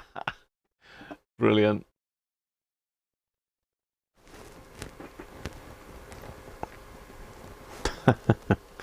He'd be using that when he's chopping hair, yeah. Yeah, sorry, Dwayne, you missed it. Literally just missed it. 49 likes.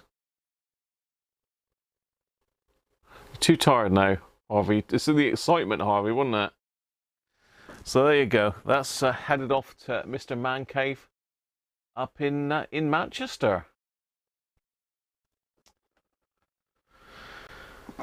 So yeah, thanks for giving that the thumbs up and supporting the giveaway. Much appreciated. Hi Gerard. He will want a Zorba tape, won't he? Sean actually bought the LP though, Gerard. But then he sold his record player. He's got the LP somewhere. Oh dear.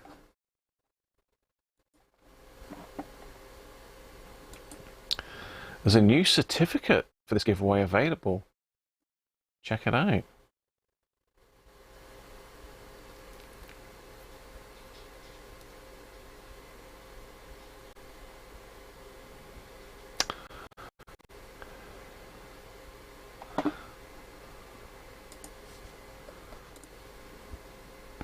he's got a certificate, apparently, of validity.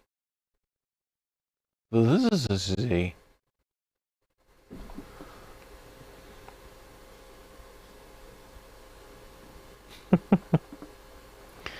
A certificate of validity, eh?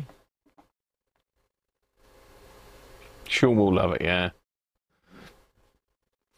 Southern Classics will do him nicely.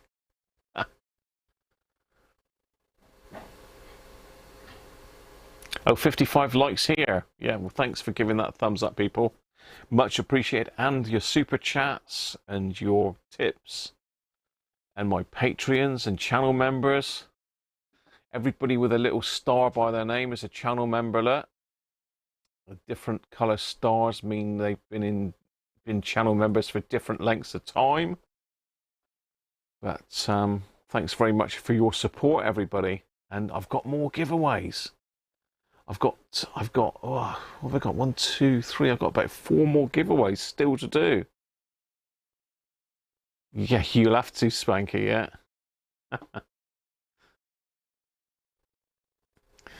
Yeah, you'll have to go and pay him a visit. Give him some abuse from me. I am supposed to be going up to see Sean at some stage, or he's coming down here, one of the two, but that'll be in the future.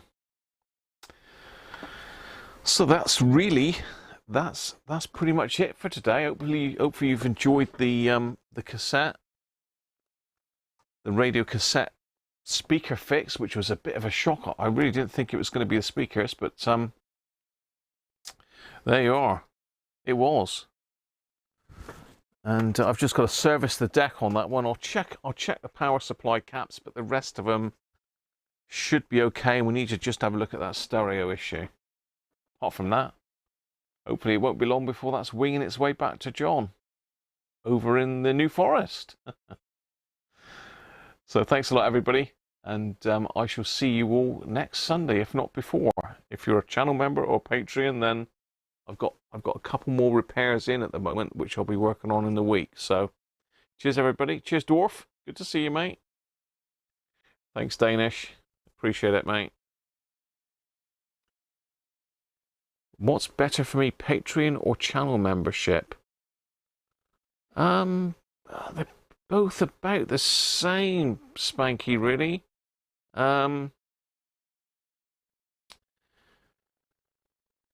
Probably as financially, probably Patreon, because I said they're about the same, to be honest. They're not much between them.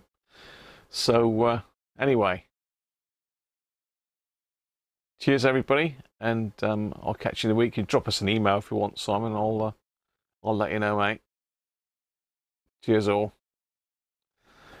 Bye for now. Take care and all the rest of it. And don't do anything I wouldn't do. So, bye for now.